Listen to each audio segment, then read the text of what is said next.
I'm doing pretty well. How about yourself? Good. All right. Want to talk while we get ourselves put together? Yeah, Uh, I'm live, by the way, but that's just because I'm shit with setting things up. But I've got everything set. I mean, Cool. yeah, we're also live. Yeah. I got, Awesome. Go ahead. I got a You're very, very, very serious topic based off of a news article, a Canadian news article. Oh no. Okay. What do we think of adults trick or treating? What's like the age, the cutoff age? Oh yeah. Just like The cutoff age is not being American. That's the, well, that's the I'm not official American. cutoff I'm age. Canadian. I'm Canadian. Then you can't trick or treat. That's the rule. It's only Americans that okay. trick or treat because like they're never endingly children. So This was a literal. I linked it in the Discord chat based off a CBC article where it's like, if an adult actually puts an effort for a costume, let's say they're, I don't know, 20 years old, 30 years old, and they're just like, have a full costume, is it like legitimate to like give them candy? Is this what fucking happens when I'm 2 minutes late? Is that we're talking about adult fucking cosplay on October 31st? Yeah. Cosplay is for every day, right? Like cosplay. Yeah, is adults actually do that, as far as I know. Like, you can and have. What's the cosplay point of at contention? anime Catch me up. What's going on? conventions. You can have cosplay in the bedroom, sexy time. All right. There's not a bad time for cosplay, right? Well, Dude, obviously the problem with I'm gonna cosplay tell you is what. the state. Okay, that's the problem. With Okay, cosplay. listen. I'm gonna tell you right now. Cosplay in the bedroom, real fun, and then something magically happens when you turn 30, where you just go, I have other shit to do. Like I have no desire to like get into character, like do this whole thing. It's like, man, if you're trying to spend like 3 hours of foreplay and however long it took you to get that costume together, like I don't know. You need a new guy. I can't do it. well, maybe not like a daily thing or weekly, but I can totally see whatever everyone for special occasions. I think that's legitimate. Yeah, sure, fine. But I agree with you. 3 hours of foreplay every day, I got stuff to do. Yeah. What's up, peeps? Well, I think the real secret here of romancing women is that like the whole day is foreplay, right? Oh, like pause. you I'm sure all of us have great advice on romancing women. Yeah. I'm the only one here with children and I'm divorced. But continue, please. Well, you're divorced? Yeah, Fabian, you're divorced? I am shocked. Yeah, doesn't that just I am disqualify shocked you right now. I am outright? shook to my core. Like, yeah, isn't it better to be not I'm sorry, that divorced? was needlessly mean, but I do mean it. Okay. Anyway, what did I just come into? So like I think the whole day, I'll state it and I'll stand by this. I think the whole day is foreplay, right? Like you got to like create a household, create an environment that is conducive for intimate times later on, right? That's part of it. And if you don't put in that effort, well then like it's unlikely things will work out well. I feel like you're stretching the term foreplay when foreplay is like keeping your fucking dishes clean, like you know what I mean, like I don't know. Technically, you know what I mean? it came beforehand, which makes it foreplay under the strictest definition. Right, you know what I mean, like right. Like now, like listen, if you're talking about like me being born was foreplay.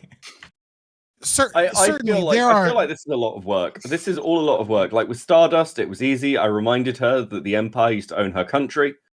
And then she sort of had to date me. That was the rule. I was just, So is this like colonialism or something? Should you be ashamed? Yeah, pretty much. It's that's why we did the Empire. Real secret. So hold on, pause. We're figuring out the secret. Colonization was really just a fact that white people didn't want to deal with foreplay. That's all. The one dark man here is like, no, foreplay all day, and the rest of us whites are just like, Oh man, don't you miss when we would just show up with a boat and be like, "Oh, your chief likes axes? Check out this one that's made out of steel. Let's upend your entire culture. Do I get pussy quicker now?" I noticed that none of you have a flag. Did you know that was required? It's actually a requirement to have a flag. You don't have. Dude, what is it about Europeans and memorizing flags? Like, this is such a weird, distinct thing that's like, no one that I know that's American, unless they're like a geography nerd, knows what any fucking flags are, because it's useless fucking information to know what Burundi's fucking flag looks like. Like, that doesn't help me in any aspect of life, other than if a TikToker shows up to be like, "Can you guess the flag?" Like, that's literally the only time it will be useful in my entire life. And yet, like, there's this thing where, like, I don't know, like, the European education system in general, obviously they're different in many ways, teaches all of these kids flags, and then they're like, "Look at these dumb Americans. They don't know what Estonia's flag looks like." And I'm just like, why the fuck would I? Yeah, wait, hold on a second. I know where it is on a map. I think there's a bit of a double standard in here, because, like, yeah, we might not know a lot of other countries' flags as far as like the average American, but most of us are pretty familiar with the state flags. Like, we can pick out California's pretty quick. Granted, it says it on the name, right, or it says it on the flag, but most people can pick out Texas. Most people can pick out New York. I feel like you are being super fucking generous to the intellect and knowledge of the average American. Also, maybe most political. What the fuck is going on with Maryland's flag? What the fuck most Americans can't find America. Everyone else's flag is like super simple, and Maryland's flag looks like somebody took like mushrooms. Look, Drew Burns passed out a shitload of reefer, and that's what they got. Okay, that's literally how it happened. All right. Okay, but nobody beats Virginia's flag. All right, we have the best flag. There's the most hilarious is Georgia's flag, because they were criticized for having the Confederate battle flag on their flag. So then they switched it to the actual national flag of the Confederacy. And everyone was cool with it because they didn't know what it was. Yeah, because Americans don't know their fucking flags. Because we don't learn it, because why would we? Scott, you're from Virginia? Yeah. Oh, I didn't know that. Yeah, that's where Lacto pretends he's from. But like never pretended I was from Virginia. But they got the tit right on the flag. Oh, is that the one with I think that's the one with the tit. Oh. Yeah, Lady Liberty, who's striking down the tyrant with the spear of liberty. Yeah, that's not what we're looking at. With the sword of truth in her hand, with Sic Semper Tyrannis, and everyone's like, "Yeah, but it's got a tit, right?" Fucking man. But Scott, like, and this is to the rest of you. Do you? I had a different opinion about this when I'm younger, and then I went down this like path of memeing, but now I think I've memed myself into a different position. Like, do you think that Americans have to know like the geography outside of America? Like, is that actually all important? Because like we are the center, right? Like everything that's important happens here. I tell people all the time that like the Eastern time zone is like the most important time zone, and like you just have to deal with that. That like this is where the center of finances in New York. This is where the center of politics. The nation's capital is like. It's so stupid when people are like, "No, I'm on Pacific time." It's like, bitch, look, your entire state is made up of the fucking losers that couldn't hack it on the East Coast, that then got in a fucking caravan and headed out for better opportunities, okay? And then you either stopped along the way and you're the extra retards in the Midwest, or you were strong enough to make it all the way to the other side. And then once you got all the way to the other side, what you found was Mexicans and gold, and then you killed the Mexicans and you got the gold, and it turns out there wasn't a whole lot of gold. But it's not just like the country, right? Like the world. Like, I get it. The weather's nice. Cool. Yeah, you live in some place. You're using Eastern Standard. It makes no difference, right? Like relate yourself. No, in California, the only one that matters. So fuck the other two states on the West Coast. They don't have good weather. They have high suicide rates and in the worst weather in the world. Save only one other country in the world, which is England. So do you guys think that like Americans like need to know like the location? Like you mentioned Estonia, right? I have a vague idea where Estonia is, but like what does it fucking matter where Estonia is? I'll learn Estonia when Americans are going to send soldiers in freedom over there, right? Like we are currently sending a lot of soldiers to Estonia, just so. Are we? Well, yeah, because they border Russia and they're like the easternmost NATO member we have. Well, I'll take a look. Yeah, there's a battalion there, but just go to Russia, right, and then go left and up, and you're good. So when it comes to like Americans knowing geography, number one, I think you should know the 48 states that actually matter. Like that, that's part of the whole like continental U.S. that don't. The colonies, aka Alaska and Hawaii. Okay. Anyway, outside of that, Alaska's kind of like super fucking important, but okay. Alaska is literally needs to be made back into a territory, but that's a whole other conversation. Whenever it comes to like knowing anything outside the U.S., probably should know obviously Canada, Mexico, just because of proximity. I think Central America is important enough, just because of the fact that we have to deal with immigration, we have to deal with the drug war, we have to deal with quite a number of things that are downstream effects of just being downstream effects of Ronald Reagan's presidency. Agreed. Continue. This is going to be a fun night with you, isn't it? Anyway, we're just talking shit, man. I know you are. Anyway, the long and the short here, at least for me, is that I definitely think there's at least most of what we call North America. Most people should have at least a tacit familiarity with, because Guatemala matters. Like it's not the biggest deal in the world, but it matters to us here as America. I hear you on that, right? But like they export the hardest kitchen workers in the world to America. Like the UK. Like what difference does it make? Like if I grow up thinking that the UK is just off the Florida coast, right? Like whatever, doesn't matter. So and I just kind of like I'm kind of feeling like that about every place, like what does it matter? Like they're not really important all that much, right? They're important. Like I want to go to Japan. Takes 11 hours by plane. It is centered around us, right? Like what are they doing at this point in time to us or for us? And then I'll care, right? Right. I just want to make it very clear that I said flags don't matter, not knowing where the UK is in relation to Florida. I want to make very clear that like I'm not anti-geography knowledge. I'm just anti-knowing what the fucking Union Jack is. But I mean, like, I'll just different Google it from the 10 other fucking flags the UK has for some. I just want to take a victory. It's only. I just want to be really clear. It's only the Union Jack when it's flown at sea. Just so we're clear. Fair enough.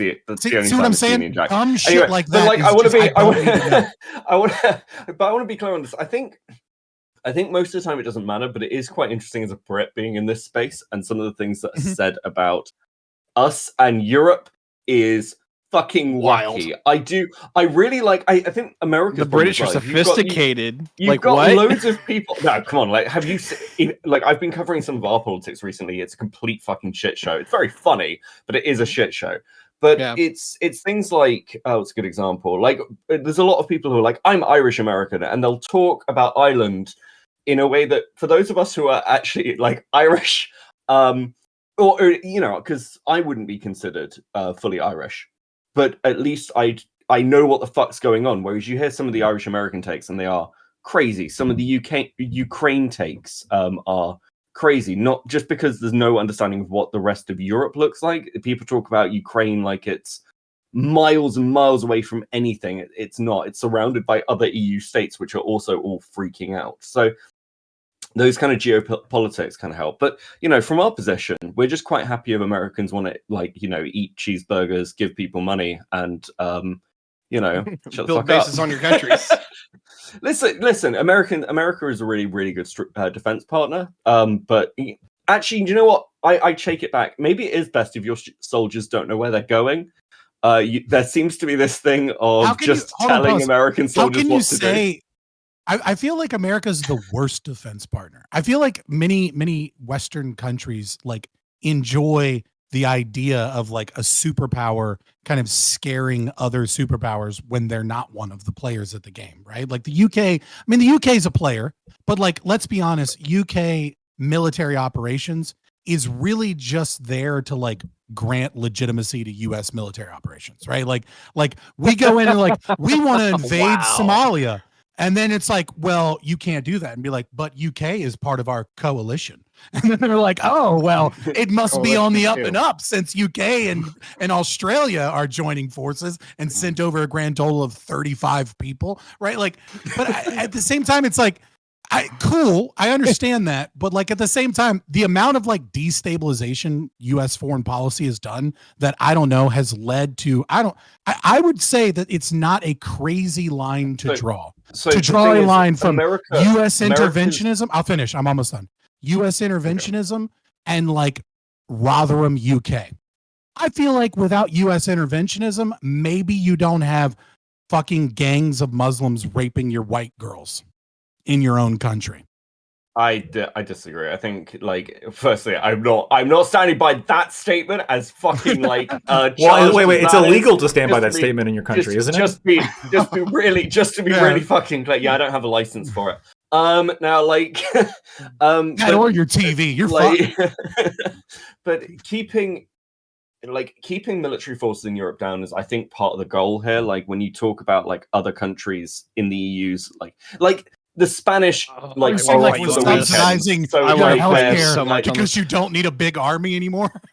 Well, we don't want to. Well, in some ways, countries don't want a big army because we're trying to avoid another war in Europe. And then the idea is that America fulfills that role, the UN fulfills that role, because like the whole of the European project since World War II has been to like stop the fucking murdering and killing that's been happening for the last like, I don't know, 1,500 years. Amongst us, which we had to do twice already. This is what gets this is one thing that really frustrates me about the American far right. They'll talk about the European experience. Let me be fucking clear about this. The European experience is mostly us trying to murder each other for like over 1,000 years. And at the same time, like there's no unity in kind of our collective experience. Basically, our collective things are hating each other, Catholicism for a period, and democracy. That's it. Those things are because they were exported by the Roman Empire. That's the only fucking reasons. I think it's really important to recognize that right-wing politics, you know, for lack of a better term, I'm not using this the way Marxists use the term reactionary, as in like an individual that like reacts to critical consciousness and is incapable of being educated into that aspect, right? I mean, you're using European reactionaries, right? Like you actually want to go back to a previous point because you are reacting to the liberal, like to the advancement of liberalism. Sure, but more so when we talk about the far right, I think it's important to recognize that the far right is almost always one step behind the left and is usually just doing the exact opposite of what the far left is doing. It's almost always that way. It's like, why is the far right obsessed with like Europeanism? Part of it is ethnocentrism, right? Obviously, a big part of it is, you know, I invoke blood and soil, etc. But another part of this idea of like this, where did we get this crazy idea of like Europeans together? From fucking European lefties. Like it's the fucking EU pushers and like the big globalist pushers that are constantly like, you know, you have to make sure you vote for your EU MP. You have to make sure, like, we're all Europeans together. It's like it's not like the right is pulling this out of nowhere, right? There's a fringe, or I wouldn't say fringe, but there's a movement of like kind of like the neoliberal left, not necessarily the radical left, that is constantly pushing this idea of like one big Europe that is a threat in many ways, or seen as a threat from the right. So it's not like they just kind of like came out of this idea out of nowhere. So like that part of the coalition has always been part of I would call it the America First Committee. It's people that dates back all the way to literally Andrew Jackson, like, hey, look, we need to keep our blood in our shores, kind of shit. They were against the Battle of Tripoli, for God's sakes. Right. When it comes down to like where like their view of the Europeans, there's a part that I agree with them on this one. Basically, post World War II, Europe has been a bunch of free riders as far as being defense policy and to some degree even economic policy. Having it where the Germans don't have to pay for their own defense, particularly in the fact that they don't have all the knives pointing at each other, makes it to where they can afford a lot of things that the Americans are subsidizing. I think that's an actual legitimate criticism from the far right, being like, hey, Why is it that Europeans get socialized healthcare when we actually have to pay for everything else? There's a level of I would call it envy, but I would call it more of you're not partners, you're clients, right? Like I said, man, I think it comes with drawbacks. It always comes with drawbacks, and I think that drawback is Angela Merkel being like, come one, come all. Europe is a free for all. Well, it clearly didn't work out very well. How is that a drawback? Like when. Okay. Go spend the night in Malmo. Fucking, I don't know. Like, no. How is that a drawback? Shut the fuck up. Yeah, no, I'll state this, right? And I said something. I think Electra and I were heading in this direction for a conversation we had previously on immigration. But like when Angela Merkel bravely said, "Hey, Europe is open, or at least Germany is open." I'm not sure if she said Europe, but Germany is open. And she's saying Germany. Saying, I want to be clear. She's saying Germany, but it's also important to understand France, Belgium, and Germany is kind of like, if they agree on something, then the EU is that's the EU's policy. It doesn't matter. Yeah, I know. I hear you, because they have control banking policy, and it's like a complete fucking mess. The way the EU is set up. Yeah. But anyway, she says Germany is open. Well, that's fantastic. That's what we want out of these quote unquote liberal democracies, right? Liberal in the broadest sense. Is that if they want to pretend that they have some sort of moral high ground within the world, and this is why they deserve to be at the top of the world order. Well, then part of that is that helping the people who suffer under your military actions, your military expeditions. And so, when Germany opened up their doors, that was admirable of them. And of course, that's going to involve issues, right? Horrible issues. Let's be fair. Like it's been topsy-turvy there, right? But that's still exactly what we want, and what the U.S. should be doing as well. Who's we? When you say that's what we want mass immigration from people from third world countries that are violent.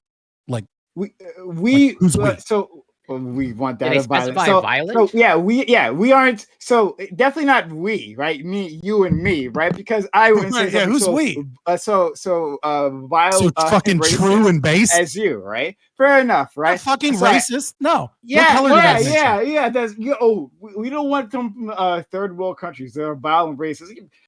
Mexico isn't sending their best. I hear you, right? But you hear the dog whistle of racism because you're a racist. I didn't bring wow. this up. Like, you're literally sure, no problem, right? But like, so I guess when I say we, I say that like this should be the hope of the people around the world. Like I keep using that. I do apologize. But if the goal is to have a world order led by these countries and their culture, right? Then the way to show that your culture is more advanced is to actually help people. It's to help refugees that you've made refugees, first of all. Okay, but there's so much I want to unpack. Let me right. Like I want to unpack this. So your argument is we, and by we you mean those that want a better world run by liberal democracies, which isn't me, but is probably most likely a majority of Westerners, which is fine. What those groups of individuals should want is for liberal democracies to help people. So that's first. So the first thing is there's an assumption baked into that, which is that the best way to help people in third world countries is to import them into our own countries unsuccessfully, right? And you even kind of touch on how there's a bit of absurdity or inefficiency or wrongness with what you're saying by saying, well, we created those destabilizing effects to begin with, right? So the first answer, first and foremost, is not destabilize those countries, 100%. Not destabilize those countries, 100%. Then bring those people that are destabilized into our countries and upset our own balance, 100%. which is we dropped bombs there, so now we fucked up 2 countries instead of 1.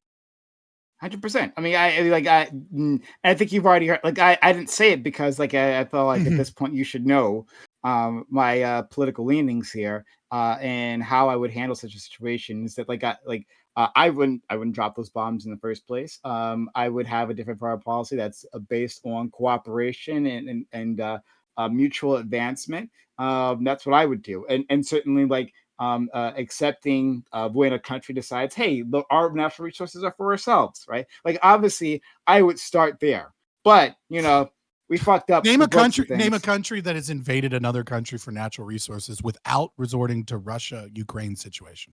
Sorry, one second. Thank you. I'll get to that in a moment. Viceroy, thank you so much. I'm not sure. I hope you're still there. For 24 months of subbing. Thanks for supporting this channel for a long time. Nice. A shout out to you. But sorry. Can you name one? Could you repeat the question? No, I was saying, yeah, sorry, my apologies. So, can you name a country without looking at the Russia-Ukraine situation? Because I think that there's a fairly solid argument that natural resources are a desire or at least in part of that invasion. Can you name a country other than that? And I don't know, the last 20 years where a country has invaded another country for natural resources? 20 years. Why limit it to 20 years? I don't know, 30 years. I mean, because eventually you go back far enough in history, obviously you're going to have countries that are like mercantilist societies that that do invade other countries to grow the empire's resources. Like obviously the British Empire wasn't in India just because they thought Stardust was cute, right? Like they're there because of fucking to grow cotton and don't tell me why we spices. went to India. I think Beckett has a lowdown on that one, so I'm gonna take his word for it. Okay. Though I will say this, so for there's can you name weird one? elements to this. What, for natural resources? I mean, yeah. Well, no, you didn't make the claim, to be fair, so it's not like you necessarily need to back up Beckett. So I don't know if it's just what I would say is just let me expand it a little bit. Then, I don't know if it's just natural resources because people make these claims about Iraq and everything else, but it's a bit more complicated in a global economy. So, for example, one of the things, let's look at the Falklands, for example. That's clearly not about natural resources for us when we went to war in the Falklands to maintain that territory. It's about the wider thing of how we project ourselves, how we think about our own rights and citizenry. And I think with a lot of wars, they're about nowadays, how you've got control of a geopolitical region. Like Russia is desperate to get a more support, for example. And you've got things where, even if you invade somewhere, how much control can you really have? Now we do resource warfare through a different mechanism. We tend to do it economically.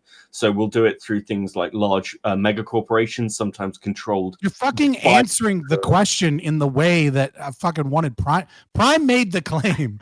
I'm literally trying to answer the question. Yeah, sorry. We'll see. No, it's fine, Beckett. But chill. You cheated. Right? You gave him the I know. So do you want me to say it because you might not accept it if I say it, but how I was going to interpret is that it's the U.S. is a general foreign policy to the Middle East, in which it's not so much each individual war is for us to plant down an oil refinery and then we've got it right. It's more to keep some sort of established order that is conducive to American capitalism, Western capitalism. Okay, hold on. Let me. Can I tackle that for a moment because I feel like you touched on something that's super important, and I'll try and be quick. And obviously Ty wants to speak. You touch on something that's super important that I think it's important for libertarians, right-wing libertarian-leaning people, as well as the far left needs to understand that when someone says America is fighting a war for oil, we're not fighting an war so that we can own an oil refinery or so that we can take 10% off of an oil refinery, right? The reason we're fighting is that there are certain players, namely OPEC Plus and a few others, right, that are involved in this global trade of oil. And oil is a speculation market. It's very much like housing in the United States, which is to say the amount of money that is in oil is even more than the amount of oil that's bought and sold. That there's money investing in oil, and then there's money investing on bets of whether or not oil will go up or down. right? So there's multiple layers of money that is all packed into this. And this equates to trillions and trillions of dollars, an actual unknowable amount of trillions of US dollars. And the reason it's US, yeah, but we don't know the exact amount that once you calculate what money is speculating on the oil market. Okay. Yeah, there's some gray matter there. Right. So I mean, you can say like 1.8 trillion when talking about just money bought and traded in oil, but like in terms of the speculation market, obviously you can know investments, but not like tranches and all this other shit, right? So a minimum, I would say of at least $2 trillion in US dollars. And if we just gave up on the Middle East, if we just said, fuck it, we're out, we're done, we're no longer going to fuck with the Middle East at all, we don't care anymore, none of these people are our allies, what happens is China steps in, other players step in, and oil stops being traded in United States dollars, the US dollar. And what happens to $2 trillion is $2 trillion comes back into the American economy. And that's known as hyperinflation. That's known as Great Depression. That's known as Weimar Republic. That's known as our entire economy collapses and is destroyed and needs to be saved with a new currency or a new world war. That's what happens if we stop, quote unquote, fighting wars for oil. It's not about owning an oil refinery. It's about maintaining the global trade in oil in the US dollar. And once you understand that that's what that means, I think you begin to understand our involvements in the Middle East way more than just like we snagged some oil refineries or like Israel is our friend.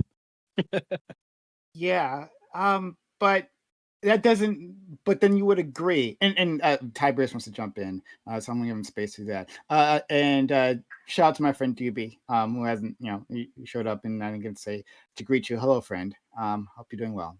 Hello.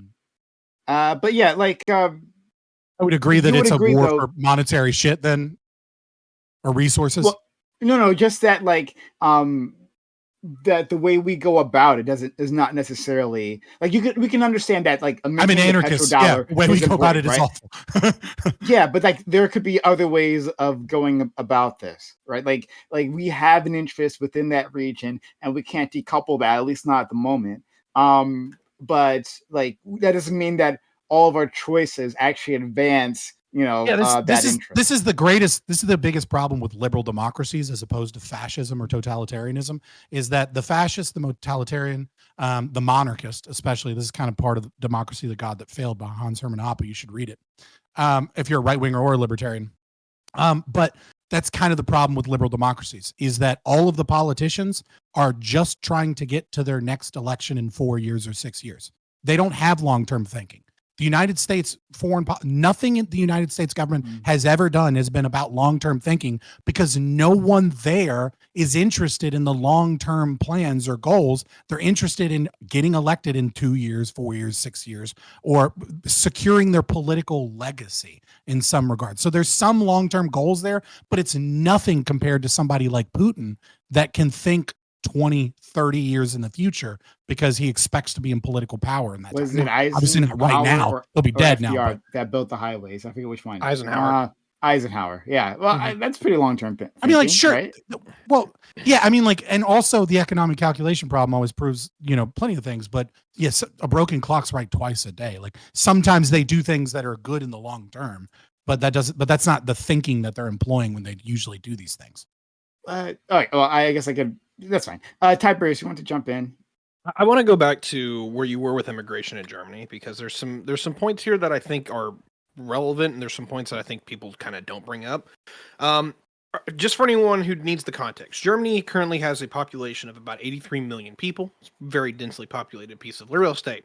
However, if current trends hold, by the time we get to 2050, they're going to have around 60 million. That is just through natural depopulation. Long story short, the average German is 47 compared to the Americans being an average of 38. They're just an older group of people. Because of this, they don't have the kids to replace them. They're going to get old and they're going to die. And by 2050, literally, they're going to lose about a fourth of their population. To stabilize where they need to go, you're talking about importing something on the order of 20 million people. Well, what happens when you do something like that? I'll give you an example. You get Israel-Palestine. And that's what I'm actually very, very afraid of, is that if you can assimilate people and kind of gobble them up in the way that the United States has been able to do successfully in a lot of regards, you might have a chance of doing this. But like, holy shit, an entire fourth of your population is gonna like you're gonna bring in and try to like mass assimilate. Like that's hell. So, even if I don't buy necessarily the ethno-nationalist kind of argument that like your monoculture assimilation, et cetera, right? Which I kind of do. I tend to be hoppy, and I tend to think that, if you import too many people that are disparate, it causes problems. But I think a better example than Israel-Palestine, because that's also currently just so heated right now, is probably Lebanon before the 1970s Civil War or 75 Civil War. Right, you had a population that was predominantly Christian, right, with a Christian prime minister. I believe it was Sunni. Anyways, they had a Sunni and a Shiite representative of basically like their parliament and their Senate situation. Right, they had a balanced government, but demographically, the Christians kept losing out in terms of that balance of power ethnically to other individuals. And then you had Palestinians after, Black September and Jordan, kind of moving from Jordan and moving in large amounts to Lebanon over like a 5 to 10 year period, that caused a destabilization that eventually led to a civil war where 120,000 died and nearly a million Christian refugees. Yeah. Okay. Sorry, I get where you're going. Yeah. Go ahead, I didn't follow the thread. Like, where was the thread going? I'm sorry. So basically, what he's saying is that I compared to what I think Germany would go through as a very, very pliable interest to analog to what we have with Israel-Palestine today. Just that's 40 years down the road for them, which terrifies the hell out of me. I don't see how. I don't see that at all. Go ahead. Okay. Well, okay. Well, I'll let you go. It's your show. It's your show. I'll also jump in and sort of support Prime of I think you guys are wrong. But I'll let other people go first. Yeah, well, I'll state why my problem. I just tried to clean up his to say that I think Lebanon's a better example of that position. That's not my position per se. Oh, okay, fair enough. But I think Israel, especially as it exists now, is a combination of very specific circumstances that we could not expect from a German influx of individuals. That Israel's place in the world Israel's order, how we just unique, kind of right? Like it's a complete unique example. Yeah, I just don't see how Israel, if you're talking about ethnic strife, right? To say that there'll be ethnic strife between groups, 100%. If you just import a fourth of your economy, a fourth of your population, then yeah, you're gonna have issues, right? They're gonna vote in certain ways that important, aren't don't align with German values or whatever the fuck, right? Right.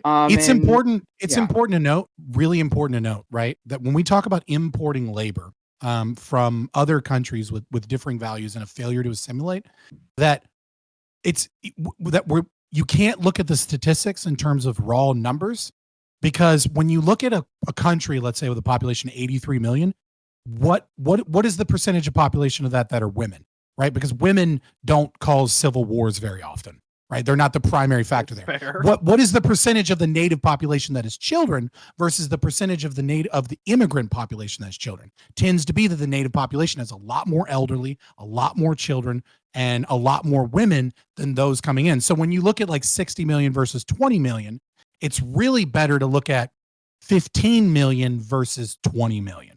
And then all of a sudden it's holy shit, these are basically equal numbers. I actually can't push back against that. Wait a minute. Why would it be 15 million versus 20 million? So I agree with your assessment that young men really are the problem. Right. When you're talking about strife and potential for civil unrest and things like that, and you talk about bringing in a population, I think it's important to note that most immigrant regardless of whether no matter what country or what situation they're from, they tend to be young to middle-aged males. They tend to be males in a category that fight wars, not women, elderly, children. 100%. No, so that changes the game. I'm on the same page there. I hear you, but like, if you're so 20 million, right, is the number that our friend Ty pulled straight out of his ass. That we're working with here. Right. But well, that's but not pulled 20, out of his ass. He's just pulling million, how much would need to replace to maintain the same. But citizen. And I have my issues with that too. But it's fine. Sure. But 20 I do million, too. right? I think technology can replace people in terms of GDP. And all kinds of reasons, but versus 15 million, right? And you imply 15 million is like the stable like child population, the young males or whatever that you're actually comparing this to. But like I'm just making the simple point that the 20 million, even with that higher percentage of the volatile young men, right, who are coming in, like that still wouldn't be that much, right? Like you'd have to also considerably shrink that population. They're taking their families, they're taking their elderly. Like we see these like in the population flows. They're taking their children that only as well. That tends to happen though in like the second, third kind of wave migration, right? So first migration is all young men, right? Second migration sometimes is families, but tends to be young men, or it tends to be that the young men that came in the first wave bring their families later after they're well established and assimilated. The people that bring their families tend not to really be anywhere near the same problem if they've been assimilated. America does a great job of assimilating immigrants, right? I mean, we have strife, obviously. We have demographic issues. We have, neighborhoods in certain places where like the jobs are leaving at the same time that like a large amount of South American immigrants come in. And this causes, overdose increases and heroin usage and fentanyl use and, lower GDP and a lot of strife in the local population that gets their workforce supplanted by the new wave. But those tend to be like unique examples or like certain neighborhoods in America as opposed to like the story as a whole. And that tends to be like what people focus on when they hate the idea of immigration. But like, and so like, it's not really a problem here in America because second generation immigrants that are like South American immigrants, they're basically like, look at second and third generation Latino girls in college that are trying to force Latinx. It's like, you're basically white women. Like you're going back to your homeland being like, you're going to use Latinx, right? And they're like, no, fuck you in our language. You're a white American. I hear you. You know what I mean? Like I've heard about, we were talking about Germany and to be fair, I've never been to Germany. I don't speak German, like I'm looking at this from like 20 miles away. It's okay. Nobody wants to be a good German.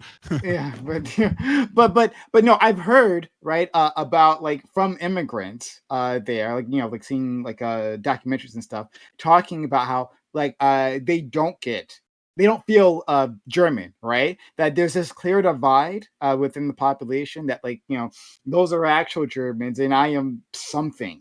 But I am not German. And the state treats some. Well, America's unique too, right? Yeah, and America's unique too. Part of the issue there is that Americans sort of view Europe and its integration through the lens of Britain. So they're like, well, everywhere kind of in Europe is probably like Britain, and Britain's got maybe not as strong multiculturalism, at least in the opinion of Americans. I would argue that we've actually got quite a long history of multiculturalism. And they kind of assumed that places like France, Germany, everything else are like that. In the mind of the American lefty as well, because of the way they talk about these places, they're like, well, Germany is so much better than the UK. Look at Norway. Listen, Britain is the most successful immigration country in Europe by miles. Norway's immigration statistics while Robin report still isn't fully public. Yeah, well, I mean, but the thing is, like, when you look at Norway's numbers of immigration are so low that they barely publish them. Like, if you search Norway's immigration numbers, you will find several articles about how racist Norway is. France is currently in the position where it is saying that if you support Hamas, we will get rid of you. You'll be forced to leave the country. At the same time, Germany is a country. No, hold on. Germany, let me finish. Sure. Germany is a country where like you will still be asked for your papers regularly. Like these places are still incredibly culturally homogenous in a way that Britain wasn't. And part of that is to do with the empire, and part of it's to do with the fact that Britain has always been kind of invaded or had really high immigration to it. Like we don't have sort of the same centralization that other countries do. But ultimately, like, yeah, immigration is really hard on Europe because you've got people trying to be brought in, whereas if you're German, you kind of consider other German people to have been in Germany for a significant amount of time. Whereas if you're British, you can kind of become British over like a generation or two, especially if you're from a colonial country. Like it's really easy for somebody from India to end up as being seen as British, or somebody from like South Africa, because they're colony countries, and also so much of the culture they now have is transferable. Germany doesn't have that. You can't come from a colonial country and be like, oh well, I know what Germans are like. You can be like, I know what the British are like because they forced their culture on me. So all those elements kind of really impact how the rest of Europe sees it. It's also frankly, like the French can be bastards. Like you'll see the whole stop the boats thing that's happening. And the reason that's happening is because one of France's major negotiation tactics is, if you don't do what we want, we will stop enforcing things at Calais. We'll stick them on the boats and we'll kick them out to the ocean. No, we don't give a shit if that's a human rights violation, which it is. You're meant to settle in the first safe nation you turn up in. But like, people focus on what Britain's doing to migrants, whereas no one talks about Austria, where they put up fences and said, if you cross this line to come in, we will fucking shoot you, which is a very different response. 100%. But let Ty, because he wants to jump in, then Scott. Yeah. And I want to hear from Doobie, because Doobie, I know you've had a lot to say about immigration in the past, so I'm really curious what your thoughts are on this round discussion. But Todd? Yeah, there's a lot to unpack here. Like, there's always Stop saying that. We know. Yeah, fair enough. Anyway, two conversations come to my head. Number one is like assimilationism versus multiculturalism. I think both, even the hippie version of Tiberius and the Hoosier version of Tiberius, openly agree that assimilation's the way to go. Like, multiculturalism doesn't work very well at all unless you have like this massive authoritarian structure that just forces everybody into compliance. I can unpack that at a later point. It works well in Singapore because of that. Yeah, multiculturalism as like defined by American liberals is different than like in the Ottoman Empire. Like, I think that's like what they're talking about is a little different from that, you know? I will like to engage with that at a moment later. Absolutely. Because there's cultural syntax with that just in itself. The other conversation is that if you do have a bunch of people show up, can they actually get along with folks? And I'll put it this way. We've seen a lot of immigration within Germany over the last 20 years, but they've been Hungarians and Romanians and somewhat Bulgars and Czech and whatever. A lot of the former Eastern European bloc, right? migrant workers. Yeah. Right. And like, there's a whole conversation in that Germany doesn't need to import a bunch of people because they can just literally rob all these other countries of their youth, because they all are learning to speak German. They're working in Germany. They're actually like culturally assimilating into being German. But if you show up on the door with 1 million Syrian refugees, what happens? Well, we found out what happens. AfD is now the second most powerful political party in Germany. Yikes. Yeah, I mean, so I just wanted to point out real quick that like France is also like, I know it's weird to say that a country is a special case because every country is kind of different culturally, ethnically, religiously, legally, right? But like, I think it's important to notice when we talk about like Calais and when we talk about like immigration into France, is that France is a very left-wing mentality, always has had one. And at the same time, they've also always had a very strong Catholic mentality. And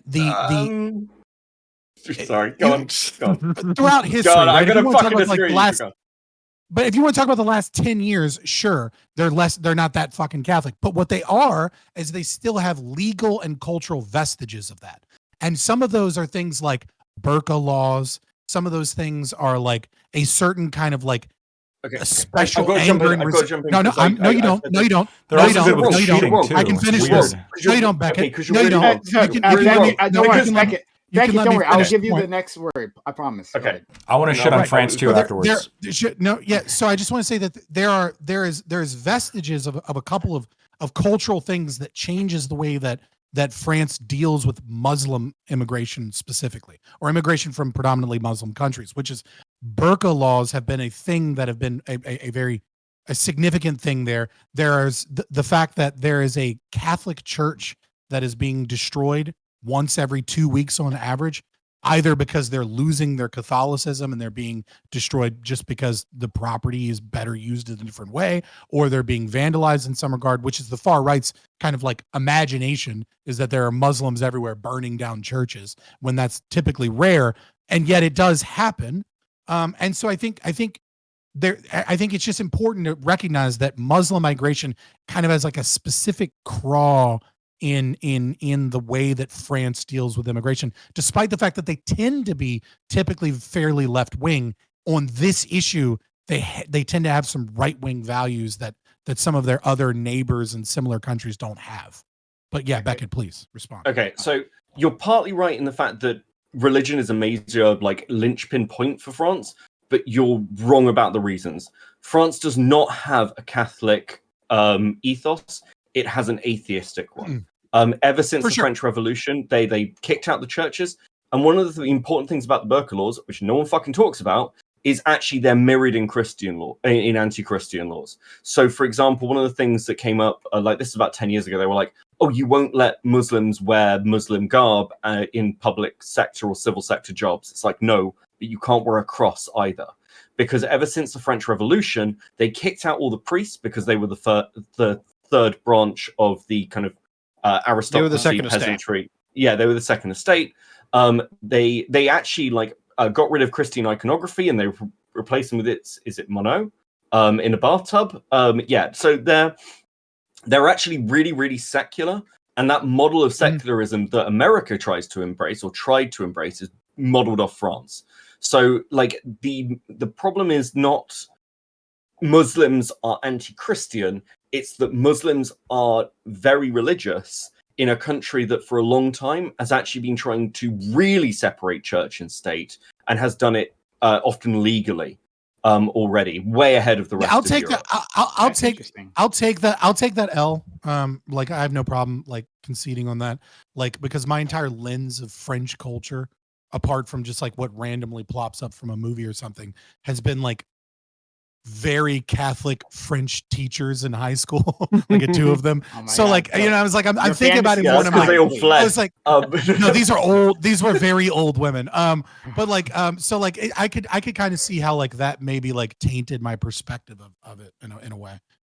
I might have to reinvestigate that. It's fine. You know how they say that all men like sit there and think about the Roman Empire, and that's like a normal thing that men do. I do that about the French Revolution. So I'm just gonna.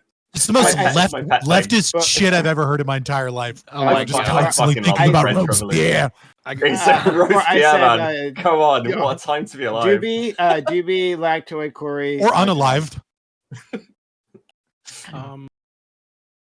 I guess I'm kind of curious as to like whether or not you guys think those French laws are like unjust or immoral, or whether there might be like a good reason to impose a type of culture upon your nation, right? To like whether to help like cohesion or to diminish the I mean, I don't know if I'm sure you guys are aware of this, but there's this like theory, right?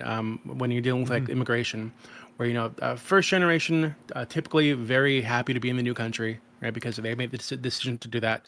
Second generation tends to be people that are like split, but it's like they have like split not allegiances, I guess, split identities, right? Because they are still somewhat connected to their old country, but now they're in a new country and they don't really feel like they belong in either place. So this tends to be where you get like people who torn toward like extremism. If you're like a dealing with the Muslims or whatever, right? This tends to be like second generation, but by the third generation, they tend to be like fully assimilated, or at least on the road to being fully assimilated. So if you have like an influx of immigration into your country from a culture that most people would consider to be incompatible, right, with like your values or your nation's values, like Europe did during the migrant crisis or the refugee crisis. They had a ton of people coming over, right? A ton of these people coming over having children who are in that kind of split state, right, where they don't really feel connected to either place and they're trying to figure out their identity. Is there like a benefit to imposing these laws upon them to make sure that the options open to them? I mean, of course, you're going to push people to radicalism if you like say, hey, you're not allowed to wear the burqa or whatever. But there's also the chance that by pushing them away from their old identity, you pull them to the new one, right? Which might be the thinking behind some of these laws, I think. So, like, I think go ahead. I think centrally planning culture is kind of retarded to begin with, like just a little bit. Like you can guess, but like you never know what the fuck is going to happen because you don't have a crystal ball. You can't tell the future. And it's like even more complicated than attempting to plan economic things. It's trying to plan how cultural things will do. But what I will say is that the solution that I think makes America a lot better at this partly is because we have 330 million people. And it's also partly because we have a very large amount of land. And the reason I think that this tends to be more successful, is I think the bigger problem is keeping them too close together in blocks, which is, I think, a thing that many European countries have failed to do, which is disperse people. Sometimes it doesn't work if you do it in too high of a number, but I think like what you have seen is that you've seen, like, especially in like Sweden and in the UK to some extent, is like the populations kind of all get put in the same place. And recently the UK has been like, oh, well, we'll bring them into London because London's really multicultural and there's like tons of population here already. And it's like, that honestly is probably, even though it really pisses off a lot of right wingers, is probably better than just having a bunch of southern like random southern UK towns that are like 60% Pakistani. Like that does not fucking work. Like you can't like have them all in the same area and then expect them to assimilate, because how are you going to assimilate when close to a majority of everyone in your neighborhood what are your thoughts is of your culture? Well, right? I think Chinatown and there's like Koreatown and like fucking Little Italy and places like this in the United States that had similar issues, I'm sure, right? When these people initially came over, like the first like waves of these immigrants came over. But now that we're like generations down the line, they're like their children are now interacting with the surrounding communities more, right? So that it's becoming less of an issue. But I'm sure that when the initial like flood of immigration into the U.S. Started, and you had people settling in with people that came from the same place they did, which is a totally reasonable thing to want to do, right? To want to settle down with other immigrants. I'm sure they faced the same kind of issues that we're talking about, right? Where they weren't assimilating, they weren't really, they weren't learning the language of the nation that they were in, they weren't interacting with the laws in the way that they should. But with Chinatowns though, that like they have, and this is like, you know, kind of to their credit because of like, you know, what they've managed to do within this country, but on the other hand, like they have like their own almost separate economy, right? Like if you just like go around these neighborhoods, it's very clear that you can like live entirely within this own separate world where you don't have to speak English, where your banking, where most of your supplies, your groceries, all of that come from like these Chinese establishments. And there's like no reason to go out and to assimilate, like and like as opposed to my situation where I live in a place that has a higher I live in a place that has enough people to Haitian immigrants to have like a Haitian church, you know. And we like do Haitian stuff, right? We have like Haitian like cultural events usually just based around the church, but like there is no Haitian town, right? There's no escaping it at all. Like I had to know English or I'd be fucked. And I think that's different from the way a Chinatown operates. So I think one important detail to add when talking about like Little Italy and Little Chinas and little things that have been around for a long time is that it's important to know that immigration used to be wildly different, which is that they didn't have welfare. 70% of immigrants that came over on Ellis Island went back home to their home country because they couldn't make it here. Okay. It was only less than a third of them actually stayed because when you got here, we gave you a new name. We told you, Romanski Skalski, that's a fucking weird one. Your new name's George. And then we fucking kicked you into the fucking country. We gave you some papers and we said, get a job. And then you walked around and it was like, no Irish need apply, no immigrants, no jobs here. So they coalesced together as a support network that was necessary for other people within their community to work together in this new place. And if they made it a permanent place, it was because they economically achieved something.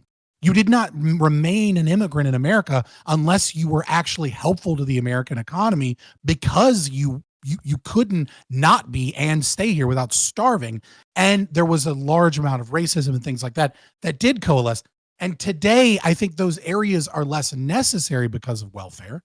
And at the same time, it's important to recognize, I think, that like today's immigration isn't necessarily, it's because it's from Muslim countries that it's a problem. I would say it's far more likely that it's because we subsidize this immigration instead of only allowing successful people that work hard and get good jobs and plant roots here to actually be here. Oh boy. But I'll do that later. Doobie, if you want to respond to what I said, then I'm going to go to Lactoid, Corey, and Todd Beans. No, I think what Scott said is way more interesting, and I think he's right, actually. Oh boy. I think, yeah, I think that's way more interesting, like, thing to tee off of, to be honest. Oh, okay. I'm going to deal with that later. I'm kind of curious as to, like, why you disagree with that. It just seems like you do. Okay. All right. Yeah, my anti-racism takes, he's like, oh. And then when I say things that he thinks are a dog whistle, he's like, I know what you mean is racism. Like, all right, I see you. I see you. No, I didn't know. This one I don't think is racism, but I just think it's problematic. Oh, the other. Okay. I don't think it's racism. This time I just think you're wrong. Yeah, Great take. I just don't like that, because it limits immigration to like a very narrow band of individuals, right? Who are like oftentimes wealthy, or at least well-to-do, in their own countries, and those are the only people who can come. No, fuck that, right? Like, I think immigration should be open. And look, hey, I'm not, Why? and I'll take this, I'm right? just curious, I'm biased. can you explain your reasoning? I don't understand this. Your claim is that returning to the way Ellis Island immigration was to a capacity by not subsidizing immigration means that only wealthy, well-to-do people will immigrate. And I don't remember a lot of hobnob, monocle wearing tuxedo people coming over the boat onto Ellis Island. The two don't make any goddamn sense. You explain this. Okay. Like, I'm like, what? Maybe so. Let me clarify with you, and maybe I'm thinking of it the wrong way. All right. So when I hear you say that, like, only letting in people who have a chance to like get like successful jobs and things like that, right? No, I hear that. Not at all. I'm not saying that. Okay. Maybe you misunderstood me. I'm sorry. I'm not saying that. What I'm saying is that you don't subsidize by giving them free housing, giving them giving them money so that they can feed, giving them food stamps, and then being like, well, we don't actually spend welfare on immigrants, right? Except for like, unless they're refugees. And then once they're no longer refugees, we don't subsidize them. Oh, but since they had a kid, we have these massive amount of welfare programs that don't go to immigrant families. They just go to immigrant families who happen to have children. And then it's like, okay, well, that sounds like massive amounts of welfare going to immigrant families, as opposed to not having any of those funds go to those people. Yeah, so we're subsidizing people to stay here that otherwise wouldn't be able to make it. They'd probably have to stay here, and then also to have children right here, and utilize that as a means of using the welfare state, as opposed to just like getting a job and being responsible before they have kids. So then they end up having kids in low income, low socioeconomic status, shitty schools, shitty neighborhoods with an identity that is primarily from their homeland, not assimilated people that have very little opportunities, and we wonder why like that might cause problems. Okay, you're right. I had a very different idea of what you meant. I also hate everything you just said for a completely different reason. Racism is back on the table. Yeah, like this is all like, oh, this was like much worse actually. I'm like the core of my principles are around human flourishing. And compassion. Well, I just described a situation where these people are not flourishing. So, and the reasons for that are racism, capitalism, and apathy within our some other country. isms. Like some other isms to add instead of an argument.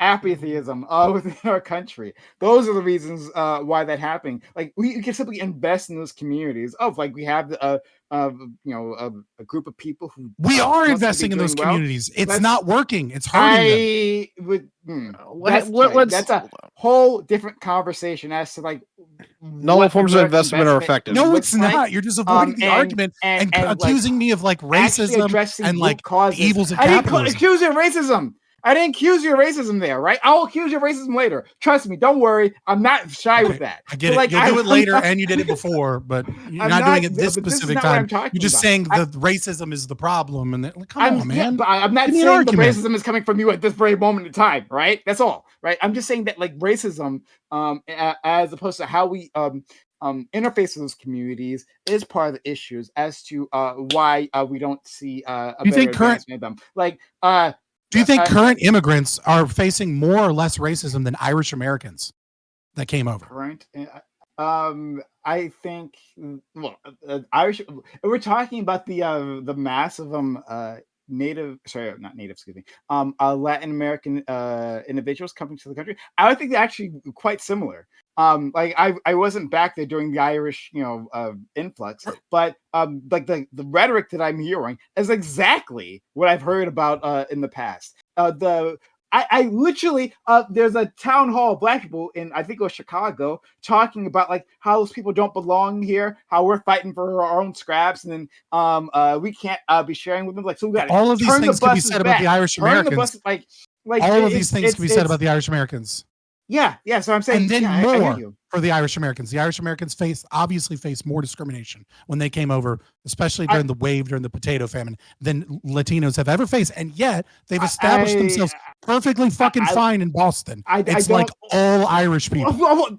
They're fucking white.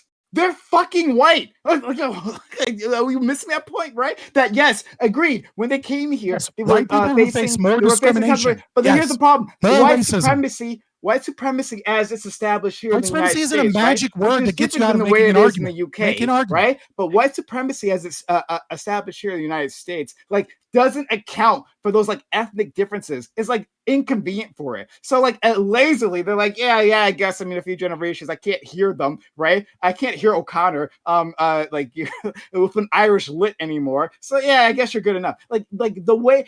To compare how the Irish have integrated with this country to someone who was visibly Latin, right, or visibly from another ethnicity, right, that's completely different. It's completely different. Like, I will. Red-headed O'Connor is just as visibly different as AOC is. AOC is as white as a motherfucker can be. She is not okay. Anyway, I'll leave it alone. I will. Oh my god, it's amazing. But I can get back to you. But I gotta get your senses, Corey and Ty. Go ahead, Corey. Lactoidos first. Oh, my bad. Oh, well, thank you, Corey. So I got a couple points written down. The first thing I wanted to do is back when we were shitting on the French, I wanted to join in, bully the French a little bit. Did you know? So there was a Pew Research poll that was conducted in Europe, and France was the only country in which a minority of people said that cheating was morally unacceptable. Kind of going to that atheistic sort of those values that exist within France. Everyone else was, like most people were like, cheating is wrong. Not the French. That's a problem. And maybe more Muslims could, help raise that percentage a little bit because maybe they're against cheating. You mean like infidelity type of cheating? Yeah. Cheating on your spouse. At first I thought I meant like college cheating. Yeah. Cheating your wife. Like only like 43% or with between like 43 and 47% of French people actually think it's like morally unacceptable to cheat. Disgusting. That whole culture has a very significant problem there. I don't really think that's an issue. Okay, sure. So a couple points to I guess Doobie's question, and I apologize that this I believe this is as on topic as I can make it. it's difficult, because this is something that we can look at stats, and I have the stats which demonstrate that there are changes happening in Sweden and most of Scandinavia. And then there's also anecdotal experiences, right, of my family who lives there. And there absolutely are changes that are happening. You look at the crime increases, and it's just inarguable. We're talking before about the UK taking number one grenade attack per capita in the world is in Sweden. There was a riot in Sweden because somebody burned a Quran. But it's great. And they burned out. They burned cities, right? Hold on, pause. Not to be a leftist here, but it's not because they burned down the Quran. It's because members of the most far right political party go to the most Muslim neighborhoods, grab a bullhorn, and then just start saying hate facts like Muhammad raped a 14-year-old girl named Aisha, and then they burn Qurans. They do everything they can to get them to attack them, and then be like, then they fucking attacked me. Right. I hear that. I hear that. Right. And honestly, allowing a savage religion for savage people. But allowing that, but nevertheless, but allowing that to happen. I mean, look, in this country, in Skokie, the Supreme Court decided the Klan gets to march through black neighborhoods. Right, that's part of what freedom of expression is. If you live in this country and you have freedom to access public spaces, you should be able to go to public spaces and speak your mind, which is what they did, and then you got riots. Overall crime. There's context to add. Well, sure, no, there's context, right? But the overall crime increase. I mean, I guess I don't know if there's context to that too.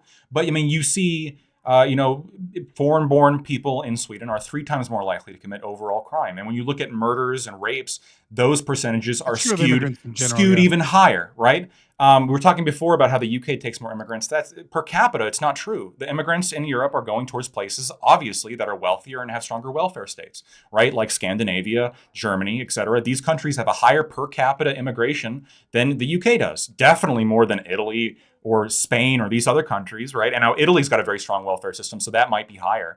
But I mean, there's other countries that maybe don't have aren't as wealthy, don't have the strongest welfare systems. They're not taking as much because ultimately the immigrants are going towards places that have strong welfare states, and we are seeing social changes. But that's only kind of true for the UK, right? More important context: the UK has taken in more than anybody per capita. Per capita? Yes, but you have to expand the time because the policies in the UK have been taking in immigration before the big waves that hit Europe. Sure. Right? And okay. I don't know if that's true. I'll take your word for it. When the waves came in, because they've been having like a steady flow of immigration from the Muslim world like since the 90s. But with the big waves, you're absolutely correct. Scandinavian countries have taken it more, and the UK was ready for it because they had been doing this for longer. So they kind of had learned some of their failures, presumably. It could be, and I'll take your word for it. All I know is that when we're talking about migration to Europe, we're talking about kind of a very specific wave, a time period, and in this time period, we have overwhelming amounts towards the welfare rich countries, right? The ones that kind of give the most, obviously. And when we talk about the rise of AFD in Germany or the Sweden Democrats in Sweden, it's one thing. It's difficult because there's very deep ideological disagreements I have with these parties, but in terms of understanding where they come from, I mean, if you saw a quadrupling of your crime rate in your area, and you see riots and grenades being fired and this kind of shit when it was not happening before, right?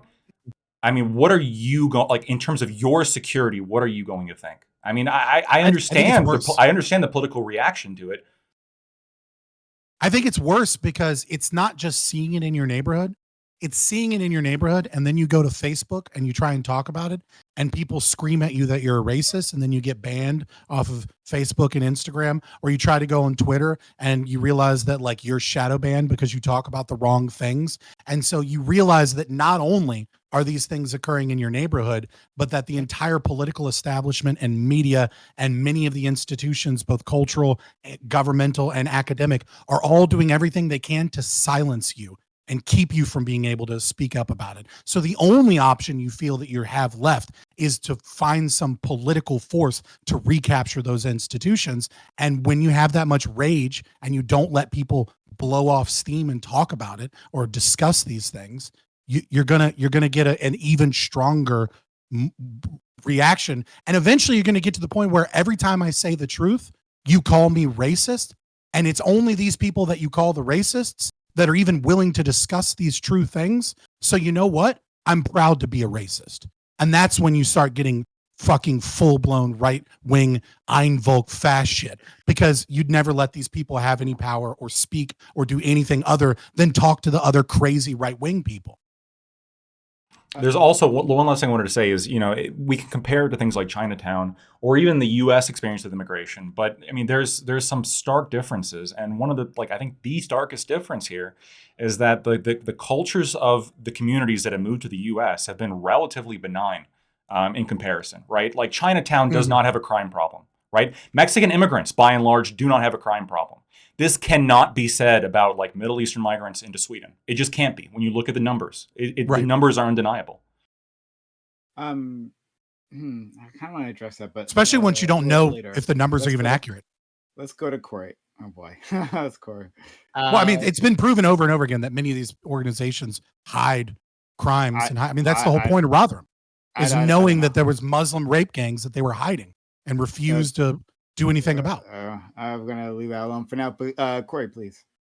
Well, in contrast to bashing the French, I'm going to attempt to defend the real French, as someone from Quebec, and also to sort of maybe Jesus fucking Christ, and maybe to bolster what Beckett said earlier. Fucking French rednecks coming in. All right, let's go. In terms of I think it's fair to say, Quebec is not France, but I think there's pretty strong ties between Quebec and France. And I sort of based off of what you said, Scott, in terms of maybe some anti-Islamic sentiments, it's, I think, to what Beckett said earlier, Quebec is a good example. It's rather a push towards secularization. And Quebec, I took that out. Yeah, and I just want to also provide, some history, even though I'm definitely not an expert on that. But Quebec went under what they called a quiet revolution, which is literally pretty much to secularize the province. And Quebec often gets branded as xenophobic because we have language laws, and now recently we've had a ban on religious symbols for public sector workers. And yes, many people understandably saw it as targeting those who wear their job and the headscarf. And for a time in our National Assembly, basically our political whatever buildings, there was a crucifix. And once that ban on religious symbols came into play, the crucifix did stay up for a time, but with enough protest, the crucifix was taken down, and the ban on religious symbols. Can we be honest about this, though? Can we be? Can we just be honest about this? You made a law. Why? The crucifix wasn't a problem. You know why the crucifix wasn't a problem? Because Christians don't get together in gangs and rape your underage girls. Muslims do. Well, I'm not going to speak to that. There's a reason. There's a reason that enforcement has to be a problem against Islam. It's because Islam is a barbaric religion. But regardless, it's not racist. It's fact. Yeah, but I don't give a fuck what skin color you are. Islam's a barbaric religion. Can I finish my point, please? My point, please? Yeah, please. Regardless, I think it's a good example of, at the very least, upholding the principle of secularization, because the ban on religious symbols, you can't wear a crucifix as a public sector worker, as your healthcare worker. I don't actually know the true motivations of why the law was passed, but even if that granted is true, they're still willing to take the cost of potentially offending, crucifix wearing people, which I think there are quite a few. I'm sure. I'm just saying, they're not the ones causing problems where you need to enforce these laws. So on that the point, Christians are basically collateral damage, basically. I'm curious. I don't know how much I agree with this, but I like Corey go. Grandma wearing a crucifix has really been interrupting. Let Corey finish his fucking point. Corey, please. Based off of what I heard you say earlier, Scott, in terms of trying to force culture, I would assume you are against sort of Quebec's language laws. But I'm curious on other people's thoughts on Quebec trying to sort of literally engineer culture. We have language laws. We have a literal language police. And recently, a law was passed where we have 2 or 3 English-speaking universities. So now, if you're an out-of-province student, as in an Ontario student coming from Ontario to Quebec university, to an English-speaking university, they are paying twice the tuition. Well, I don't really see an issue with supporting or encouraging or imposing a certain type of culture on your country, right? So long as I agree with the culture, obviously. But but I don't really see like an issue with that, like generally, right? So I think laws it's less ever, of an issue. right? yeah, that's I think basically it's law, right? Our culture says murder is wrong, so sorry, you That's don't get to do holidays, it. right? That's holidays. Well, I would say that I think it's less of an issue when Quebec does it because Quebec isn't a separate nation. And the reason I say that is like if you don't want to speak Quebecois and like you don't want to consider yourself, a French redneck, you just need to rent a new house when your lease is up, right? Like you don't need like some insane level of documentation or anything. So I have less of an issue. It's like less of the enemy. Ultimately, all laws that stem from nation states I find to be a problem, obviously. And I don't. The concept of enforcing culture for a voluntary community is perfectly rational, as well as a multicultural culture that wants to bring in everybody. And that's the problem with immigration as a whole, and these cultural laws as a whole, is that it is always authoritarian punishment of human beings against their voluntary free will, no matter if you allow all the immigrants or no immigrants. There are people that want immigrants in their neighborhood, especially certain businesses that might want to import cheap labor. And that is a violation of their rights to restrict immigration. And at the same time, there are property owners that have had the right to maintain their own community and culture stolen from them by the government that then brings in, and worse, gives welfare, their own fucking taxes, to people to come in and change the culture of their community. Both of these are violation of human rights. And so the only appropriate answer is for the nation state to dissolve. Second to that, the only appropriate answer is to get closer to private property rights, which is we should allow free, unfettered immigration of the most amount of people that want to come over. And simultaneously, it should be required of every single immigrant that they have a co-signer, either it be a nonprofit organization, a family member, etc. That person is a co-signer. If that person needs to be deported, breaks a law, does not pay their debts, etc., whoever is co-signing pays for all of it. And you'll stop seeing third world fucking immigrants with no fucking financial prospects coming in en masse, and you'll see a lot more fucking H-1B1 visas. Okay, so I think there are deeper problems here as well. Like one of the things that's really changed is, and post World War II, Europe doesn't really have an honor code system anymore. It doesn't really have a cultural code in the same way it used to. That's been degraded over time, and I think some of that is to do with people kind of questioning, like you see much more of the West questioning, are we the good guys? And that's had big impacts. Other countries don't do that. What do you mean? You don't get that in Japan. Can you just explain? I'm sorry, I'm confused about what you mean by like an honor code. So one of the things that occurred post the Nuremberg trials is that a lot of things that were seen as European staples, Kantianism was one of the things that was highlighted. The fact that we were doing things like eugenics, and that was based largely upon how we sort of saw ourselves and saw what was normative for us, all kind of got crushed because the Holocaust and the way Germany behaved was like the nth degree of that, the final solution of what you do with those processes. And that caused a lot of people to question. Europe changed rapidly from a state where like it was, you take care of yourself and your family, to we're going to start instituting like free healthcare. We're going to have like different social programs. Education was expanded. The sociological term you're looking for is honor society versus dignity society. It transformed from an honor society to a dignity society. Got it. Fair enough. But like part of the problem like we're having is that when people come to nations like the UK or like France, the expectation seems to be like, at least socially within the left, and let's be fair, the liberalism won, really, like realistically speaking. We have all moved much further left, that except we make France. Allowances. Well, I agree. Economic fascism and neoliberalism have won the day. But people move like make much more concessions now for allowing other cultures to flourish. We value those other cultures. You don't see that in Japan. Japan has a huge fucking racism problem and a lot of control and nationalistic ideas. Like one of the things interesting with the pandemic. Careful, Japan's doing pretty good with their racism. Yeah, but wait, one of the things that's really interesting during the pandemic is that seems to be working out for them. I've got friends out there in Japan where like they under-recorded COVID because, and the Japanese people put it, they were like, well, we'll be immune to COVID. Like that seems to be a problem that's going to be affecting the rest of the world, but Japanese people like won't get affected. And when they were recording, they recorded as anything other than COVID. Whereas other countries, like if you look at the statistics, it's not died from COVID, it's died with COVID. That's how most of us recorded. Yes, I mean, that's not under-recording because they did it differently. Ty, go ahead. Ty. No, I'm not.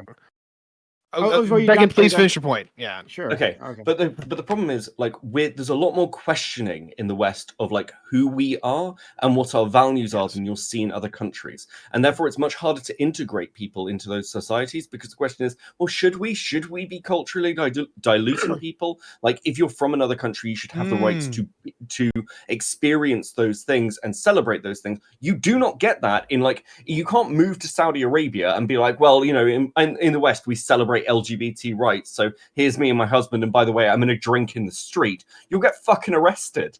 Like we don't fucking do those things here, and that is part of an issue because the goal of immigration is to essentially nativize people.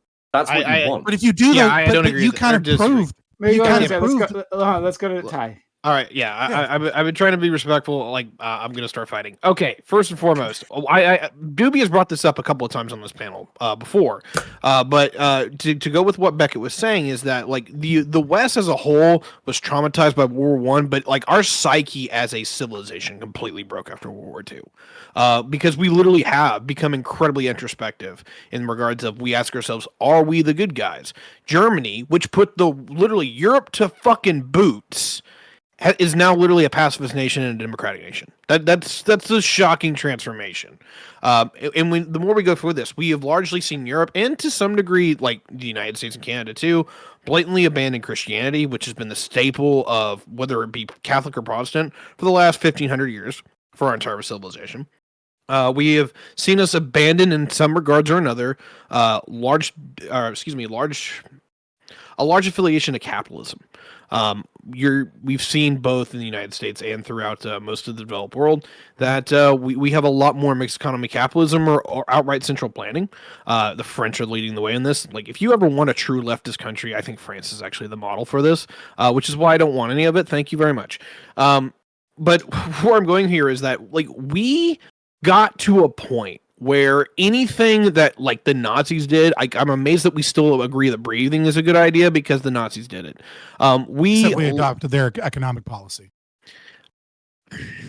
I would feel like that would be a stretch, but there's also a different conversation between like 1936 German economic policy and 1944 German economic policy. So discussion to be had later. But I largely agree. We've clearly gotten closer to both. Interesting conversation in that I might want to separate it because I would actually say that our methodology is going more French-like, unfortunately. Although both of these really sucked, to be completely fucking honest. Anyway, where Beckett was largely laying out this, where he was kind of laying this out, that I largely agree is that we're socially traumatized. Not only on like an individual level, but as a macro level, we have become incredibly introspective, which I think is actually a good thing. But it's also, I don't think we're handling it well because on one level we recognize that we have a cultural identity, though we call ourselves Westerners or Europeans or whatever else. And when we see something alien, we don't really fucking like it. And I think this is one of the big reasons you're seeing AFD and a number of these other political parties becoming, incredibly extreme, if you want to put it that way, but also becoming incredibly popular at the same time. We have not sorted out this problem yet. And the problem is I think we're trying to right now, which is why our politics is off the fucking rails. Like, we keep having that conversation. How many times have you heard it? We're battling for the soul of America. Well, the problem is, Sie sprechen Sie Deutsche, and they're saying the same fucking thing. Like we are having a civilizational conversation of what we actually want our civilization to be, and it's painful as shit. So my question to you, Ty, is you tie this to World War II, right? Mm-hmm. That this is kind of the breaking point in terms of the Western societies, if you will, by and large, kind of losing a kind of deeper tie to their ancestry and like their own kind of societal values and like their own, we're like this, we have these values, we have these beliefs, to like, oh my God, I don't want to be ethnocentrist, I want to be open, I want to be multicultural. And so like I kind of see that, but like at the same time, I would add another layer to that, and I'm curious how you feel about it, which is that I think that politics and of course inevitably world wars are downstream of the culture, which is downstream of the philosophy. I would say that what occurred first was a loss of Christian ethics. And then what replaced it was the very thing that Nietzsche was terrified would replace it, which is that God's dead and we don't know what to do with his corpse kind of situation. And I think as we brought in secularism, we started worshiping new gods in terms of political philosophies I think there are different things to worship for sure, and that this is one of many factors, right? I don't want to be a pure political realist for World War II, but one of many factors, though I tend to be realist. I think it's mostly just Germany was landlocked and it was bound to happen, but many factors. So is it really World War II, or was World War II just the culmination of things that makes it easier to see as a shifting point in our culture? I think it is a World War II, and I think it comes into two conversations. I think we were shocked by World War I because I think it was a combination of technology to where the Americans saw this in the Civil War, but this is the first time the Europeans really get it. The where Europeans didn't, yeah, the photographs of seeing dead people in like the droves.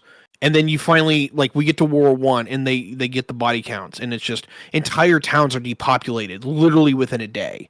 Like, because you had the regimental system, and you would have literally a small town would all get a bunch of, I think they're all telegrams at this point in history, to where everyone finds out all the kids that are all the young men that have been born between the ages of 17 and 23 are dead. And it will literally happen in over a weekend. It just shocked the shit out of people. But what really during the Civil War, we showed up to picnics to watch the Battle of Bull Run. Right. Nobody knew what the fuck was happening with modern warfare. And you're right, Europe didn't really get it until World War I. Right. So here's where the kicker is. Well, this is why I think World War II is so important. World War II takes World War I and all the horrors of it and amps it up to 11, right? So you don't just have humans killing each other on the battlefield. You have the biggest humanitarian disaster in all of recorded history, particularly with Europe, right? You have 1/4 of the people who live in Ukraine, Belarus, and the Russian Federation today. They're all dead. One out of every 4 people dies, right? Depending on where you are, it's significantly worse. You have the Poland, Germany, France, literally all this shit happens. Almost everyone goes into full breakdown. But what is the scary part, I think, which we as a society recognize, but we didn't talk about as individuals, is that we can say the Germans are another people. But every civilizational trope that they have is the same ones that Americans and British and French folks have. Are they Christians? Yes. Do they believe in like some level of like Hegelianism and Kantianism and like, all these like philosophical things? Yes. And what it really came down to is we looked in the mirror and we saw what could actually happen when all of the things that we believe get turned up to 11 and break. And I don't think we handled it well at all. But what I will say is significantly different with the West, and why I think the Westerners should be incredibly proud of their civilization, is that we actually did look in the mirror and we're having that conversation of, okay, what do we do about it? Because if you look at Asian history writ large, they'll commit atrocities and genocide on the daily, and they'll just fucking walk it off. It's amazing what Chinese history is just completely taken away. Go ahead. Second question, Ty. At some point, so let's. Sorry. I'm just curious because I know most people probably haven't looked into it at all, and I'm curious if you have. What is your thoughts on the period of philosophical and cultural denazification that the Soviet Union, in conjunction with America and many Western countries, went through to enforce and change the opinions, the magazines, to the complete and utter destruction of private property rights, to intentionally force the culture to accept leftist philosophy, politics, economic policies, and neoliberalism as a means of destroying the idea of the right-wing politics. How do you feel about denazification in the late 40s, early 50s that occurred when we were still friends with Russia? I'll TLDR this. Union. Yeah. I'll TLDR this. I get why it was done, and in some ways, I think it was even effective. Whether that, I'm not going to get into whether that should have been a thing. Whether that's outright. Good, but yeah, because that's just fucking loaded as hell. What I will say is, it turned out it wasn't nearly as successful that a lot of people gave it credit for, because you did have quite a few stories that were buried, but you could definitely find them, where these folks who lived through World War II in the 2000s, when they knew that they were 5 years from death or, closer, like, they started to come and mask off about how they felt about all the shit. And they're like, hey, like, we did it. We recognized we did it. We knew what was going on 9/10 of the time. Some people didn't know, but most people had at least an idea. And it's not that they weren't, like, blatantly humiliated by it in the ways that they had acted. Moreover, they were kind of saying, we did what we did in the circumstances that they had. And that was really telling in a lot of regards, because they just kind of at least had begrudgingly put it down. But whenever you finally get their, like, last will and testament, if you will, their thing is like, we did what we thought we had to do. We lost. That's literally the way they think about it. And that's a really remarkable take that I have never been able to, like, process in my head. Because, I mean, you didn't live it. Not only just did I live it, but even if I try to put myself in that, my mental and emotional self into that footstep, I feel like I'm just the guy that's going to get killed early on. Corey. Everyone thinks that. I'm curious, Scott, about something you said earlier, and whether if it was sarcasm or not. Because I think when Becca was speaking about immigration, you made a comment on, like, Japan seems to be doing well, like, or okay with this racism, something to that effect. Like, was that sarcasm? Because, like, as far as I'm definitely not an expert. It's objectively true, right? That doesn't mean I value it. That doesn't mean that, like, I think it's good that they do that. I was simply saying, be careful, because if you're going to bring up an example of how, like, this is a problem, right? Well, the far right people love to talk about Japan because it's a racist ethno-state that has done incredibly well, primarily, it seems, in many ways, because being a racist ethno-state, as it turns out, seems to be better than letting in 5% of your population of a bunch of fucking crazy Muslims.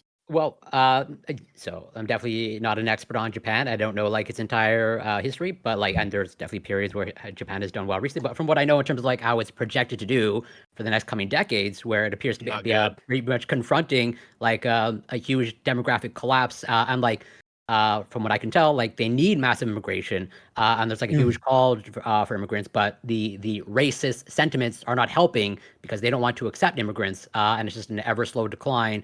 I think that, again, not an expert, but from what I understand, there appears to be an ever-increasing number of people that have just become, like, shut-ins and not socially engaging with anything, just lock themselves in the room, where, like, that combined with, no immigration, it seems like... Otakus might be a problem in Japan for sure. And the demographics as Destiny folk that love to utilize Japan and their arguments against immigration, love to also ignore the other half of the demographics as Destiny argument, which is that their society is collapsing in terms of welfare state for the elderly, to the point where in Japan, they're so healthy and they get to be so old that the Japanese government has had to grab random citizens and be like, we need to teach you a class on dealing with random people with dementia because there's so many old, untaken care of people that just wander off. So, like, like the McDonald's cashier needs to know how to deal with dementia. So, like, yeah, there's certainly problems on the reverse end, right? And I agree. And those are arguments that I would make against the demographics as Destiny kind of individuals that are against large immigration. But I would push back to a certain degree, which is that it's very difficult to say that, well, the projected collapse of a country due to population and welfare, et cetera, is like this thing in the future, right? Like we could, regardless of whatever immigration we want to talk about in the United States, like we're looking at being roughly 120 trillion dollars in debt by 2050, right? So if we're looking at those pure numbers, then we have to go, well, obviously America is going to collapse in the next 20 years. No matter how many immigrants we bring in, America's doomed. It's going to economically collapse. And yet what we understand is that debt, as much as a problem as it is balanced by GDP increases. And when technology increases the value of labor, because it's a labor saving device that increases GDP per capita, right? These things become a balancing factor. So like even if a country loses 20% of its population, it's only actually a problem if, like economically speaking, it's only actually a problem if they don't gain the same amount and a little more in technological advances that increase the value of labor. So it's kind of a difficult thing to predict. Just quickly, just to give some stats, because somebody sent them to me. In the last 5 years, Japan's GDP has declined by 12%. So I mean, it is like, and that's like the overall GDP. They are really struggling. But it's also like, I think partly when you're looking at places like Japan, so much of that monetary investment has been like through technology and overseas integration. We seem to be seeing less of that as technology sprawl tends to slow down. I mean, like when you were looking like at the 1950s, 1960s with like all the American companies like General Electric and whatever the fucking one that made the weird fucking vinyl discs and things and had loads of test stuff. Like Sony just came in and like fucking dominated the market. And like America outsourced a lot of its growth. The same is true of like a lot of the banking and economic sectors. So Japan is struggling because it doesn't really have a place in the world anymore, and we kind of don't talk about that. Help overtake it. I kind of want to. Sorry, I need to go back with the remaining time we have on this hodgepodge of a topic to what Scott said previously. Said so many things. But like bringing up that AOC is white. Like I can't. Oh my god! No, I'm not gonna let this go. I'm actually not gonna let that go. Fair enough. AOC. Okay, so I think it's important to understand that Latin people, aren't a race. You of course already know this, but the Latin people aren't a race. They're a hodgepodge of ethnicities, right? That are moving in. Range from white to like full blown, just straight up black. Like if you go to certain neighborhoods that, like in Colombia, those are Latinos, but like they're 100%. Darker than your average Black American. Yeah. I was actually going to bring up Colombia because I was in Colombia, and like I've traveled, around the world. It seemed to be the darkest places. Latinos, so that's just why I went there. Yeah. But like in Colombia, for the first time ever, it's like someone thought like I was a native, like, and none of the other places I've ever gone to that was the case. I was sitting in a barber shop, and this lady sat down. She starts speaking to me in Spanish, and like sees the questioning look in my face. She laughs to herself, and then starts speaking to me in English. Like that was the first time. It was very empowering for me. I don't know, it was something different. So what's your point? Black, if you're, I'm just shut up. I'm just saying. Look, if you're brown and you're traveling the world, right? This is a thing that you don't get to experience, right? You're always like immediately the outsider. So I'm just putting it out there. Anyway, back to it. So most there of the population is an argument. Black. There is an argument. This is me go to Africa. Reaching out. This is a shout. This is a reaching. Like if you're traveling, it's like Scott, it's Asian nations, which are usually white. I'm pretty sure it's Asian. Pretty sure it's Asian.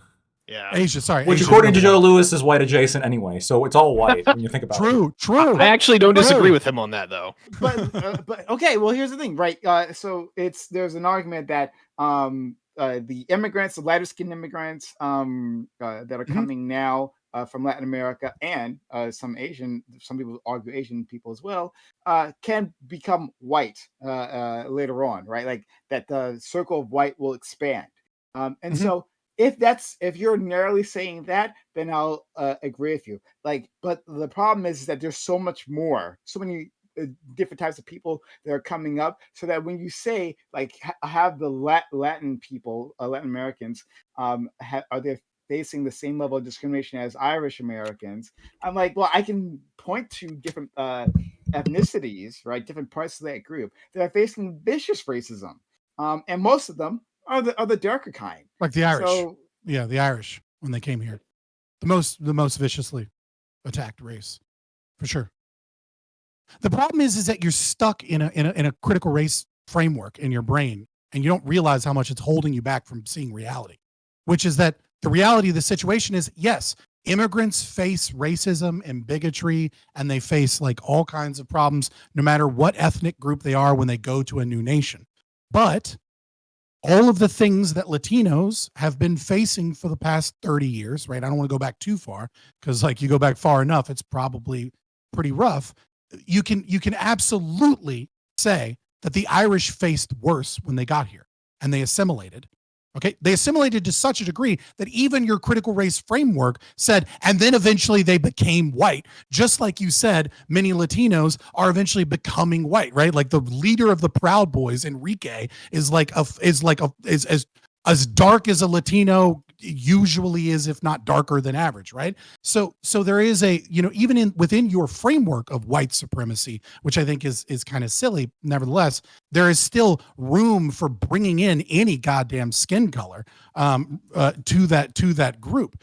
And it is the Irish that face not only racism and bigotry and violence from police and all of the things that you can claim about other communities, but they also face legal discrimination that simply doesn't exist today, right? Like it was perfectly legal to ban all Irish people from your establishment or from having a job at your establishment or from renting or owning property, etc. So like they clearly face more discrimination. It's weird when you're saying that, like when we have an entire immigration, like we've built an entire immigration industrial complex geared to fight specifically against people moving across our southern border, right? Like not even, there's other forms of immigration, and that leads to a lot of people coming in here undocumented as well, but specifically, and our politics and our legal system like addresses the southern border. To say that, well, the Irish had illegal attacks against them, true, absolutely right, but yes, absolutely the case for Latin individuals as well, but even going beyond that, what's your point of bringing that up, right? That our Irish brothers and sisters had terrible things done to them. I agree. But like what is that in response to, or where does that take us? My point is, maybe you forgot the context because you were so upset by the racism that doesn't exist. My point is that when I'm attempting to compare these two, you said, well, the difference is the racism and the discrimination. And my point was, no, it's not the racism and discrimination. The primary cause is that we financially incentivize immigration from South America, and we grant welfare to people that have babies, and that this causes people to remain impoverished, stuck in a unproductive welfare cycle, and brings in people that are not incentivized to be productive in a way that previous waves of immigration were not incentivized in that same way, and that 70% of those people went back home because they couldn't make it. They came here, they got away from the potato famine, they tried to get some jobs, they couldn't establish roots here, so they left, and that is what ensured assimilation. Was not the lack of racism, but the fact that they had to get a job, they had to be a part of the community, they had to be self-sufficient, and these things, these roots, are what assimilate people more than anything else. Thank you for helping me with that context, because what you're doing is a whole like anti-welfare state nonsense where like as a nation we can't invest in people. That like gives us worse outcomes when we put money into these communities, right? And then you'll point to certain communities where like, we've put money in there before, right? And things are still bad, but then you don't have like a framework to actually figure out why that's the case, so that you land on it must be the welfare state. I guess the welfare state is the thing that are keeping these people back. You haven't made an argument at all. You just explained how I give some evidence for my argument, and then you say it's not enough because you don't have a perfect framework that explains things, and then I give you my framework, and you go, yeah, but that's nonsense. Why? Well, I don't have an answer. Let me just shout racism. If you have an argument, let me know. I'm literally giving you an answer here. Like what? So, first of all, Doobie has got to head out. Doobie, hopefully you can make it back. Yeah, I've got some work shit to deal with. Take care, Doobie. Unfortunately, I was looking forward to yelling about the UN with you guys. You were very quiet for being an immigration. Yeah, debate. I was expecting some hot takes. I've been dealing with work on the side, trying to get it all. Yeah, but I need to drop off and deal with it.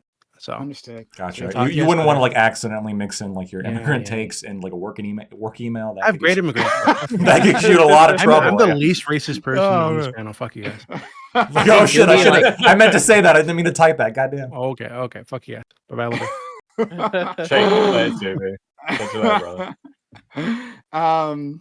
I was saying Scottish shit. Yeah, it's Scottish shit. Yeah. Okay. I was just saying you don't have an argument, and then you keep saying you're giving me one, but I haven't really hearing one. Your argument is mine's nonsense, and my supporting evidence isn't good enough. I think what you say all it's the not time, an argument. It's not a positive position. Like a person who is disagreeing with you, who presents their point of view, who gives examples throughout history. When they do that, you're not presenting an argument. This is what you like do on a regular basis. I've seen you do it dozens of times. Even though what's your positive position you with an argument? So, what'd you say? Go ahead. You're not presenting an argument because an argument, your argument, right, is against mine, which is evidence isn't good enough. This is Corey. This is argumentum ad.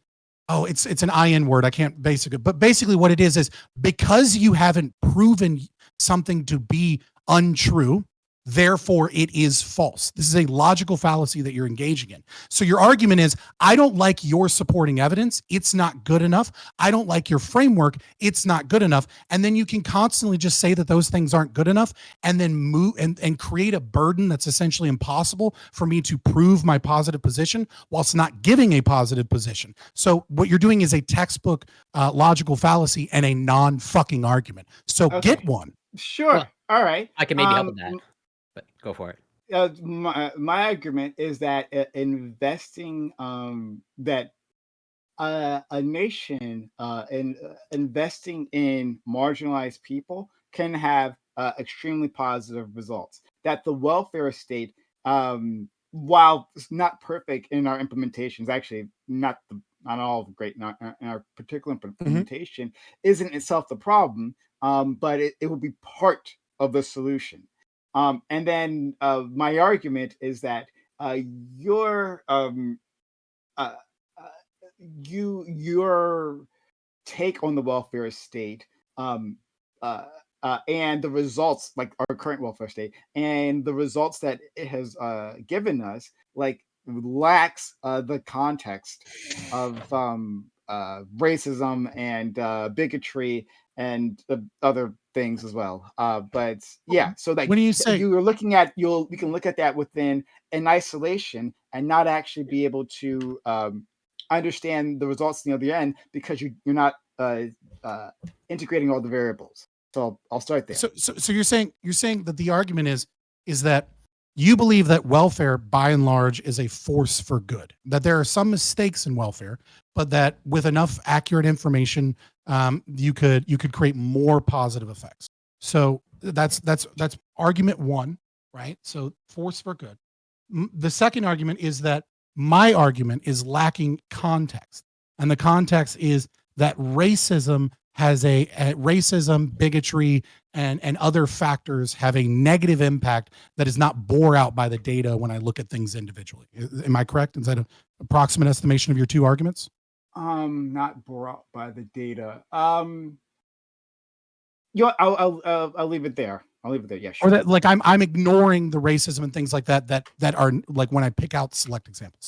So for the first one, welfare has largely been a force of good. I think all of the data shows that is unequivocally true.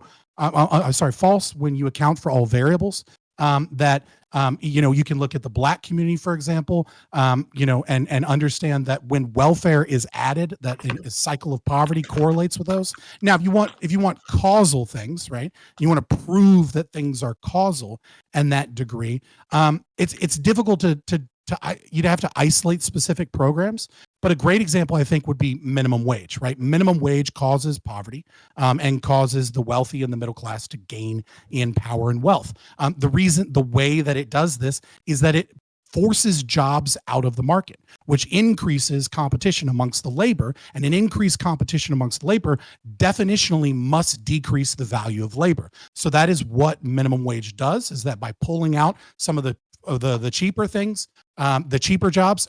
Thomas Sowell gives a great example of this when he makes this argument about how, we used to have people that would go up and down the aisles of movie theaters, ushers, and help people to their seat. With the institution of minimum wage laws, this job that was primarily for like high school kids, right? It's not a job that most people should be doing, forces them out of the market, because now you can't pay someone $7, $8 an hour in any community to do that job. It's a $2, $3 an hour job, but it's a fun, easy little job for high school kids. Well, now those kids become competition in some of the other minimum wage jobs like fast food and things like that. This depresses wages, which keeps those that are impoverished down. So this is just one example of how welfare definitionally must harm people. The second argument, which is that my argument lacks the context of racism. I would need a pointed example, because this sounds like bullshit cope. That like, well, actually my argument is wrong because of a nebulous racism somewhere, because many of my arguments against welfare would actually be, areas in which racism was worse and the Black community did better until the instantiations of welfare, which occurred as we got less racist over time. And that would be when, fatherlessness starts increasing. The incentives that I think that help destroy these communities that are inherent to the welfare system are present in a time where we're getting less racist than times before, where the Black community was growing and achieving at a better rate without welfare. So I think that would be my argument to those two arguments, and why I think you're absurd and you're just throwing out racism. Let's just talk about like the minimum wage stuff for a fucking second here, because like this is such a weird fucking myth towards like lower pay brackets. I can see those arguments, but that's why like reasonable countries scale their minimum wage based on age. Like the minimum wage for like 16 and below, if you're doing work in the UK, is very different from the minimum wage you're getting towards like adult branches. The other thing that's happening majorly in the economy is things like a deregulation of certain sectors. Where like, hold on, I'll fucking let you finish. Let me finish. Yeah, like, and Corey will go afterwards, and I will respond after all that. Yeah, you've got like sections of the economy, like the housing market, which are hyperinflated because you've turned like housing into a commodity. And in America, when you're talking about like actual earnings, like things like the tipping system in America, where you're not even directly paying people, you're expecting your customers to pay for the service, which is something that like is now a social faux pas not to do, not based on anything you're actually like doing at work. Progressive, anti-racist. Yeah, I love it. Yeah, but the problem you're facing within like economy, even within sort of minimum wages, and there are issues with minimum wages, is that you're like taking this 1950s view of capitalism, which is that capitalism wants everything in society to progress and get better. Like you take your money, you reinvest it back into the economy, back into the infrastructure. So the fucking Ford stuff of, I want my workers to have a day off so they can buy my cars. So you get the entire system. But we don't live in those systems anymore. Ultimately, it's not just that jobs are getting forced out, it's that we don't need people to do a lot of the jobs that they're doing now. Like we can automate so much fucking shit that we are keeping people on when we don't need to. The other problem is people can't afford to fucking live. If you go back like 40 years, you could support a family working in a fucking grocery store. Maybe not 40, maybe 60. But like you could support your family doing a simple job. You can no longer do that. You need two people working. And that like comes down to how like our loan system works, our credit systems work. Like, do you have an argument against welfare? Minimum wage. The problem, you haven't made any substantive arguments against minimum wage, other than in other countries we stratify it by age, so the specific impact that you are talking about is less bad. What I'm talking about is you're talking about the general economy. I didn't say the problem, the entire problem with the U.S. fucking economy was minimum wage. I explained how this specific thing is negative, and then you brought up all kinds of other shit within the economy that are not at play here. You're not making a fucking argument against what I'm saying. I'm trying to make a fucking argument, Scott.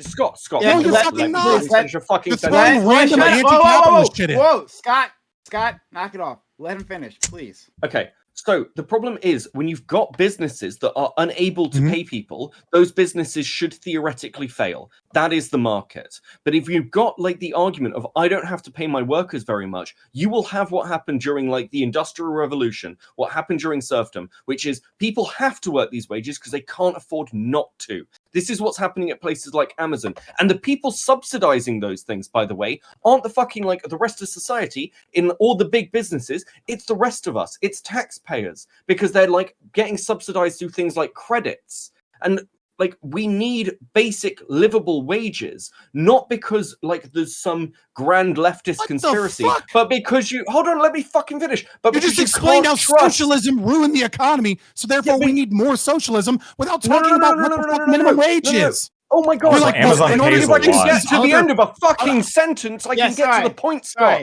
Like the problem is, large international companies are prepared to like large international companies are prepared to either outsource their work where it's cheaper, or they're prepared to like bring in cheap illegal labor, which happens all the fucking time. And so that's why we need strong regulations against those things. And the question is, if you've got a business that cannot afford to pay minimum wage, should that business exist? The answer is no, because work is pointless if people can't live off it. It's not a privilege to have a job. It is a way to continue surviving, and that is what minimum wage is for. Okay, so I'm going to unmute Scott so we can reply to that, and then Corey as well. So first off, you brought up a whole bunch of irrelevant shit, which has nothing to do with whether or not, which is a very specific argument I made, which is that minimum wage has a downward pressure on the amount of jobs. And because it has a downward pressure on the amount of jobs, it increases competition in the labor market. By increasing competition in the labor market, it has a downward pressure on the value of labor. Then you brought up things that don't actually change the value of labor. So minimum wage does not change the value of labor, in the sense that increasing the minimum wage doesn't make a job that is $8 an hour more valuable. It does in the immediate, because currency hasn't caught up to the change that has occurred. So if I institute a minimum wage law, right, instantaneously, all of those people that are being paid minimum wage that have to be paid more, yes, they're making more money. Their job is more valuable, but the value of their labor hasn't changed. I haven't increased. I haven't created any new technologies. I haven't created labor saving devices. I haven't taken people out of the labor market by reducing immigration. I haven't done anything that technically changes the value of labor. All I've done is done a quick Band-Aid. And what is required for that to occur is for the rest of the sector of the economy to balance. And what occurs first is that the middle class don't get relative pay increases. And then what occurs is an increase in prices, or inflation, because you have inflated it. By inflating the value of the labor, you have inflated the currency. So what occurs first and foremost is that the middle class lose money. Then what occurs over time is that it balances out. The only people who don't lose money are those individuals that have assets, that their money is tied to the inflation rate on loans that they have taken out on their assets. These would be the mega wealthy. The only people who don't lose money but gain money by a minimum wage increase is the mega wealthy. You brought up the idea that they'll outsource jobs to other nations. Yeah, this is called Kuznets curve in economics. Absolutely. When you increase the minimum wage in America, companies and corporations that have more power and are more international can absorb those costs by going to another country. Small businesses and the middle class suffer. Those businesses go under because they can't afford to pay those things. And as you said, if they can't afford to pay an increase, which by the way doesn't doesn't change the value of labor, they shouldn't exist anyway. So you're all for the small businesses going under and being destroyed by this increase, and then poor people in other countries do better. Yes, that is Kuznets curve, right? As a country industrializes, they absorb jobs from the market. So the jobs aren't actually they're going from Americans, but they're going to other developing nations that do better in these things. Over and over and over again, you did not give an economic argument. You did not talk about why minimum wage is bad. The only thing that you did is you brought up other factors that show that you have a sophomoric view of economics, and then accuse me of these being all of the reasons why minimum wage is needed. You said, here's all the socialism that failed. Here's why we need more socialism. Okay, but it's not just about socialism. The markets we're existing in now are not the markets from like the early 1900s. By the way, which we still saw massive economic crashes. Like, again, we have a much larger labor force to deal with than we did like even like 60, 70 years ago. Like, we increased our labor force like outwards to like all sectors by about 50% when women started working post World War II. So like, which decreases the value of labor. It happens. Yeah, like absolutely. And like labor also, let's be clear about economic theory. Economic theory, generally, like with classical economics, seems to treat labor as something that's not affected by supply and demand. There are reasons for that, which are very fucking convenient. But the truth is, like, if work doesn't pay people enough, you are going to end up with like actual societal collapse. So one of the reasons that we have these welfare systems, like minimum wage, like making sure that people don't starve to death, is because we've reached a point in our societies where we're not really sure what to do, because we're hitting the point where less and less people actually need to work to keep society rolling. There are less jobs that are needed. We are much more specialized and we outsource. And we have a highly educated class that is struggling to make money. But also we have a lower working class where those traditional jobs that they'd be doing that would be like vocational and you could support a family on, if we're looking like, again, 1900s, either no longer exist or no longer are valued in the same ways. Those things have been broken over time. Minimum wage is an answer to those problems. Now, like, you can agree, like, I might agree with you that there are base economic problems that we're facing that are deeper than minimum wage, but just removing it isn't like, removing it would be worse than having it. Because if we don't make that argument, then can you please? Okay. But then, you haven't actually said why minimum wage is bad. You just keep saying we need, or why it's good. You just keep saying, here's all of these problems that I mostly agree with, right? We might have some minor differences. And here's why there's all these other complicated things in the economy that have a downward pressure on the value of labor. And then you go, that's why we need minimum wage. And you haven't addressed the fact that minimum wage doesn't change the value of labor. It doesn't help anybody except the mega wealthy. That's the only class of people that it helps are the rentier class. The people that all of their money is tied to interest on loans that they get. Like Elon Musk doesn't have that much money in his bank account. And the money he does have is all money he's borrowed on Tesla or Twitter, right? And so when inflation occurs, he just borrows more money at different interest rates. You see what I'm saying? Like, the only people that are actually helped by this inflation is the mega wealthy. And you keep saying, well, here's all these problems in the economy. That's why we need minimum wage. I'm trying to tell you, minimum wage doesn't solve any of those problems. It's not even a fucking effective Band-Aid. It just keeps stealing money from the poor and especially the middle class to give to the rich. Okay. Here's my question. Do you think that if you didn't have minimum wage, people would be paid better? But just hold on. Hold on. So ask your question, finish that exchange, and then I want to go to Corey, and then I think it was Ty who asked me for something. So I'm going to do that. But then we also do need to go on to our topic. That was the question. I do want to address. That's what you're going to say. Okay. Yeah. I do want to address. I need water so bad, Scott. But yeah. So go ahead. Have you been talking a lot, dude? My house is. My room is now on the second floor, and so like I gotta I can't like quickly step away. I have to like take some minute to like get there and get some water. So I gotta get water. Just quickly, do you think that if minimum wage was gone, people would be paid more in general? I think that must be true. That technically is impossible for that not to occur, because if minimum wage was gone, right, there would be jobs introduced into the market that are currently below minimum wage. These are jobs that would likely be done by, like high school kids or potentially, There are jobs that can be done by like mentally challenged people, etc. And when these jobs enter the market, right?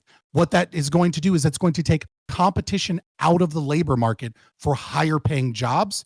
And as though that competition is gone, this must, technically speaking, it must lead to an increase in wage into the real value of those jobs. How long will that take to balance out? I don't know, probably a couple years. I can see a certain logic, but I'm gonna just give a simple example of where like the human condition within like sort of corporations breaks that. So in hospitality, we need a decent amount of workers. This was one of the reasons I ended up leaving the industry. But we need a solid amount of workers to be able to serve customers.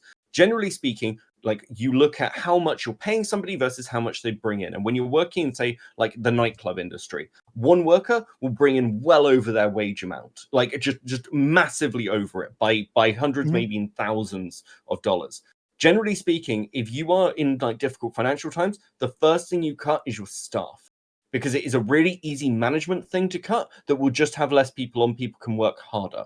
And the problem is that when you've got those like situations, it's not just thinking about the wage costs. This is not just the calculation management does.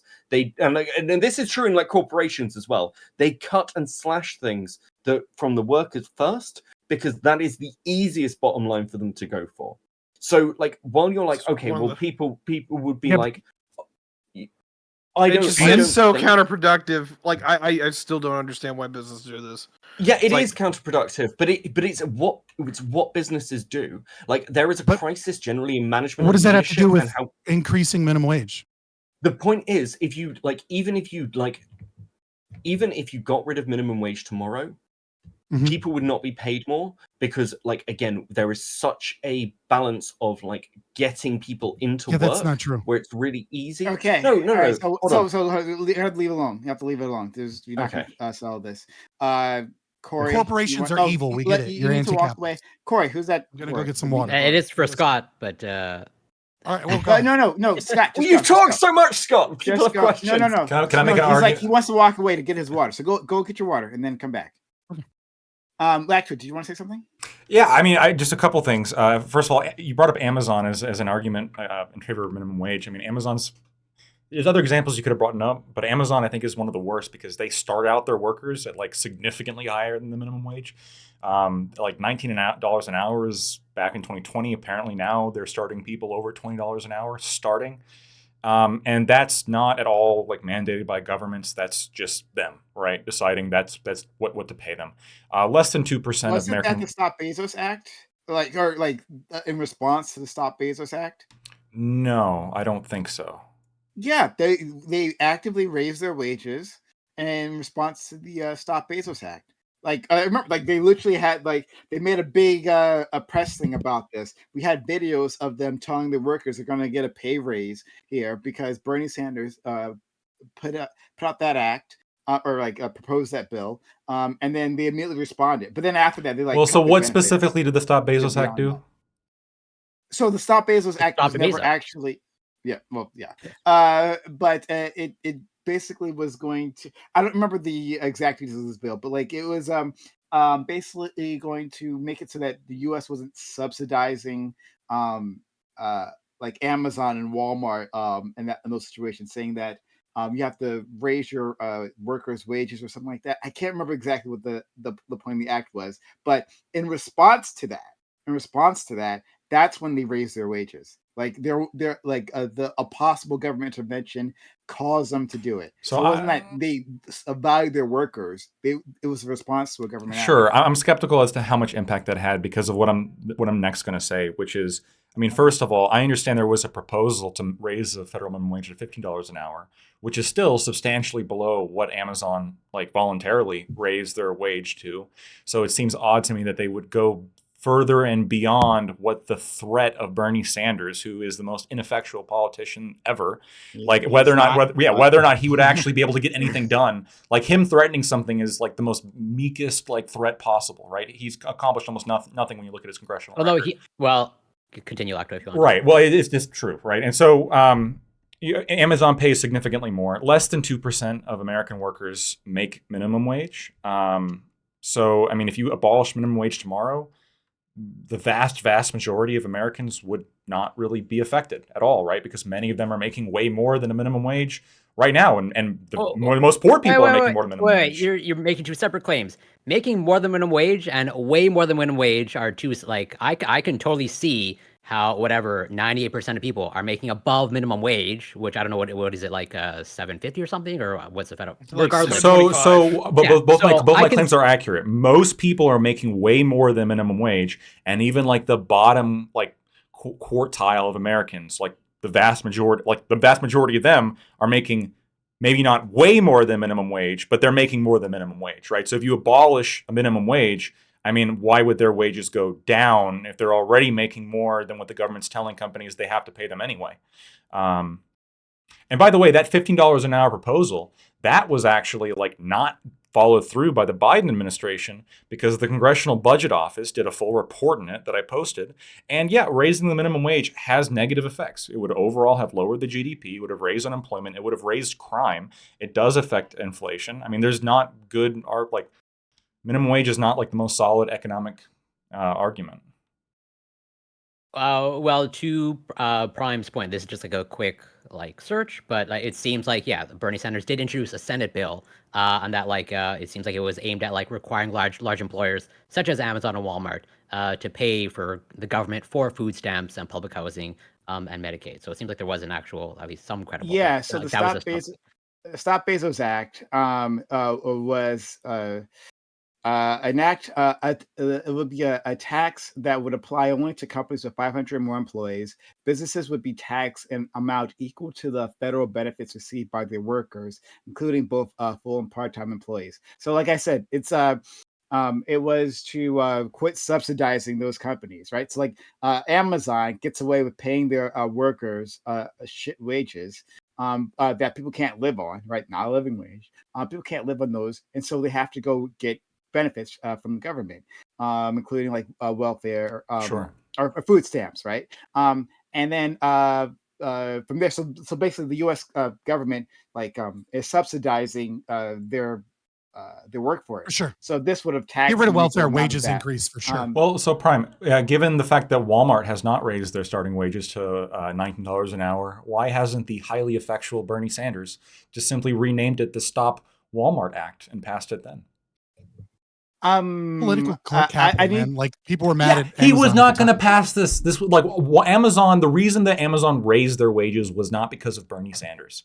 It would be. I mean, I would think it's 99%. I would bet. Hold on. It was not because of the Stop Bezos Act, Scott. Hold on. Let Scott speak. Let's be honest. Okay. If I'm Amazon, right, and I'm paying people $17 an hour and inflation's going up and I'm probably going to have to move to 19 in a couple years anyways, and then AOC and Bernie Sanders are both coming after me, calling me the biggest evil corporation ever, and then I start seeing a decline in my sales because a bunch of lefties are like, fuck Amazon, I'm going to use something else. Yeah, I might go ahead and just be like, yeah, sure, $19 just to get them off of my ass and get some decent PR. Yeah, but no, you're right. Well, hold on. Right? This is the argument, though. Well, no. But this is the argument, though, right? You have at this point. Scott. At this point, it's just public pressure, right? You have a bunch of people who are saying, "Hey, fuck you, Amazon. You should raise your wages," and then they do it. It's not like there was an actual credible threat of Bernie Sanders, political hero, passing the Stop Bezos Act. He didn't even pass it, right? And he didn't even need name one thing he's ever passed. Hold on. Oh my God, sorry. Don't. Him and John McCain working together on the Veterans Administration. You want to have that argument? Don't have that argument. That's fine, but that's not what I'm saying here. I'm saying that Bernie Sanders proposed to Stop Bezos Act. This was a culmination of the political movements that, our friend Scott was just talking about, the political pressures and shaming of Amazon, the whole movement shaming Amazon for what it was paying its workers. And he introduces this act, and he does it, I believe, in was it September? Wait, I'm fine with this. I'm fine with public pressure. Hold on. I'm going to make my argument, right? September of 2018, I believe that's when that dropped. Around that time, and then in October of 2018, all of a sudden, the wages are raised. So You know what? So correlation must equal causation. No, hold on, no. Nice try, right? So I talk about like how Bernie Sanders introduces this bill as a response. Amazon does this, right? And I go on to tell you that yes, there's a whole political movement, as is always the case when we have bills like this, right? There's always commies fighting. And I've been doing that for years, right? Pressure on Amazon and such, right? And then there's a response. You're like, well, I guess there's no reason to look at these two events, right? I guess it must have been that all of a sudden, just like a month or so after this bill was introduced, all of a sudden market forces kicked in and the prices were raised. So which is more likely? Either market forces suddenly changed out of nowhere, or maybe the Stop Bezos Act and the political movement behind it has something to do with it. Which one of those is more likely? I think it's substantially more likely that there was some kind of public, like, as we know, boycotts work. I think there was probably like a lot of pressure on Amazon from their market, which is primarily like middle class, white liberals, right, who stay at home and shop on the internet. There's probably significant pressure on them to meet the market demands, right? Because the market demands had shifted. The market demands are, we don't feel good buying from you. We want you to raise your wages. And my argument for this is my argument for this is straightforward, because Prime, let me ask you, like, do you think like Amazon now pays significantly more than minimum wage, but like Walmart, for example, I'm pretty sure America's largest employer does not pay as much as Amazon starting for most of their positions. Why, Prime, did Bernie not try to apply the same thing to Walmart, like politically speaking, like in terms of passing the bill, if it wasn't just a, public opinion kind of force that ultimately forced Amazon's hand? I have to look up how much they pay. I'm like looking at right now. I don't know. Walmart jobs pay.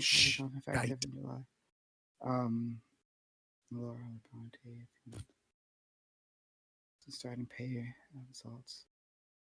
I see somewhere around like $14, $15 an hour, but that's like 14, very 15. quick. Yeah, I'm trying to look. I don't. Which is considerably less than Amazon's starting pay. But that's literally $15 an hour is the and I'm seeing like I'm looking up things here. I was thinking 15, 16 and that area, right? But $15 an hour is literally the movement, right? The fight for 15.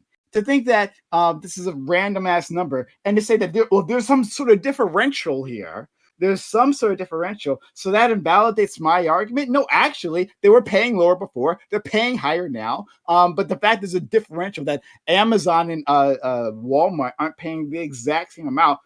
Whose argument was ever that to begin with? Like, what is this argument you're trying to present to me? The argument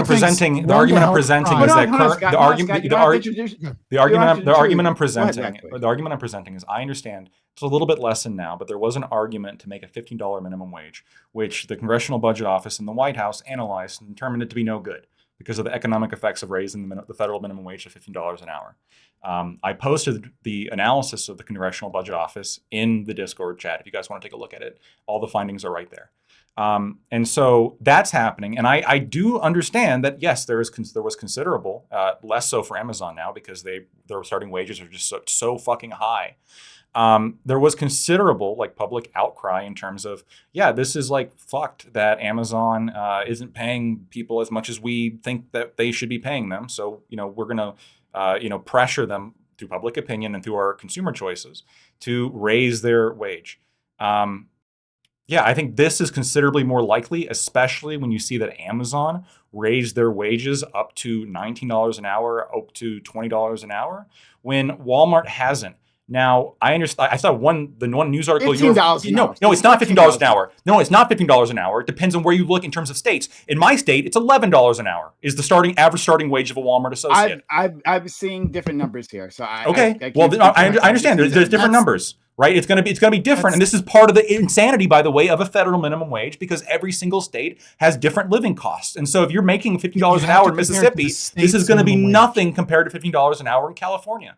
Sure, but hold on, like before we drift out, right? What was my point? My point is that Bernie Sanders introduced the Stop Bezos Act, and then Amazon raises its wages. That was the argument that I made. Correct? Okay. So I show you how within a month of that happening, that there was this increase. I'm trying to figure out the exact date that it was introduced. I'll but it figure didn't out. increase the value of labor. But sure, that's nice. You're just but the point is, economics of the argument. This is talk about how within less than a month. This is shut up, Scott. You don't have to introduce every argument. Give me a second. We'll have a lactoid here. Thank you. All right. Just address the economics. It's less. Please. Oh my God! Shut the fuck up. Don't worry, I'll help you out. But like, so within less than a month, it seems there was this increase, and then you, for some reason, like, well, Bernie Sanders must have had nothing to do with this, right? There was a legislative bill introduced, a capstone of an entire movement, and I guess that had nothing to do with the outcome. That was my narrow point, was it not? No, I understand your point. I disagree with it, right? Because when you look at what the Stop Bezos Act is, it quite literally says, like, if your workers are on food stamps, you would have to subsidize them up to whatever the cost of their food stamps would be. People making $20 an hour are like, they're making more money than my understanding is making more money than to qualify for food stamps. So why would you have to raise your wage to $20 an hour? All you're saying is that afterwards there was an upward drift. I'm happy there was an upward drift from with Amazon's. Here's my question. Do you think that Amazon raised their wages because they were sincerely afraid of some kind of legislation coming down? Or do you think they raised their wages to where it is because there was public opinion that was very strongly in favor of them raising their wages? I'm saying that the legislation came because of that public opinion. There was literally a movement, the Fight for 15. You're separating these two as these two are different things. I'm saying they're the same thing. So they're very different, though. And that's why I kept saying it's the capstone. It's the ultimate expression of this movement when this bill came down. And then just it's not like it happened a year after or 2 years after or anything like that. It happened less than a month after there was a response from Amazon. So the reason why separating these two things is very important to people like me or Scott is because there is no ethical problem we have with people bullying Amazon into paying their wages more through like market mechanisms. The problem comes when you have the government passing legislation forcing them to do it, right? That's where the ethical problem comes in. And so, because the argument here, I'm assuming, based on, maybe I'm wrong with this, but I'm intuiting the disagreement between Scott and Beckett was the effectiveness of government-mandated minimum wage and whether or not this is effective. And so that's the issue that we have. We don't like government-mandated minimum wage. If people want to bully companies into paying their workers more, that's just fine, right? Because that's the market reacting. They're going to be paying the price, like, et cetera, right? There's other employers that may offer something different, right? Maybe Scott's against bullying Amazon. I'm not against bullying Amazon. I was just fighting you on a very narrow point. To reply to Scott, because we do have to move on to our other topic. But I want to reply to Scott. What he said previously. So my conception, and this might be a deficiency of mine, but like my conception of the welfare state, I never look at like the minimum wage as a part of that, though I can understand that you all do. So fair, okay, fine. But in my mind, that's when I was no, when I was arguing with Scott previously, that's not where I was going to go there. Like, I'm talking about like direct payments of the state provide either a monetary value or resources to individuals, right? And the benefits that accrues from that. I can make an argument for the minimum wage, but that's like not really my focus. But we should take some time and talk about that later, okay? And then you talked about you brought up. Don't worry. You will be able to respond. Don't worry. I'm gonna unmute you, friend. But like right now, you'll just talk over me. Yeah. Okay. So, and then finally, you brought up like Black fatherlessness, and you're relating that to the welfare state. So the issue of Black fatherlessness is not like some sort of new thing within the community. It's a very old thing, literally from slavery, literally from our families being broken up. And the like the shattering of communities. So that there's that. But in response to that, I'd also like to say that there's a myth of Black fatherlessness. That the ways in which we count what is fatherless, right? A fatherless child are incorrect and inadequate in our country.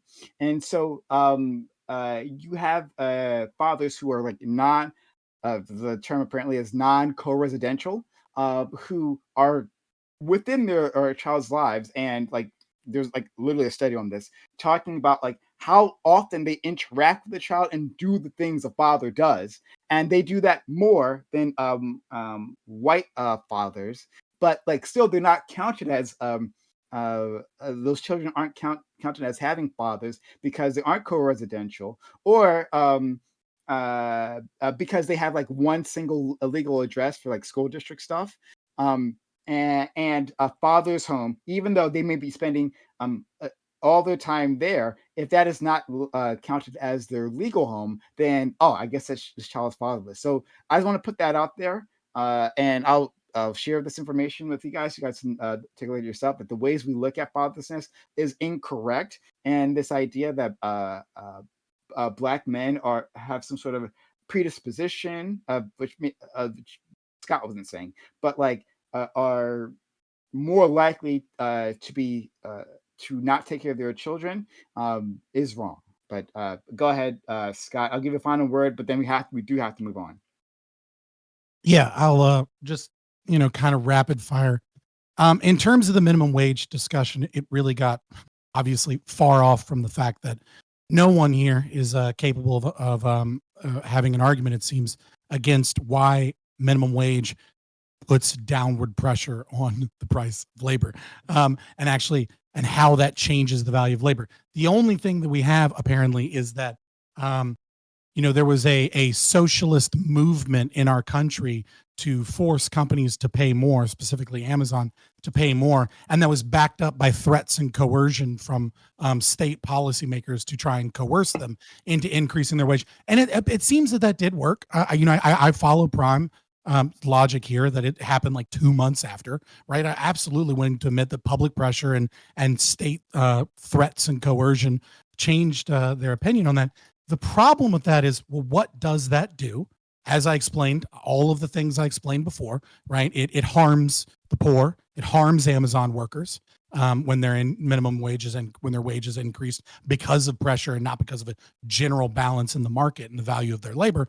And the second thing is that when this occurs, especially with minimum wage, less so just one company, but when minimum wage occurs, because there's lag between inflation catching up to the new wages, this is the peak time when it becomes most profitable for businesses to invest in automation, because inflation hasn't hit.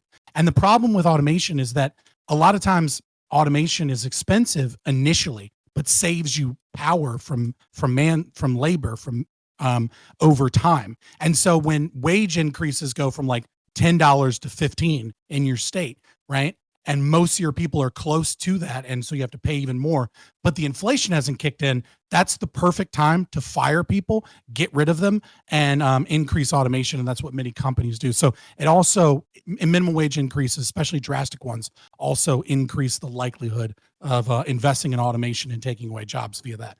And then lastly, just to address Prime's discussion about fatherlessness, yeah, I mean, anytime you go to a next layer of analysis, you will find that the previous statistics you were using have less explanatory power. Like there are lies, damn lies, and then statistics, right? So you're absolutely right that like cohabitation is more common in white households because it's more common in higher socioeconomic households because they don't have to do things to kind of like cheat to like get someone in a school district that's good for their kids, right? Or things like that.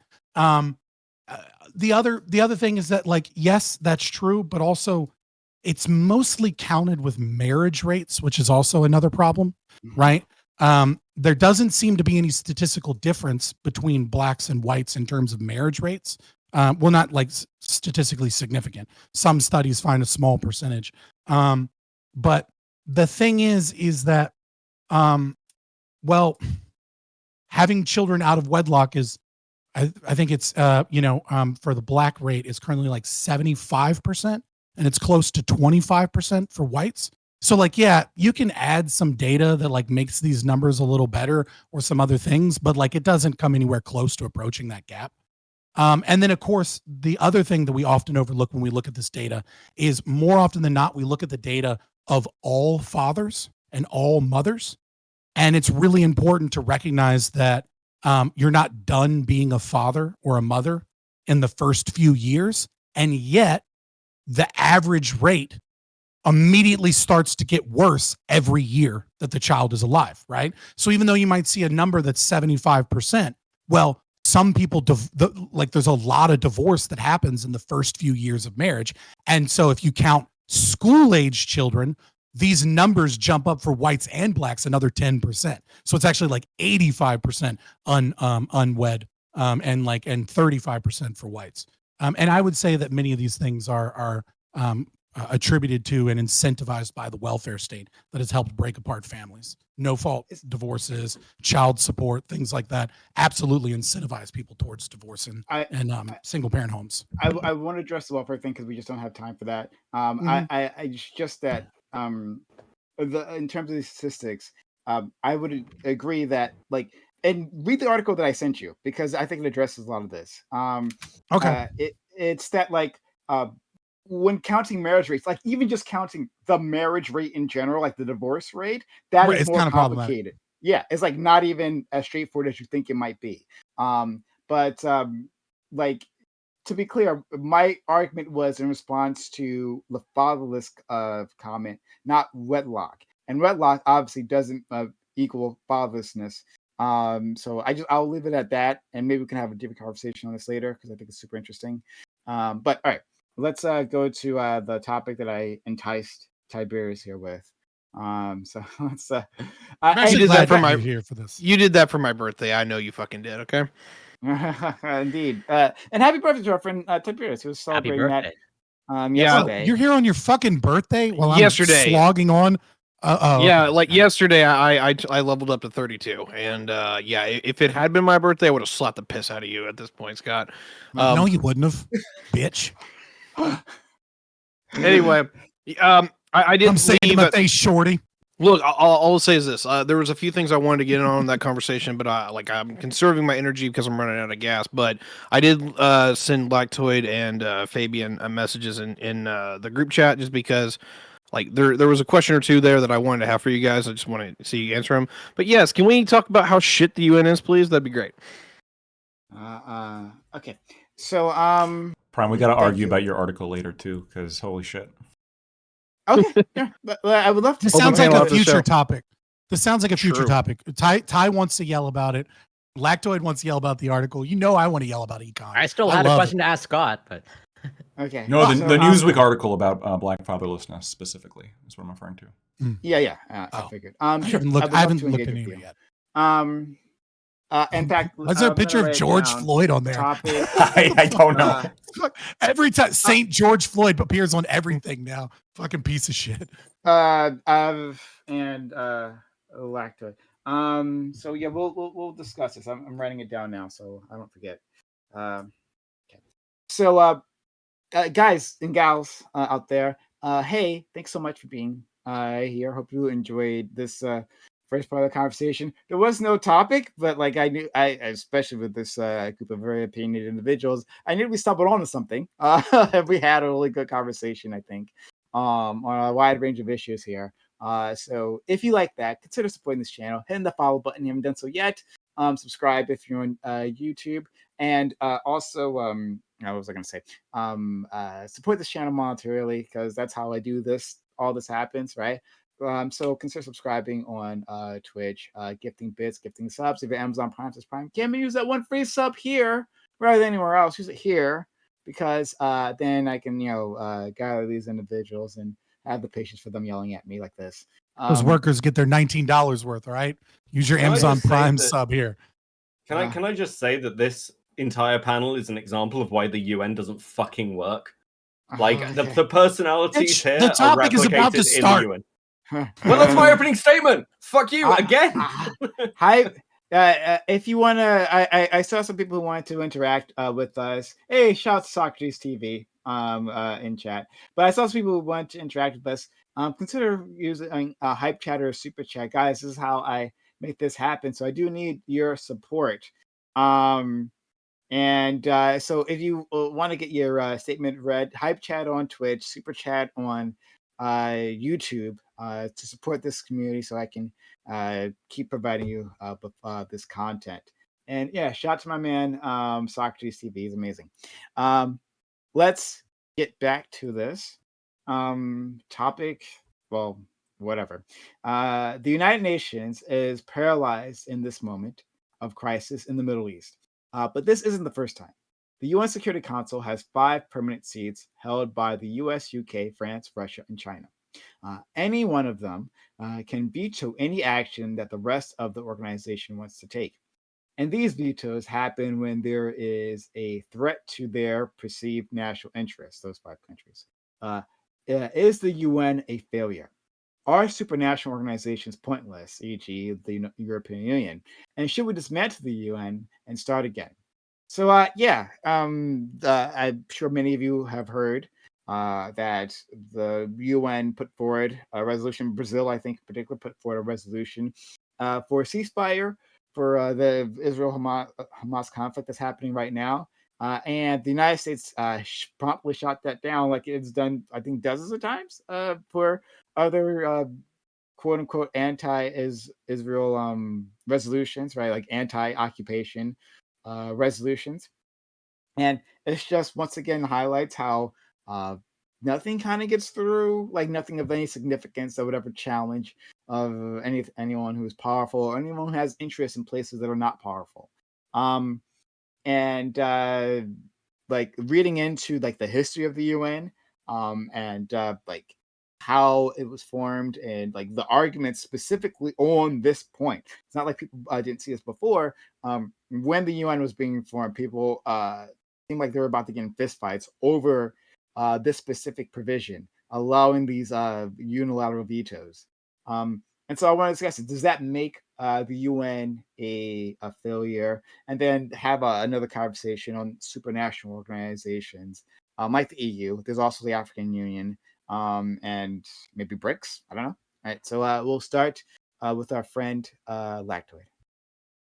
There's a ton of critique of the UN, and I think most of the critiques actually stick. But the reason they stick is because the UN exists and can only exist as an institution that is sensitive to global power differentials.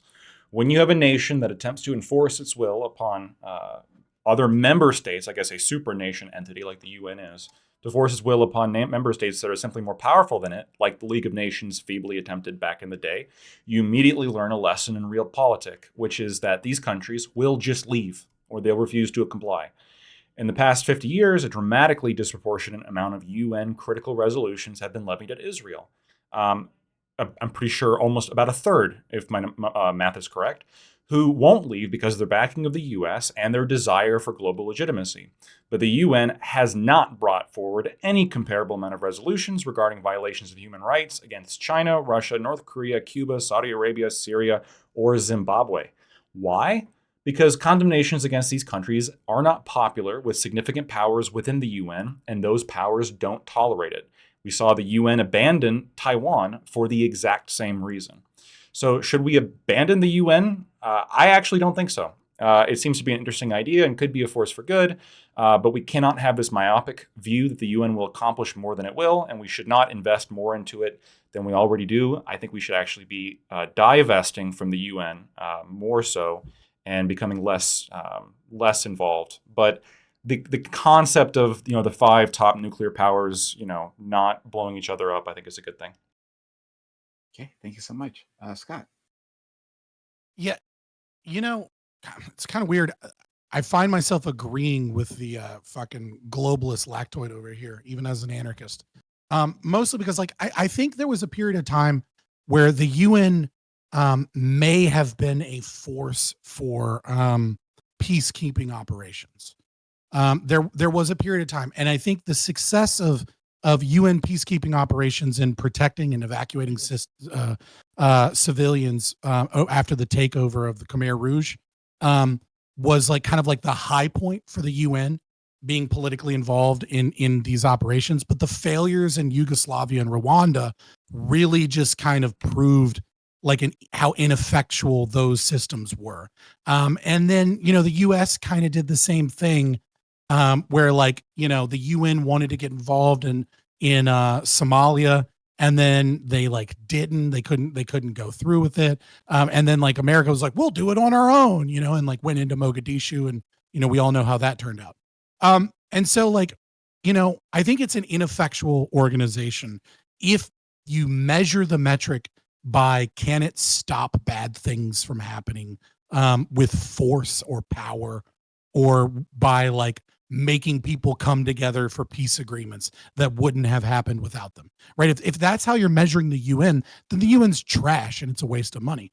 But I think there's another kind of like factor, like almost like a psychological factor that the UN has, which is sometimes countries just need to bitch, right? Like sometimes they just need to complain and get some support, and then get some charitable donations from like a superpower or something like it's like, I go for it. I'm like, fucking Darfur, like we need help. Right. And then nobody does anything. But then there's like, hashtag save our girls, starts, and charity gets some money. Like it is, I think the UN sometimes can be a release valve, which is keeping war powers from kind of going at each other's throats, because there's this national kind of like song and dance shaming thing going on where like they're talking and will they won't they kind of like rom-com between two war powers. And so in that regard I think it's kind of good, but like in terms of its effect it's useless.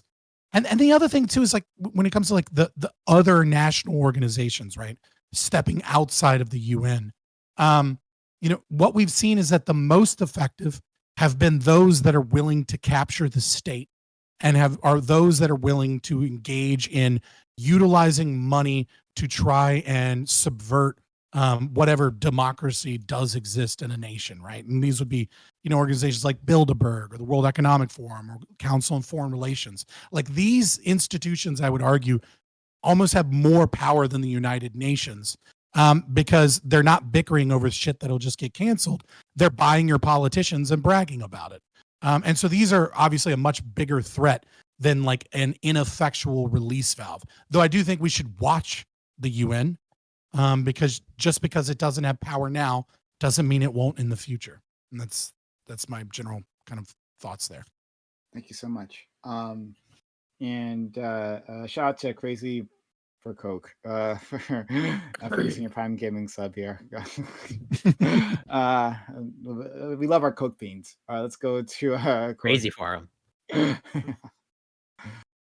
Well, I'll try to keep it brief, and actually pretty much echo a lot of the same sentiments that Scott just went through. I'm definitely not an expert on the UN, but it seems like at least recently, from what I can tell, like largely ineffectual. But I think, I guess what I would sort of back up the most of what Scott said, there seems to be something of the psychological benefit of like, just the spirit of all countries come together. There might be some utility to that, and just like the spirit of like maybe having not really actual true skin in the game, but some sort of like semblance of skin in the game, and then just like attempting to hash things out. There might be some utility to that, but from what I can tell, it seems to be largely ineffectual. But like, how do you solve that problem? It seems like this was trying to solve some of the failures of like the League of Nations, from what I gather, and then it seems like it just seems to be playing out roughly the same over a longer course of time. And it does seem a little bit strange, although I understand why it occurs, but it seems a little bit strange that, certain democratic countries have veto power, and just like this veto power is just like reserved for these select few. I understand why it works that way, but it just like on principle it seems a little bit bizarre. But I'll leave it there for now. Thank you so much. Let's go to Tiberius. Yeah, so I'll just do some addendums to what's been said, and then I'll kind of get where if I actually agree. Number one is that basically with the world wars, we went from having about 12 major powers in the world, and that had been the norm throughout most of history. Of being the imperial powers, and then all of a sudden it's World War I kicks it down to where we had 8, and then World War II kicks it down to where we have 5, and those 5 are the core members of the Security Council. We trusted the winners of World War II to maintain peace and security. Obviously, from the gate, that was probably a stupid ass idea because the Brits literally had to call it quits and go home, and so did the French. And then, unfortunately, China fell to totalitarian hellscape. So yeah, it didn't go out very well. The problem is that we're here now, and it's either we have the conversation of, okay, you're on this UN Security Council if you can actually enforce security, which pretty much means that you have to have global reach and global presence, which means the Security Council consists of the United States, and the United States. Or you basically get anyone who has ever mattered throughout history, which is basically on the short list of being an imperial power, to ask them to have a standing military that can reach out into the wider world and basically touch face if something goes wrong. We had a conversation about this earlier. Does anyone want the Germans to rearm? Does anyone want the Swedes to rearm? Relevant point, but I'll simply suffice to say this. We are definitely back in a League of Nations situation in the way that I'm looking at this, to where having the ability to stop wars only matters if you have the will. And the fact that the Americans are not kicking the shit out of the Russians in Ukraine pretty much means the UN is fucking useless at this point. I'll end with that. The Swedes are really good fighters. They are. Seen a bit of their history, and surprisingly good fighters. For especially where they're at right now. But putting that out there. Maybe it's because they're fighting for fantastic women that they have in their country. That would empower me too. Let's go to Beckett. Ultimately, like, these organizations are kind of pointless. The kind of I think a base issue is that nations' interests don't align anywhere near as much as we idealistically want to believe that they do. And this is one of the reasons that the League of Nations fell apart with Japan leaving, and the general sentiments of control and power. This is also true of the EU. There are sort of a couple of big countries, and they tell everyone else what to do. The UN has its uses, particularly militarily. Weirdly, the research that the UN does militarily is sort of one of its biggest assets, in my opinion, because it allows us to pool research and also sort of stop things before they get too far. We seem to be seeing this with swarm warfare.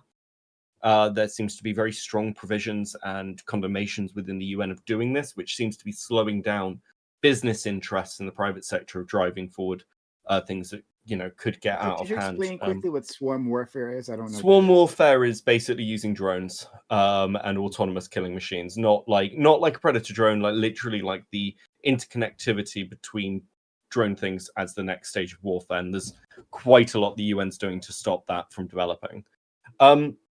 I think one of the core problems is that ultimately nations aren't just nations. They are groups of people who come together with a common cause. Things like the UN, things like the EU, things like certain other blocs seem to have an issue there because it's an undercutting of democracy, because people aren't really voting directly. It's the nation and foreign kind of interests of a nation become kind of a law onto themselves or a policy onto themselves. Most people never touch it. I think that makes people feel uncomfortable. And I think that ultimately there's nothing good to replace it with, which is one of the problems. But I don't think they're particularly effective. Just the last thing on the veto power as well. I think that's by design. Like when we're looking at Gaza, what we'd often see with the condemnations of Israel through the years is basically everyone except America would veto it, and it's sort of almost just fucking standard practice, if I'm honest. And like one of the comments in that article was, well, even Britain made these comments. It's like, yeah, we've got a long history of trying to maintain our alliances with certain Arab nations for basically our private interest contracts. So that's not new. That was joked about in Yes Prime Minister in the 80s as a thing that Britain always did. So not a new problem, even in the case of stuff with Israel. There's a Call of Duty, a Modern Warfare mission where the North Koreans have developed this swarm technology you're talking about, and you're fighting off these swarm of drones. Pretty cool out there. All right. So to the topic. So I'm sorry. No, you're good. You're good. Yeah. I just fantastic names. A small point of clarification before we go forward. There are 15 members of the council, right? Like the 5 mentioned are just the permanent members. Right. Like the other 10 are temporary and elected. Right. And so it's not always just those 5 that are vetoing. It's just those. It's not like pure veto power only exists to these 5. It's just, Yeah, anyway, there's an outside concentrated power in having the UN security veto, and don't get me wrong, I can totally get maybe having the Russians, or if you will, more particularly the old Soviets versus the Americans having veto power, because you're talking about literally the world superpowers. Literally the Brits, the French, and literally the Chinese up until probably 2010 should have never made the cut. The Brits and the French fell off after Suez back in '56. The empires disintegrated. They never had global reach anymore. I'm actually still surprised the Brits can even get to the Persian Gulf because you can't build ships anymore. Okay, it's not your birthday today. Shut the fuck up. Just to be clear, when we're talking about those, it's because of either diplomatic powers or other connections, or frankly, when it's looking at France and Britain, it's nuclear umbrella states. So I think that was your only cop out. Fuck off. Listen. So Beckett is now pro bringing Pakistan onto the UN Security Council as a permanent member. I said umbrella power. state. I said umbrella state for a reason. So it's not just a case of having nuclear weapons. It is the use to which those nuclear weapons are dedicated to be put. Because Britain doesn't just defend itself with nuclear weapons in the same way France doesn't just defend itself with nuclear weapons. I'm just messing with No, it's fine. It's fine. If we're just going to shit on my country for the next hour, I'm going to get that's what we do here, okay? Fucking red coat, get with the picture, okay? Yeah, I do think Beckett brings up something that's really important to understand about these votes as well, right? Which maybe it's something we kind of tend to forget that occurs in politics all the time. It's not just the UN. That very often people vote for things they know won't pass, or say things that they know won't matter, because it's just buying it's buying something happy from their base or something. You see this all the time with you see this all the time with neoliberals, here in America, or centrist right wingers. It's they know it's not going to pass. So why not vote for this far left thing that gets you a bunch of votes? And it's not going to piss off your corporate donors, because your corporate donors also knew that shit was never going to pass anyways. So you get all the money that you want to subvert whatever fucked up democracy we have in the United States anyways from the corporations. And then you get to pretend you get to make the lefties, happy. And the same thing is going to occur when it comes to America vetoing any condemnation of Israel. You're going to see states that are how dare Israel do these things? But wink, wink, nudge, nudge. We all know America's going to veto it. Especially considering the fact that Israel is so important for weapons development for the West, right? People can talk about how they're I'm very mad at Israel, but it's okay, cool. You're really mad at Israel, but there's 4 Intel chip foundries in the world, and one of them's in Israel, and 2 of them are in Taiwan. You know what I mean? You can talk all this shit you want, but at the end of the day, you and I both know that the UK wants to keep getting those fucking those chips and keep getting all that weapons tech that they're investing.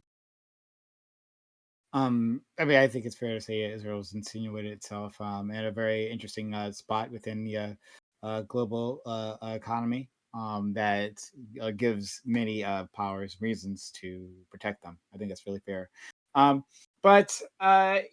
So you guys have brought up, and I think you guys are all generally agreed, more or less, about the UN, and I think Scott really summed it up in a great way. Like what are the metrics you're judging this by?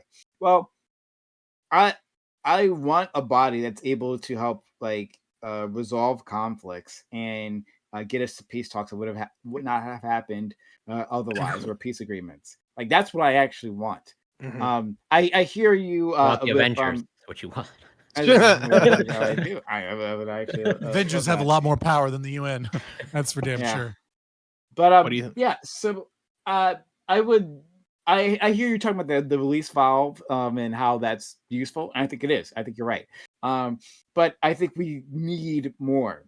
And I think that not having it or not even attempting to have such a thing causes deaths that we could prevent. That through global cooperation to intervene somehow. I'm not going to define what intervening should be, but just somehow within these conflicts. So does everyone else disagree? Like, do you think that we shouldn't have a body capable of doing something like that? So I think basically when you talk about an organization that's like recognized by most nations in the world, I think you're talking about one of three types of organizations. Number one is an organization akin to the UN, which is an organization that everybody respects because it doesn't do anything. So it doesn't actually get in their way that often, and allows people to communicate. And it, like Beckett says, allows people to do research, allows people to kind of like release valve things and talk about shit and just become this meeting place. Number two, right, are organizations that are based upon that are so powerful because of the power that they have and not because of the national recognition of their importance. So this would be an example. This would be like OPEC Plus, or like World Economic Forum, or like these are institutions that have massive amounts of capital and have gathered together some of the richest nations and or investors in the world. And these people have power that the UN doesn't have. They have a different kind of power, right? You know what I mean? Like Klaus Schwab doesn't give a speech and then everyone's inspired to go like change their fucking country, right? Like it's never going to happen because Klaus Schwab always sounds like the evil villain in a Bond movie every time he talks, even if he's saying something somewhat normal. And more often than not, he's not. He's saying evil Bond villain shit. I mean, like right. So, watch a Klaus Schwab speech and you'll have nightmares. You're not going to bed that night. Even if you're a communist, you're still like, oh, I'm fucking no. And so like that's kind of number two. And then number three would be something like the UN, but granted more power. I have a problem with two, and I have a bigger problem with three. The UN as an entity that has very limited power, I think is mostly a force for good in that regard because it doesn't do anything. Number two, as it gains power, is really fucking scary, right? Because those interests are utilizing nation states. In a world without nation states, a bunch of rich guys getting together is a lot less scary because they're not subverting your will. They're not subverting what it is that you want to do. Whereas, in our current situation, the World Economic Forum loves to brag about how they've bought and paid for like 14 different cabinet members and major politicians in the Canadian government. Like they love to brag about the fact that the Canadian government has nothing to do with democracy, that it's bought and paid for by the WEF. Number three, which is kind of seems to be almost like what maybe you're almost hinting at, right? Like a UN with like some teeth behind it. If it has only a little bit of teeth, then we do get into a League of Nations scenario where people start pulling out because they're like, fuck you. I have enough power to oppose you right now. I'm not going to let this monster grow. And so in order to have more power and be effective, it can't just have a little more power. It needs massive power.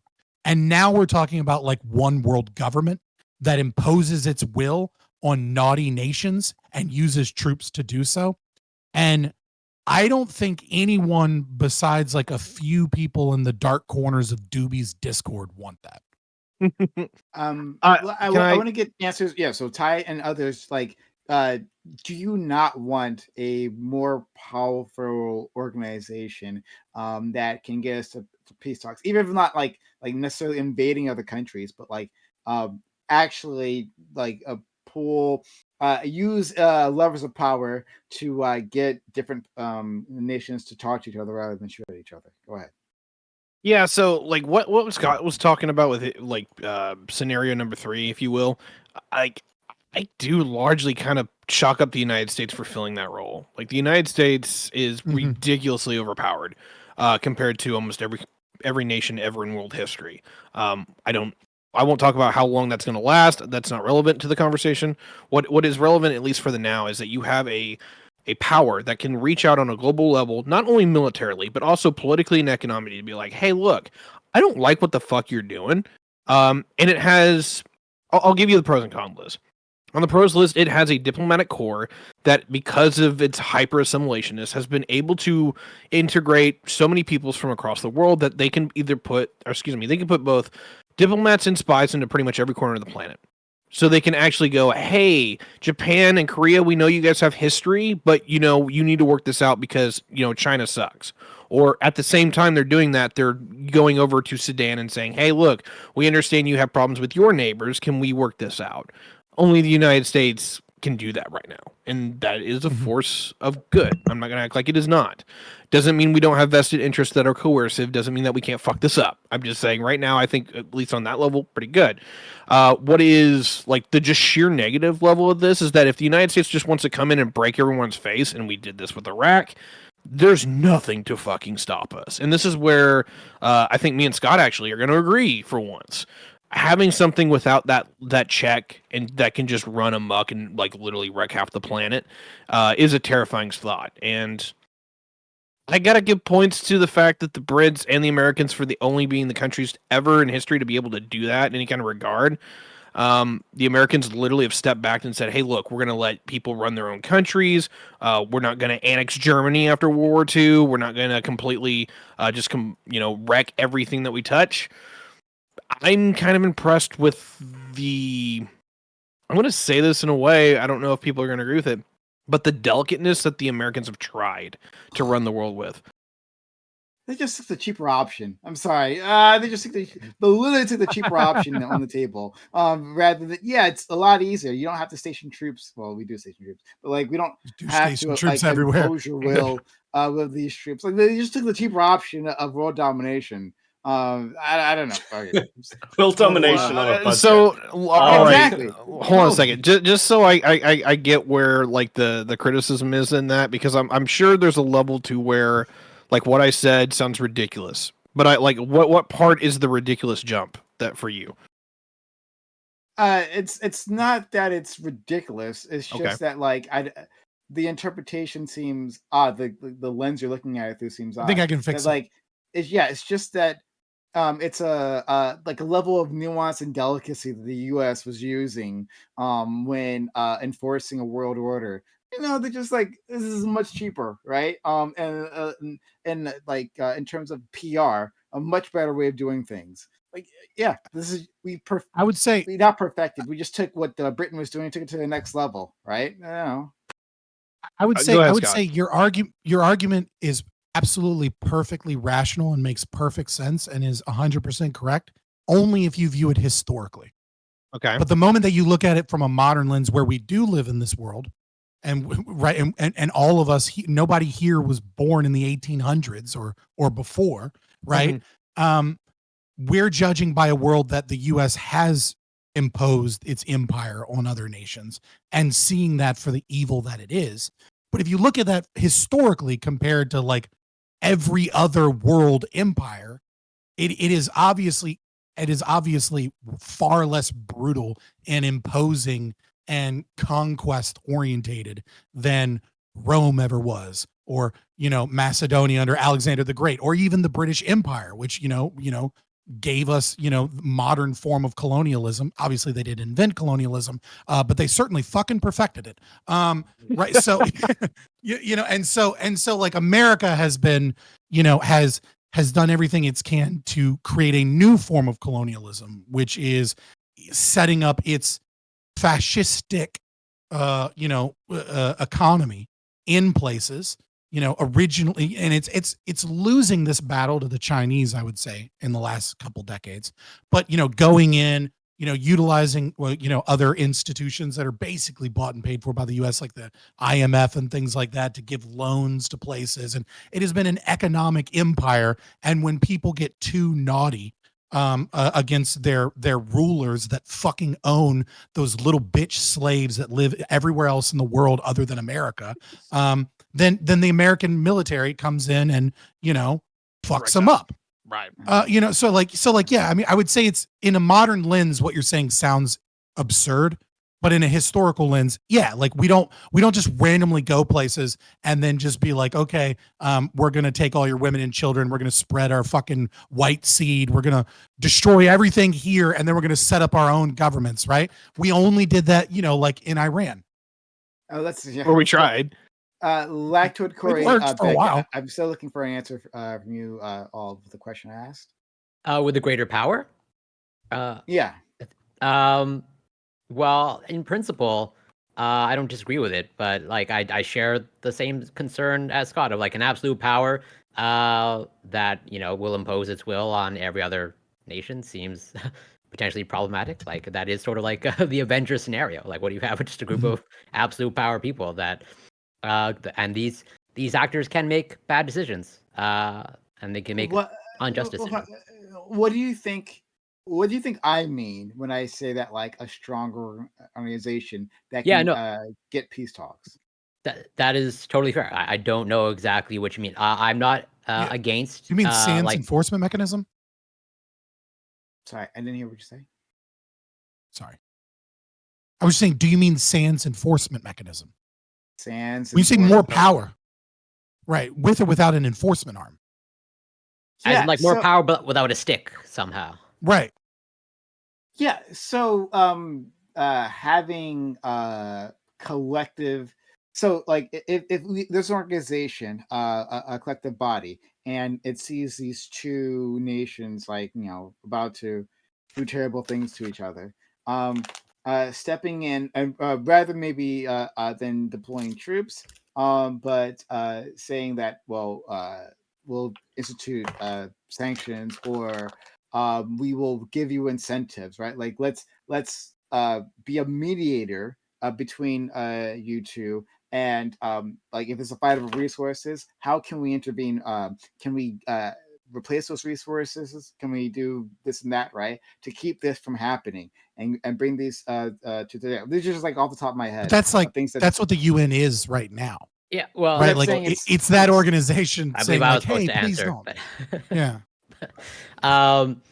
But okay, so like on principle, that sounds great. But I think we have maybe like some examples of like how that's playing out currently in terms of like it's not just peacekeeping, but taking a global issue like climate change.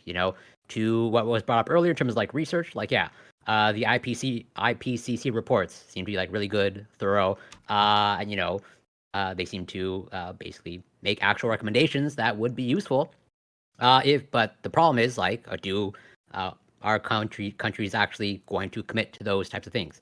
It seems like that is just like doesn't appear to be happening, or happening at a very like snail's pace. Where it's like the recommendations and the path forward is there, but then without the stick, it's like and without countries helping other countries out, like nothing seems to happen, and so like you can't solve that global issue, and so it just like stalls. Sure. I want to respond to what Scott said quickly. So I hear what you're saying. Like, well, this is what the UN does. I guess my issue then is that this is undermined by things like the Security Council, on which, right, when there are points in time where we can intervene, and we can use those levers of power, that we simply don't, because the powerful nations say that we have an interest here, and so no, right, we'll just make some shit up, right, and so that undermines this mission. And so, like, even the UN as it's currently constituted, we don't see like its full potential, because a veto will come down in the most crucial of moments. Right. So, but and it's not per se that I'm like I take issue with what you're saying. Like I agree with what you're saying.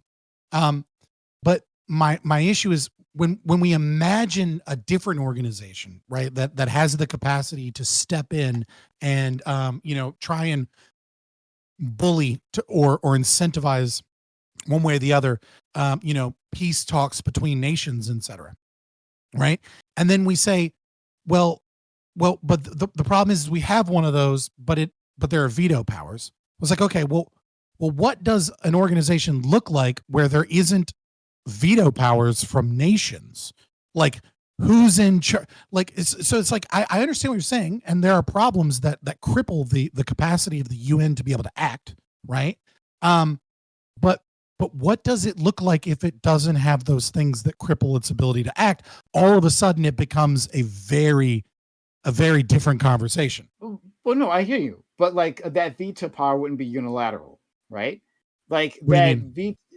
Well, if the Security Council of a member could just stop action, just one can stop that action, then that's an issue, right? It's not that I would say majority. Like what if like it would require like a 1/3 minority veto? Like what if we have 15 member nations and like one can't simply veto it? It has to be 5 vetoes for it not to pass. If you could come up with a coalition that would say, hey, that we shouldn't do this, and it wouldn't have to be majority, yeah. A coalition that says that we shouldn't take this action, then I think that's definitely something that we should look at, right? That seems a lot more worthy than a single power with a single interest saying, no, we're not going to do this. Limits, I think that works sometimes with nation states in their own politics. I mean, works as much as any state, is effective in its goals.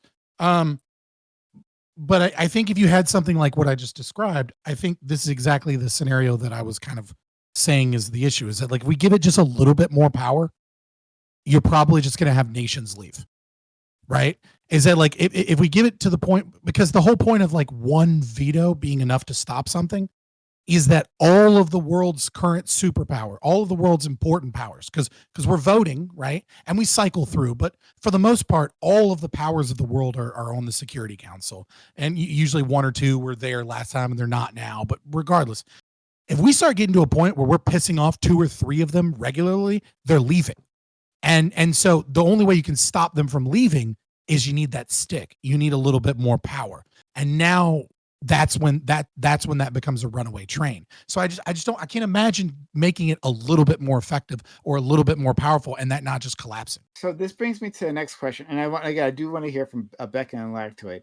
I was saving this question, but like, would it be best if those nations left? Right? Like, would the UN be better if it didn't have the United States, France, Russia, China, UK? Like, if like we had an organization where these different nations could talk to each other, could work together on projects, or like fosters cooperation, but didn't have these superpowers, we'll call them superpowers now, that were like the balance between them is just so like off that like it like cooperation can't be on equal grounds, right? Like, and it which ends up undermining the mission in the first place. So go ahead. Yeah, okay. So 2 things of this. Number 1 is that I probably disagree that it would be a good thing on multiple counts. The first one, thank you. The first one is largely out of the fact that like a lot of these nations that are on just the primary Security Council, right, the 5 permanent members, do provide both a lot of financial and technological just heavy lifting that the UN needs to function. I mean, hell, it's run out of New York City, for God's sakes. I don't see that working out well for them. But here's the part where I'm going to make like Scott's mind melt. And I'm sorry, you've actually been great faith tonight. So I apologize that I'm about to completely throw a wrench in this. I do believe that cooperation and just generating economies of scale is not usually done through like mutual cooperation and agreement. It's usually actually done by force, to where you have a sovereign, which is, the state or the arm of any kind of enforcement, just coming in and saying, this is the rules and this is what you're playing by. I kind of think the United States made like the global empire, like, global homo capitalism thing, largely because they have a strict rule about 4 things you don't want to fucking do, but other than that, they largely leave you alone. That's really weird. I mean, the Brits weren't even this nice. Global homo capitalism? Do you say that's that Connor meme? If you remember him saying that, it's just like, yeah, rather than space gay communism. Yeah, because it's just like blatant neoconservative. Yeah, blatant neoconservatism and neoliberalism, where it's just like everyone gets together, we work together, we trade and whatnot. But it's under force by the fact that the United States polices the world oceans, and they're like, hey, look, as long as you don't hijack anyone's ships, as long as you're not invading anyone's other country, we'll let you trade with anybody that you want. We don't even care if we like you that much. Iran can sell oil to China, and we won't shoot it, we won't take it, as long as you aren't doing like the 4 cool rules, which I would love that conversation, by the way. That's pretty unique. I mean, I don't. Why would I agree? Why would I disagree with that? That's just factually accurate. Now, if you say it's good, let me give him a chance. So, Lactoid and Becky, we haven't heard from you. So, okay, well, I'd like to introduce the Americans on a panel to this really based thing that we have called a monarchy.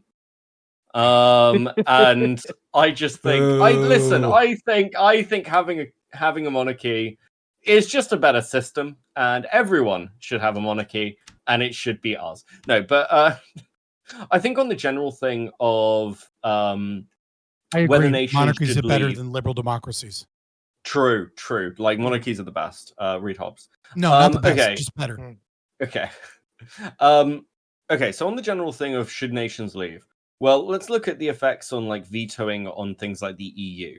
The EU is a system of good ideas executed terribly, largely because of vetoes. So let's take like the single currency, for example. The EU is one of the few single currencies, it's certainly the largest single currency, that's not underpinned by a fiscal union. And that leads to things like what happened with the Greek debt crisis. Like the lack of control the EU actually has versus the power it has leads to quite a lot of weird little fucking problems, because nations will do things on principle. We should have like a combined currency so nobody has to like change their like fucking Deutschmarks into francs every 5 minutes. Sounds fucking great, but when everyone then borrows on the rate of Germany, because that's the only rate that anyone can like, that you have to have a rate, it means that Greece is borrowing way more than it has the capacity to do and will obviously go bankrupt. And like the EU's full of stuff like this, where it doesn't really think through the long-term consequences because it assumes that nations will sort them out as they happen.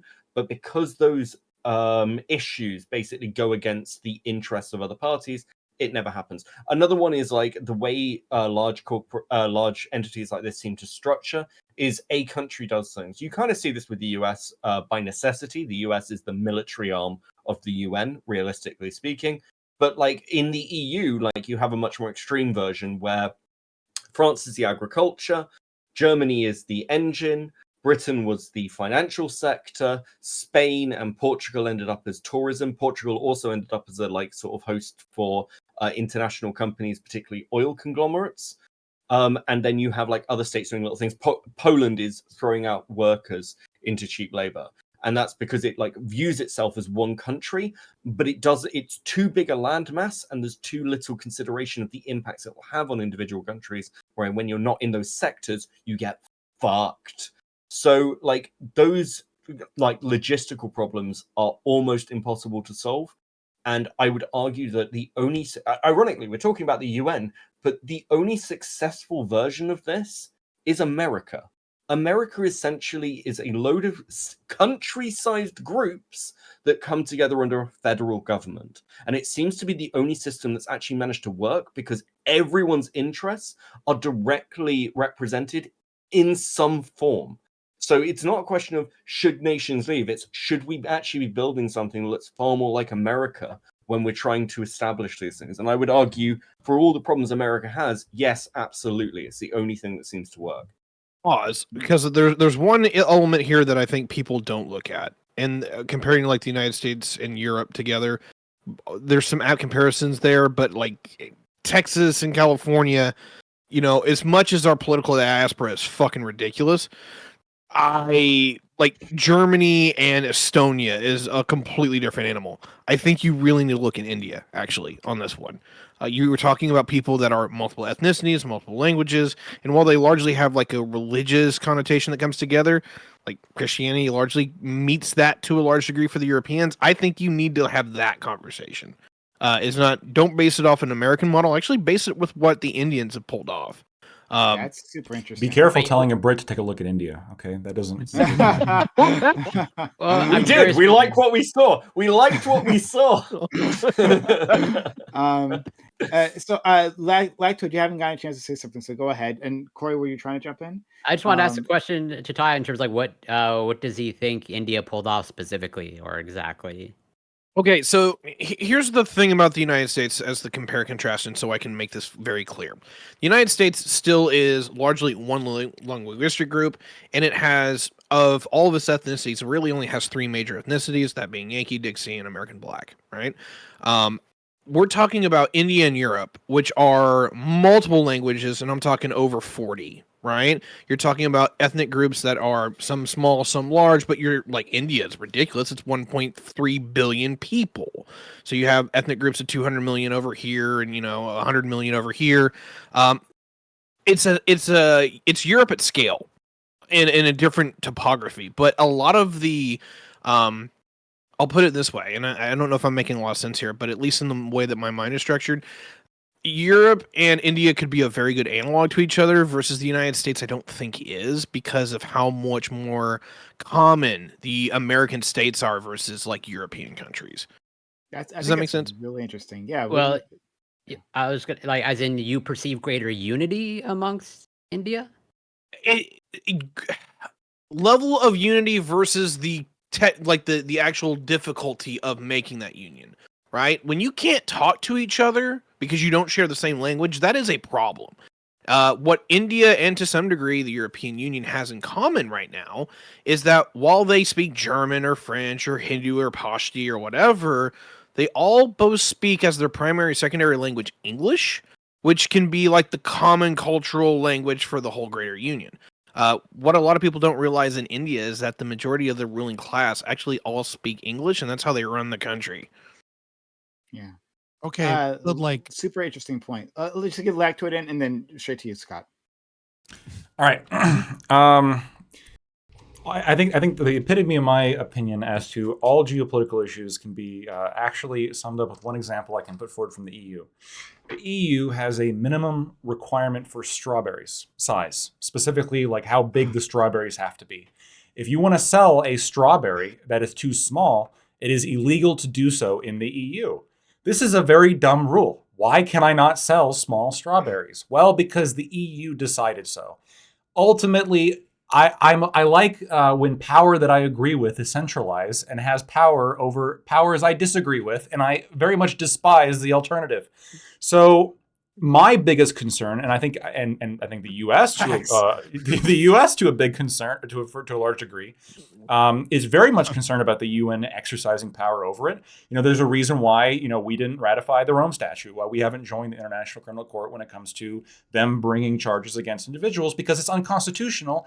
And thank God we didn't, because I am terrified of the UN, who has agents of China and Russia and etc. trying Americans for crimes on U.S. soil. That's wild, where they don't have the same kind of constitutional protections that we have here, and they might have completely different laws. So no, I'm concerned whenever entities that I disagree with are like, hey, we want to enforce rules on you. Generally a bad idea. Am I in favor of the federal government of the U.S.? Only when it's passing stuff that maximizes freedom for citizens in states where states are trying to fuck them over. But the other way around tends to happen more often, and that tends to be worse. And I'm expecting that probably would happen with the UN as well, right? What is it? Power corrupts. Absolute power corrupts. Absolutely. I think Scott's 100% correct to be super skeptical about an ultra-powerful UN, especially when the UN has actors in it that have tremendous amounts of power. Saudi Arabia, China, Russia. Yeah, the U.S. is on there too. But the fact that any other country would have a say in the constitutional protections of Americans is just a step too far. So UN, I'm perfectly happy to have them be the sort of peacekeeping blue helmets. We can send them in when, we want to like intervene, but we really don't want American soldiers to intervene. We want to make it look like a group effort. So we put, blue helmets on them, send them out. That's all good. Hey, stop the genocides. Perfect, right? But when it comes to them enforcing laws on any of our soil, no, absolutely not. So that's kind of where I'm at with it. I want to talk about the ICC later on, but go ahead, Scott. We swear this is a real missile Syria is using. No, we swear it's not. Yeah. So first, I just want to say real quick, like I guess I kind of get what you're saying with India. I feel like it's way too soon to call India a success story at this point. You know what I mean? Like the recent farmers' revolution, the fact that India still has fucking slavery, like. But they don't call it slavery because it's in a contract, because you kidnap some fucking kids from another village and then you just put them on a work contract for fucking 10 years and then they come out with no money and 2 less fingers. Like, I get what you're saying that like, I get, right. Well, the caste system was, I won't say it's largely abolished, but it is defanged. And most of the Brahmin have fled India to Western countries, right? When they were rising up against the highly educated, having more money, caste, those people just came to America. We're like, you're going to be a doctor, like that's what happened. Like they left. So yeah, I don't know, but I mean, maybe they pull it around. I don't know. Like you're right, they do have unique challenges that they've overcome, which is interesting. In terms of like the UN, again, with I have to basically agree with you, Lactoid. I don't like the state ever, right? I would change that to giving more liberty towards getting rid of their own power, right? I like the state when they vote to defang themselves so that private individuals can step forward, and they almost never do that. It's very rare that they do that. But yeah, in terms of talking about the EU, I didn't want to bring up the EU at first, because the EU is kind of an example of what does the UN look like with a little bit more power. Obviously, it's more centralized, right?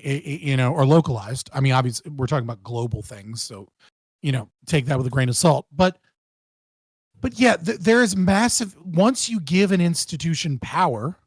And this has all it's anything. It's just like it is in national government or in local government or in international organizations. There are certain countries that have more sway and pull, and they institute the things that they like, at whether that benefit or harm the people that don't have the power to do so. So unless you're talking about an organization that is essentially just a one world government, that's how it's going to be. You're going to have larger nations forcing things. And I think this is why the UK had to leave, right?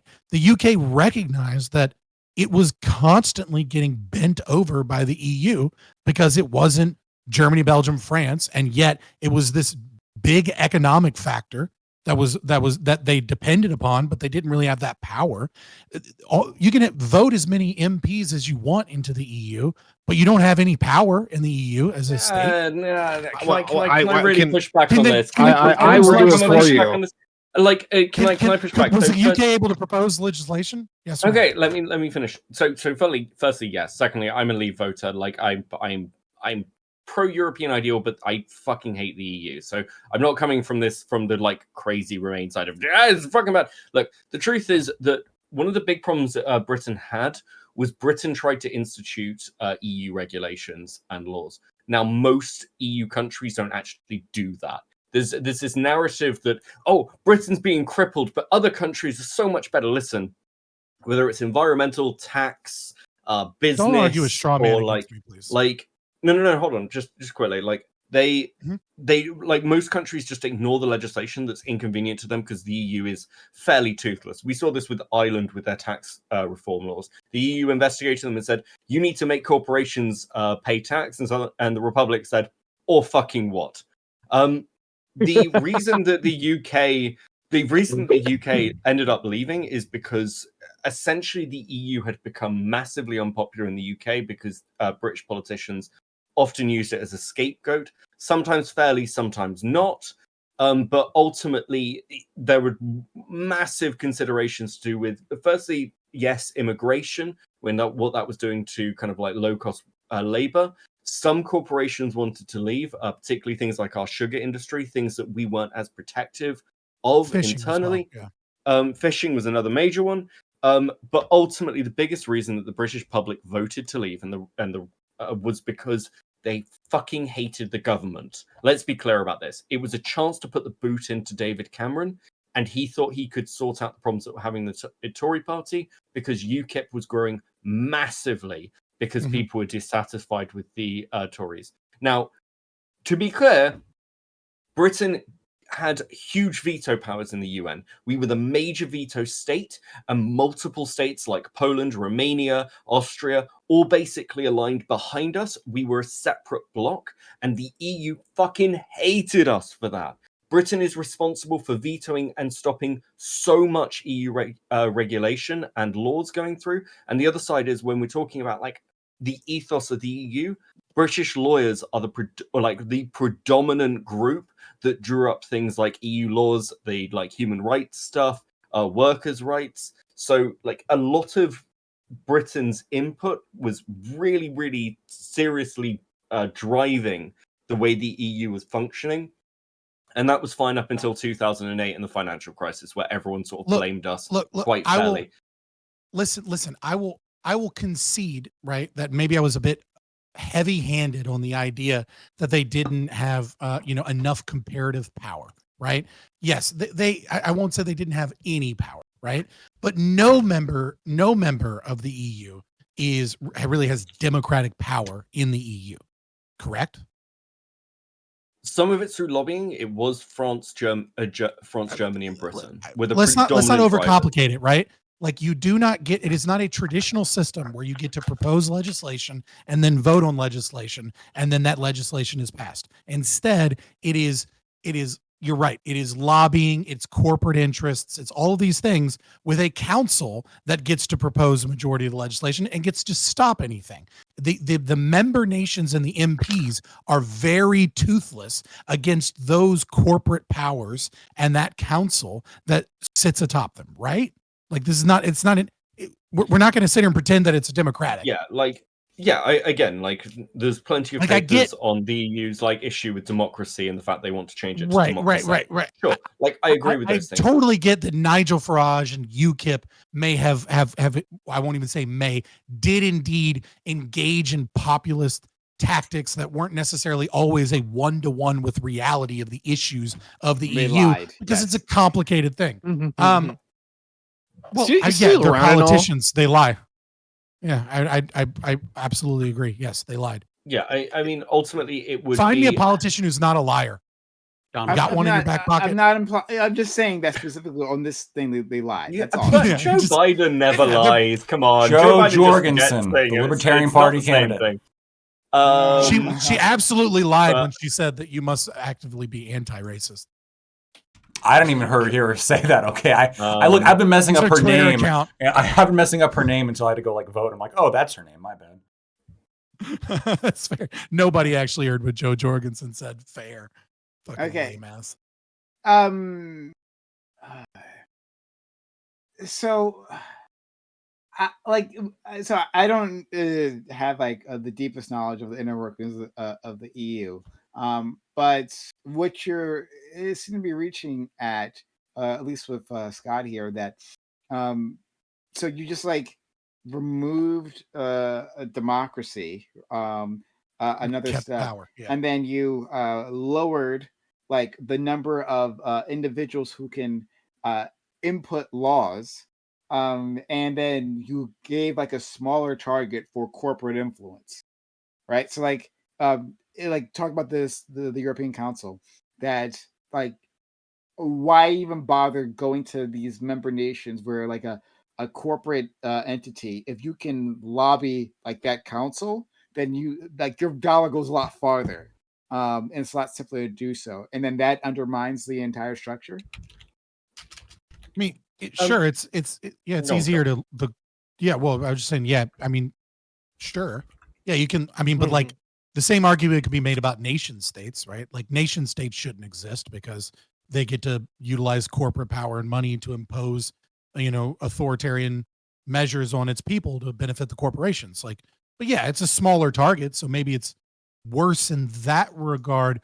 But I would say the thing is that you're also way more likely to piss off more people if you're a little too heavy-handed on the EU, right? Because now you're not just pissing off the individual citizens who really don't have any fucking power. And like anybody that thinks their vote matters is always hilarious to me. Get out the vote for what? Even if your candidate wins, they'll just change it anyways. But let's assume the voting actually does work and that your vote actually is counted and you actually have some level of power. You don't have the fucking power that Erdogan has. Or that whoever is or Macron has, or some, like you don't want to piss off nations leaders, and you can do that by going around them, and lobbying other powerful interests to get something you want that might be against their interests. So like, yes and no, it's a smaller target, but it's like there's more risk that you piss off people by going after the EU. Okay, so like we're over time, so anyone needs to leave. Yeah, I have to. I actually have to bounce. What I'll say just at the end is, I think one of the big problems is the way we look at these big groupings.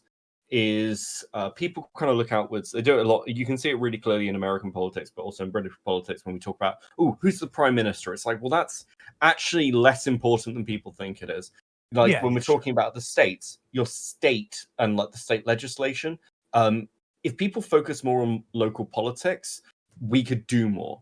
The problem is that people want to focus on big fucking structures, but generally speaking, those have such huge levels of bureaucracy. The impacts on your life are probably much lower. Things like the UN, we want a solution from the UN. For like Israel, for example. But it's a really good example of why the UN's fucking useless, because no one can fucking agree on anything. So kind of things will just keep rolling. Ultimately, it's a problem that unless you end up with a one world government, which nobody actually has the power to maintain, let's be clear about that. You can't have a one world government because it's like Russia can barely govern itself. Like most small countries can barely govern themselves. Like, I don't know, it's a bit conspiracy brained. But this has been fun. I'm gonna dip, and I've been Beckett of Crabs. Thank you so much for having me on, Prime. Yeah. Happy birthday again, Tiberius, for yesterday. Thank you. And I will catch you guys another time, hopefully. Hit up Beckett of Crabs. Hit up their stream. They're great. I definitely want to be inviting them more often. They put in like a lot of great input here. So shout out to Beckett of Crabs. Thank you for coming on. This has been a lot of fun. Are you non-binary or? What's going on here? I'm confused. You keep saying there. Oh, I didn't. I'm sorry. Oh no, I fucking no, that's fine. I was like, what's going on? I was like, is there two of them? I was like, are they not? That's how you stay safe, Scott. That's how you say. It's me and all the souls. I got confused. I was like, what is happening right now? I was like, are we 3 hours and 40 minutes in, and you're just now telling me you're non-binary? You're like the unicorn vegan that doesn't tell you the moment they meet you. This manly man, a Beckett, right? Champion above all other males. Yes. Check out their channel. Excuse me. His. Sorry. There we go. Support him. Yeah. Thanks very much. God save the king. Good night. Bye. See you, buddy. Well, I guess they're a really cool person. Yeah, I like him a lot. I gotta invite that guy more. He's a statist. You need to You're all the same to me. You need to get Aiko and Beckett together anytime you have a religious conversation, especially if you can get Eucharist into there. Oh my God, that is just a treat. Oh, I would love to. Aiko is busy on Monday nights. Yeah, I forget about that. I'm sorry. Why we don't have him is really unfortunate. Eucharist is busy all the time now. True, but he's got 2 kids. Yeah, that does that. But with the time remaining, I wanted to hit or interact with my friend Lactoid. You talked about the ICC. And I think that like encapsulates a lot of the things that like the fears you guys were talking about. And okay, so at least my idea for the ICC, and I think this is the what like they were going for. Maybe I'm wrong, but like the ICC is there to prosecute individuals who simply cannot be prosecuted practically within the context of an individual state, right? That like you have some tyrant and the ICC and it was like done like fucking genocides, like huge crimes, right? Not just like matters of corruption, but just like huge crimes against humanity. And then the ICC would intervene and actually punish this person, which otherwise there's no mechanics to be able to do so. Like that. So that narrowly seems like a great thing. And so I push back against like your interpretation that like, well, hey, they're just going to be intervening on like American sovereignty. I think the people that they're uh, prosecuting are the people that undermine that sovereignty in the first place. You know, that these individuals are effectively above the law, who've committed mass crimes, and then there is no way to prosecute them, right? Undermining justice, the courts. So to have this super court that can come in, to step in and do something about that, I think strengthens those nations rather than undermines them. But I want you to respond. Well, so the U.S. does try U.S. citizens for crimes, whether that happens in the U.S. or outside the U.S. America is famous for doing that. We do it very frequently, right? If you go to a different country, even shit that's legal there, if you do it and it's illegal here, depending on the crime, if we think it's gross enough, we will come after you and arrest you. There's some questions about that, whether or not that's like something America should be doing just from a jurisdictional point of view. That's an interesting discussion, right? But that doesn't. We also tax you for we living also in tax another you country. for living in other countries. Yeah, I mean, we definitely treat the world as though it's kind of like, hey, like a little bit of a playground. The ICC, the Rome, specifically as the mechanisms that we're talking about as being put forward in the Rome Statute, do not have jury trials, which is a constitutional right guaranteed to U.S. citizens. They allow for retrials, allowed for errors of fact. Hearsay is allowed. There is no right for a speedy trial, a public trial, or reasonable bail. I mean, these are just some of the top things that I'm reading off right here. There's some major issues here when it comes to like foundational rights that U.S. citizens enjoy, and how if we have some other board that's like trying U.S. citizens, if it's not going to be under U.S. law. If they look more similar to U.S. law, just like if you had some reforms. Right. Well, now, yeah, hold on. And this is where I'm getting to, right? Like, okay. if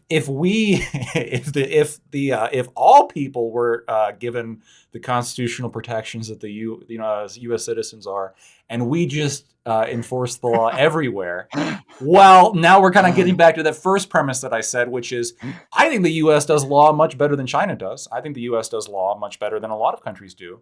But my concern is that a lot of those other countries don't agree with us, and they have a lot of say in the UN. And the Rome Statute, the thing brought forward by the UN, has some pretty critical things missing from it that I think are critical for a fair and just trial process.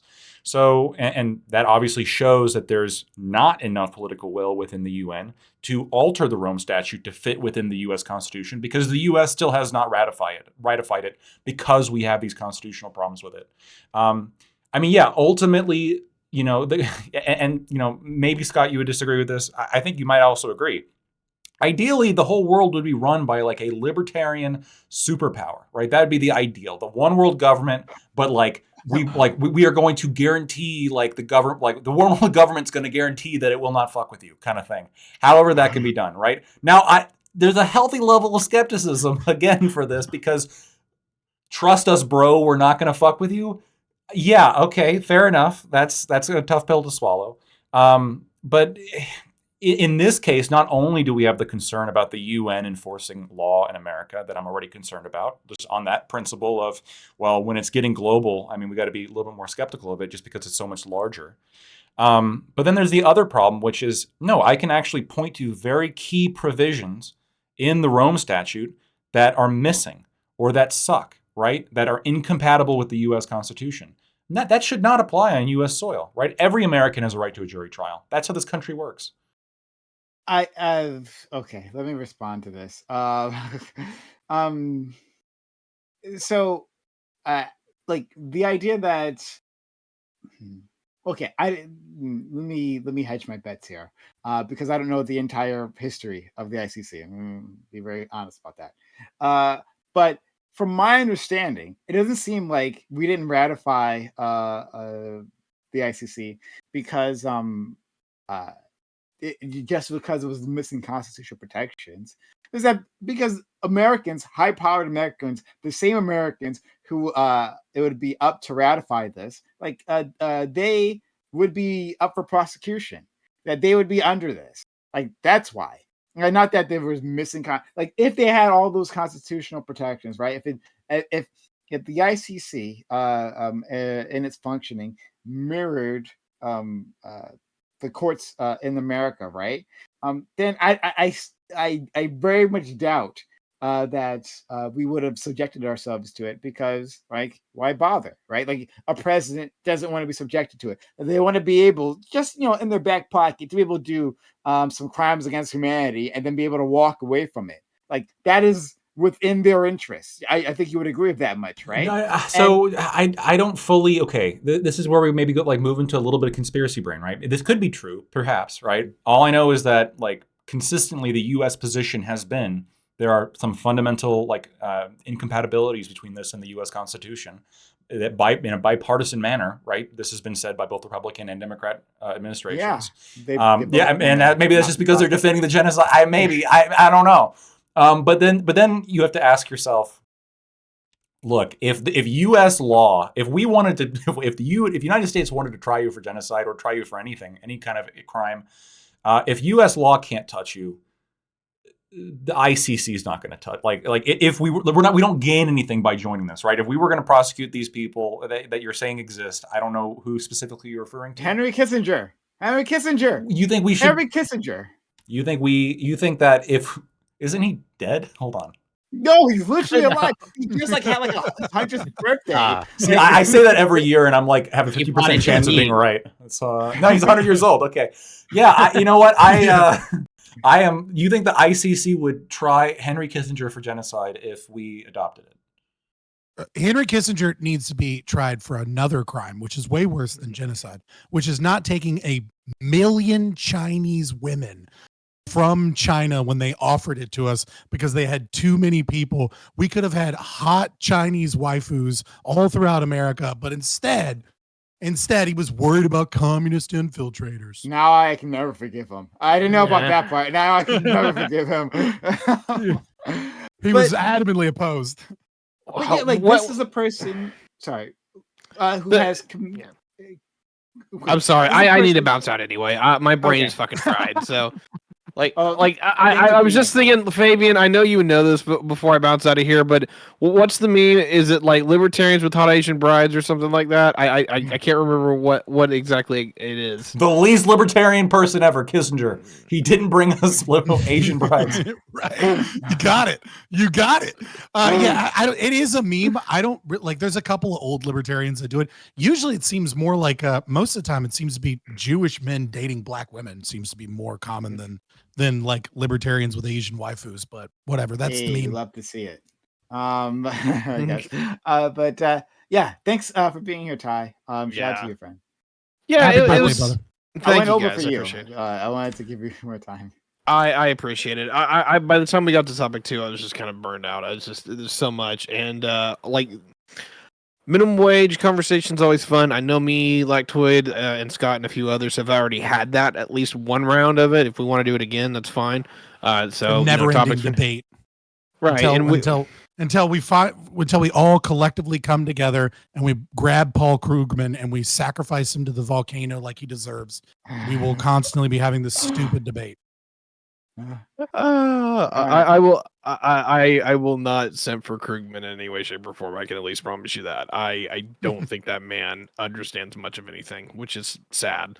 But he's Keynesian too. Is basically what do you know? He's a Nobel laureate. Piece of shit. He's better than you. Tiberius. Fair, we'll talk to you later, buddy. Take care. Bye. Take care, Ty. Happy birthday. Here's what I'll say. I don't know if Henry Kissinger deserves to be tried for war crimes. Apparently, Christopher Hitchens thought so, which is, that's a big name. I'll definitely read that book.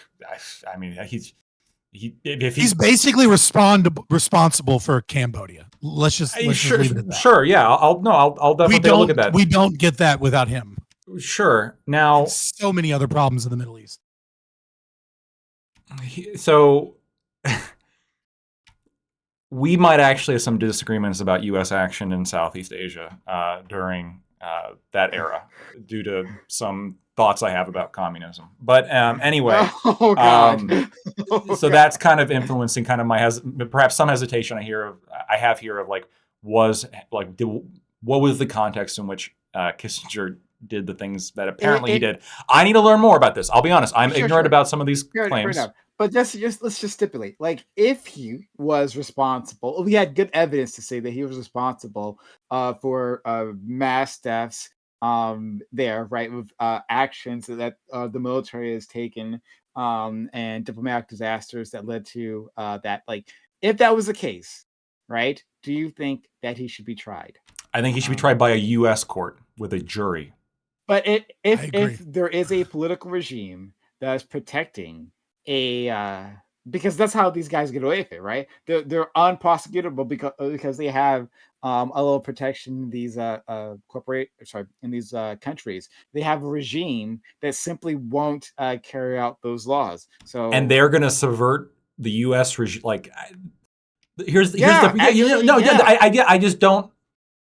The only way they would, so this is like the sort of paradox you're running into, which is like, okay, there's this American regime that will never allow Kissinger and a few other people to get tried.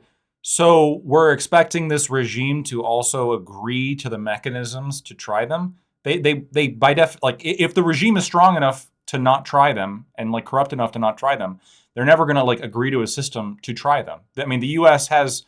I mean, it's not like we're at the beck and call of any other country, right? We got 25% of the world's economy, 40% of the military. No, like if we don't want to try Henry Kissinger, no one else is going to make us try Henry Kissinger. Well, but this is why we need the court in the first place, because exactly what I'm saying. Like, well, this like proves the point that I was saying previously, right? That like Americans, like the American elite, doesn't want to put themselves under the right. But what you're missing is they can get away with it. Right. What you're missing though is like what I'm trying to argue is if we had the political will to try Henry Kissinger, we would just do it. We wouldn't have to join the ICC to do it, right? Because because we have the political will to either join the ICC or try Henry Kissinger. And if the reason we're not joining the ICC is because of Henry Kissinger, then the elites aren't going to agree to join the ICC anyway. So how about we just like work on like trying Henry Kissinger under US law and not have to join this ICC that, subverts a lot of foundational constitutional American rights. If we can get the will to try Henry Kissinger that way, then we don't need to join the ICC. I think we would need this court for the points in time where there isn't a political, like it should that justice shouldn't be up to that political will, right? Like I think you would agree with this, that in general, when we're talking about the courts should be independent of that, right? Like if you committed a crime, there's evidence that you've committed heinous crimes, that it shouldn't be up to like the regime and its opinion of you. I think he's being realist here. Prosecutor, right? I don't think he's saying morally. I think Lactoid, right? You're being a realist here. Like in terms of trying Henry Kissinger, doesn't exist. It doesn't matter, right? Well, right. So, and if it did exist, then we would just try him under U.S. law. We wouldn't join the ICC because that comes with a whole different can of worms, which is kind of subverting U.S. authority to nations that have like very fundamentally different concepts of government than we do, and very different concepts of due process. So, but again, like I've already stipulated that this ICC mirrors. Yeah, it mirrors the. Well, hold on. Yeah, if it mirrors the U.S. and it has like the same kind of like stipulations, then my only concern would just be like that changing in the future, right? Because now we have like China and Russia and other countries in play that could maybe like forcibly. I don't actually know what the amendment process is for the Rome Statute. I'll have to look more into that. But like I'm assuming there's some kind of amendment process that they can vote to like change the rules. And the last thing I want is the U.S. to ratify this, and then like for some reason we can't back out maybe as easily, And then these authoritarian regimes start changing the rules a little bit, like, well, hey, we'll just take this away or throw this little spice in. The idea of leaving our justice system up in any way to the CCP, kind of going back to that whole like Southeast Asia justification for something. Maybe we should have deeply concerned. So, let me bridge the gap here a little bit, right? And I think the thing here is that I think both of you are having a side conversation about the ICC, when really what you're having is a philosophical conversation about how you look at the manifestation of power and who we give power to. And what I think what's really going on is at Prime, you're saying, well, look, I don't trust the U.S. government. The U.S. government is horrible and evil. And yeah, most governments are horrible and evil. But if we open it up to the international community and it's a larger thing, maybe it's better and it has less mechanisms by which to oppress individuals, because it's not seated just in the United States, but it's seated in a larger group with different vying interests, and that will make it more likely to prosecute the genociders and the truly evil people. And I think what Lactoid is saying is, well, absolute power corrupts absolutely, or even more, once I give you this power, I don't get to take this power back. And so it kind of becomes a situation where it's like, oh, it's World War I. We need a federal wage tax to support the war effort, and we promise it'll just be temporary. And then, like the great Milton Friedman said, there's nothing so temporary or nothing so permanent as a temporary government solution.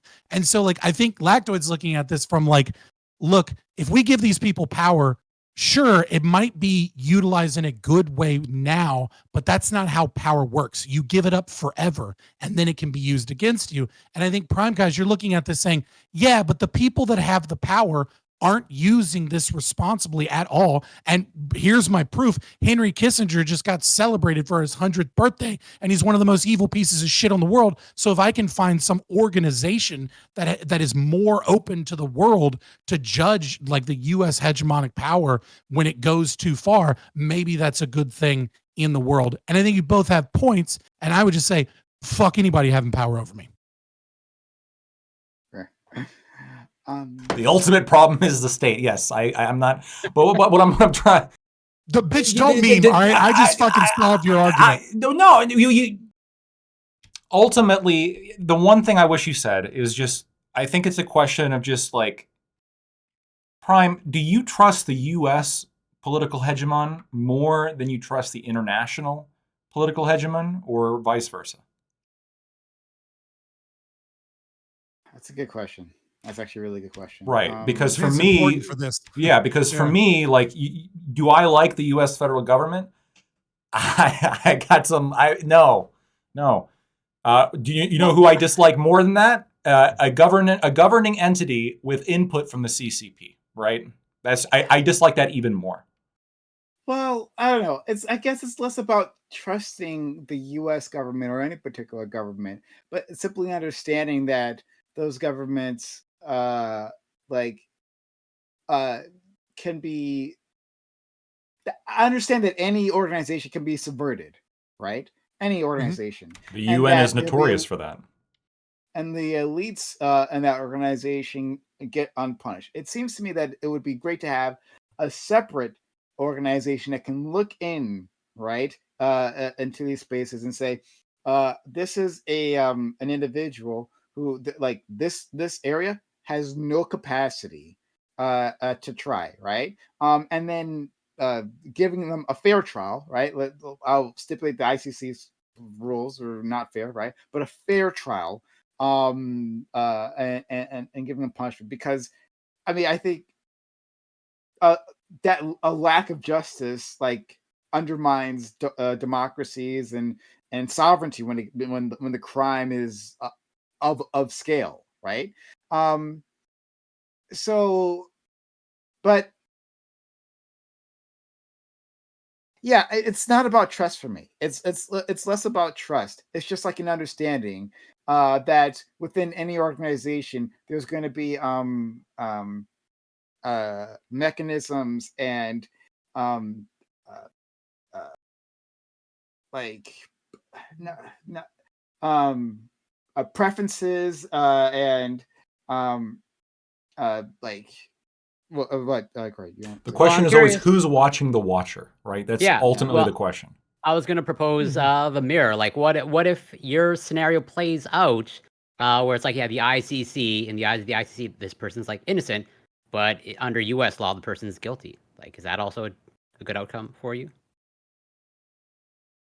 a person has already been tried and then separately the ICC. I mean, like it seems like at least my look at this that this would be when a person hasn't been tried by.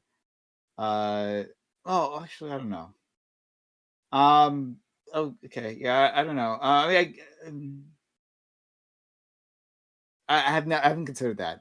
I haven't considered that. There's a lot of things. Like, imagine this scenario, right? Let's say a a weapons dealer that exclusively works with like warlords in Africa to supply them with like the worst forms and like Boko Haram and shit, right? Like that's all he Mhm. works with, right? Terrible evil person. And let's say he's connected with the Russian or Chinese like vested interests in some way, and we adopt the ICC, and along with that we adopt that we won't use double jeopardy, right? Because double jeopardy is also a right that is present within our legal system. And so the ICC says this person's innocent, but literally it's like the person's openly admitted it, but the corruption, because this person's well established with, let's say, the Russians or the Chinese, is that like they can't go after him because China and America don't want to go after this person in this court without like risking war with the other two or something, right? So they basically let this guy off. And now this guy has carte blanche to just come to America and do whatever he wants, despite the fact that we know that like this guy is like an evil terrorist and a genocider. And maybe he's just like fucking selling weapons to like, the Ku Klux Klan or something for their next thing. And there's nothing we can do about it until we find that evidence, because like he's internationally vindicated as an innocent person. Like there's a lot of things that that's not even a crazy limit case as far as I see. That seems like something that would probably happen at least once. Okay. And we give up that power to be able to protect our own citizens via our legal system. There's also concerns with like, and maybe this would be less of a concern for some people, but and all of these can be corollaries to the UN for the record. Right, but the ICC, let's say, like brings basically alleges and brings charges against like a U.S. politician who maybe did something that wasn't bad, but like was actually like just reasonable given the circumstances. So one example I can think of is the ICC went after Russia following the invasion, specifically Vladimir Putin following the invasion of Ukraine.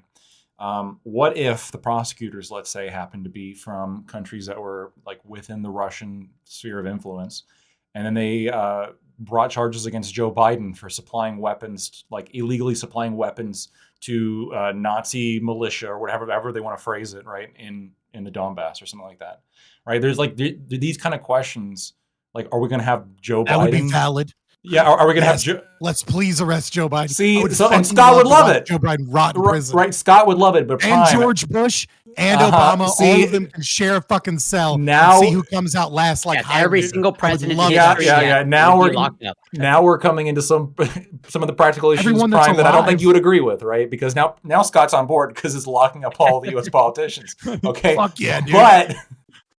But there's a pragmatic issue here. ICC. Clip that, someone. But okay. So addressing the first point that Corey brought up and that Scott, jumped on.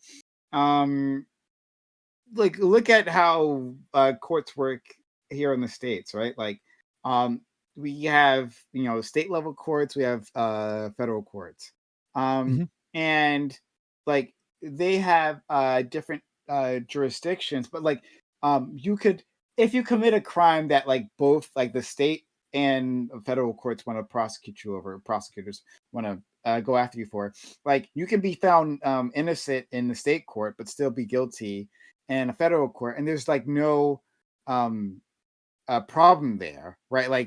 Like you could simply say that, well, this court has found you guilty, and then you'll serve time under that court, or under that system's incarceration regime, right? And so vice versa too, though. if well, hold on, let me just finish this. So if the state courts, like talking about the Boko Haram, a gun runner, right? Somehow the state of North Carolina had jurisdiction on this, right? The state court finds them innocent. Federal court finds them guilty, and then our national ICC court finds them innocent. It doesn't have to be some sort of double jeopardy. It's like, well, a federal court did find this person guilty, and then that person will be spending time in the federal prison. I guess I don't see like there has to necessarily be a conflict there. That gets around the double jeopardy thing, yeah. Well, yeah, but at least like it maybe just might be a matter of a different perspective, because like the way I would like sort of view the ICC or like some like whatever Supreme Court as like has overall jurisdiction, as in like this is like the final ruling of like if you're sort of like exonerated by the ICC, like that's like the final verdict. But if you're just using it as like this is just like another equal to like the federal a super justice. Yeah, but if it's super federal, then like almost aren't you like overruling the federal in some sense? It's you're overruling the national sovereignty of the United States government. If I got a question. The ICC can make decisions that the United States government disagrees with, then it is de facto a form of giving up national sovereignty to a more powerful entity than the United States government, which like the U.S. government's never going to do anyways. Like it's a big what if. But well, here's the other issue I was thinking of, right? So you said that you would be like this would only apply if the Rome Statute was amended to incorporate the things that I'm concerned about, right? Including right to a jury trial. Well, generally, like juries are selected from pools given certain areas, like in your area, right?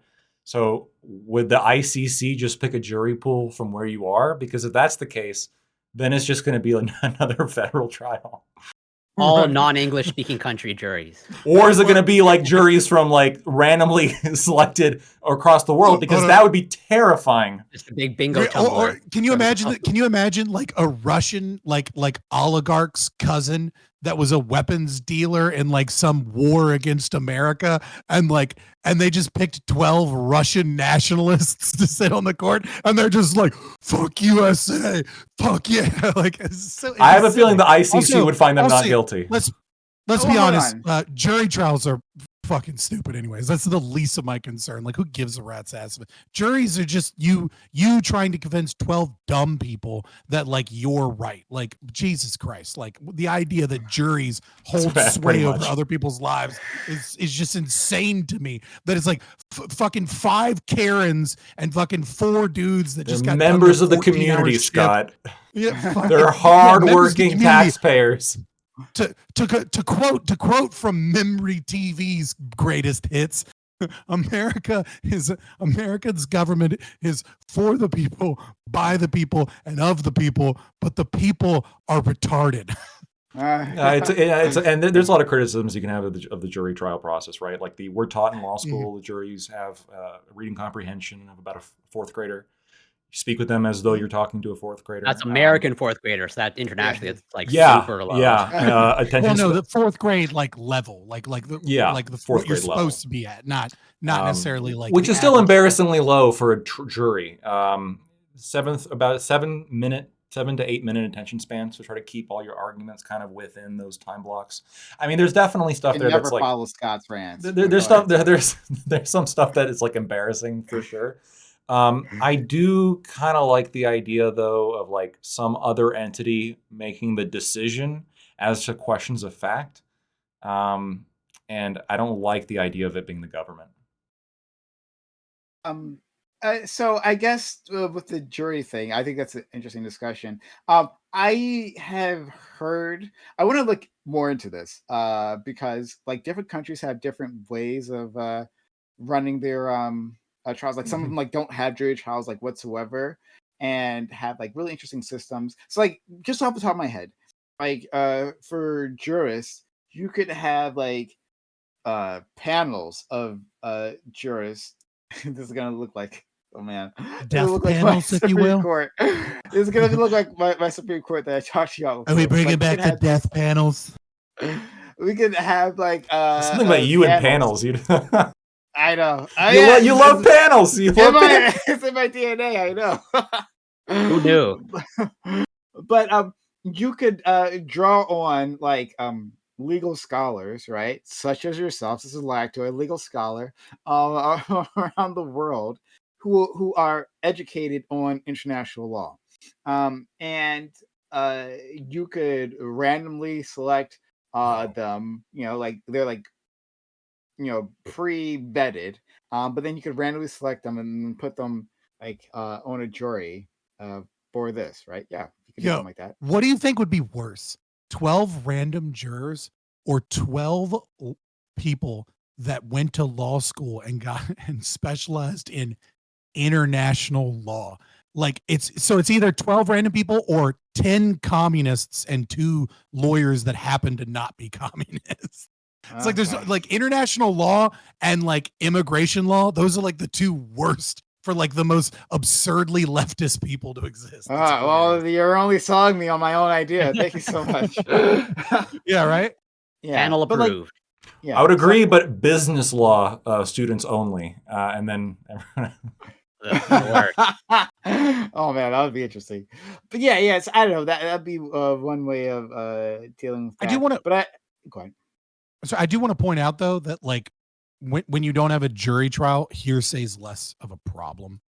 I like it. Like hearsay and jury trials kind of go together because the reason you're not putting hearsay in because you know it's just character assassinations that poison the jury, right? Whereas because we have that, our justice system often will abuse its power in what is considered hearsay when it later courts tend to find, you know, well, I won't say tend to find, but can often find that what was considered hearsay by one judge was actually relevant exculpatory evidence, right? And like somehow the judge was like, oh, well, that's just hearsay. We're not going to let you use that. So like if you don't have a jury, I think I'm far less concerned about hearsay if it's a bunch of lawyers and stuff, because like at that point it's like, all right, well, let's hear all of the evidence, even if it's bullshit character like assassin, and like you have people that can sift through that. Well, but that's I think actually even a strength though to the American system, because yeah, if on the lower part you have a problem of a judge not allowing something in because it's hearsay, well, there's an opportunity for that to be appealed, right, at a higher court. You know, hey, like you fucked up. And so, yeah, judges make mistakes, absolutely. So the idea of just leaving it up to the call of of one panel of judges seems to be less safe than having there be kind of a multi-step process where, you know, really in America you could have it be 3 different courts that look at your case and decide whether or not it was actually hearsay. But hold on, but like those other, like when you appeal to like. So like I'm appealing my case, and aren't like at some point those other courts aren't actually looking at the facts, but just like how was the trial run, like right? Whether or not stuff was let in. So if this is exactly what an appeals court would be looking at. Yeah. This wasn't let in because of hearsay. Is that actually hearsay, right? And then an appeals court, that would be like quite probably the basis of the appeal, which is you should have let us put this in and you didn't. And then, you know, right. And then that would. Yeah. An appeal isn't like, I don't like the outcome of the trial, I want to do it again. But an appeal would be, you know, it's either my constitutional rights were violated in some capacity and it wasn't a fair trial in some way, or there's new evidence that exonerates me. That's pretty much the only 2 ways you get an appeal. Correct me if I'm wrong, Lactoid, if there's like maybe some other minor loopholes, but majority of appeals are one of those 2 things. It's technically also possible for an appeals court this is rare, but I've seen it happen, and it can happen. Where the judgment's worse, yeah. Well, no, the appeals court will like quite literally say like the jury was unreasonable for finding a fact, so we're going to determine that they couldn't have reasonably found it, so it's actually not what what is going to be accepted fact for the case, which is bizarre. Now, during criminal trials, I've never seen that. It may have happened. I don't know. I've seen it happen during civil trials, though, where the stakes are much, much lower. So I think but by and large, that's basically by and large, I think you said something really interesting that like, and unless I had what you said wrong, but basically that maybe we get greater protections not simply from like crafting one particular trial system and like running it through that trial system and like coming up with an outcome, but rather having multiple layers that you can appeal through, and then that hopefully filters out different sets of eyes. So like relating that to the ICC, then like I would have to like think of like I don't even know what the appeals process looks for that. Like, is there an appeals process? I don't know. And working that way up. Well, like that's the reason why you hear people say all the time, like, oh, you know, the people that are against the death penalty, right? This whole process of like multiple appeals and paperwork and court appointed lawyers, all this is why the death penalty is more expensive. It's not because it's expensive to kill you, and it's not because they're not saving a fuck ton of money by getting rid of you 20 years earlier, not having to feed and clothe and house and use electricity. It's because we have a massive state apparatus for ensuring, to the best of the state's capacity, that the individuals that are sentenced, especially to death, are given the utmost amount of opportunities to exonerate themselves. Yeah. But like, and so it's cheaper often to just give them like 2 life sentences, so then they don't get all those extra like afforded opportunities to try and appeal over and over and over again. Yeah. And I'm sorry, we're moving away from the ICC just for a little bit, but like the fact that appeals courts don't look at like the facts of the case and look at like the mechanics of like how the trial was run. Do you think that's problematic? Because like oftentimes we were talking about like the Innocence Project, right? The thing they're saying is like, hey, there's like a mass amount of evidence that wasn't let in, right? Or there was like the cops lied, you know, or some shit like that, and then you can't like necessarily enter that into the appeals, like no, like you're just like. So you could make the argument that like it should have been let in or it shouldn't have been let in, right? And so that's still procedural, right? So the idea is like, okay, I want to let in this video of a cop saying that he was lying. And then the judge decides that it's not relevant for XYZ reason and says, we're not going to allow this in. And then the jury makes a decision. Let's say they find this guy guilty. What your appeal is going to be based on, probably with 18 other things, because that's how appeals work. But one of the elements here, what it's going to be based on is, if you had let us put it in that video, then the jury may have decided something different, right? So this whole trial was messed up when you never let us put in this video. And here's why we should have been allowed to put in the video. Here's the contents of the video. Here's why it actually is relevant. Here's why the judge made a mistake. Here's case law documenting other times judges let in similar videos. I guess I'm talking about like new evidence. And again, my understanding is probably just incomplete here, but like that you can't necessarily enter in like new evidence. Like we didn't have DNA evidence, and now we do have DNA evidence. You can appeal on new evidence. Yeah, no, this is what you can appeal on new evidence. Yeah, this is what the Innocence Project does. So, but the problem is that the new evidence needs to be exculpatory, right? So the new evidence needs to actually exonerate you. So it can't just be new evidence that is like I can't just say, but nobody mentioned the fact that I was wearing a red T-shirt, and this guy doesn't like people with red T-shirts, right? And because that's like it needs to be like, hey, but here's the problem, is because someone now has to determine whether or not that evidence is exculpatory. That's when the biases of appellate court judges can get in the way of justice, where, you know, the Innocence Project says this evidence is, you know, exculpatory, and then the judge looks at it and goes, yeah, I don't think so, go fuck yourself, right? So what they're saying, the judge is saying, I don't think it's exculpatory. Also, you got to be careful when it comes to any of these projects. The Innocence Project has done a lot of great work, but they also tend to sell narratives where, you know, they have sold things as like exculpatory evidence, how they're working to free people, that are so blatantly fucking guilty. It's not even like, I remember one quote one case the Innocence Project was behind was where a man came in and carjacked a guy in his driveway and shot and killed him, and in front of his children.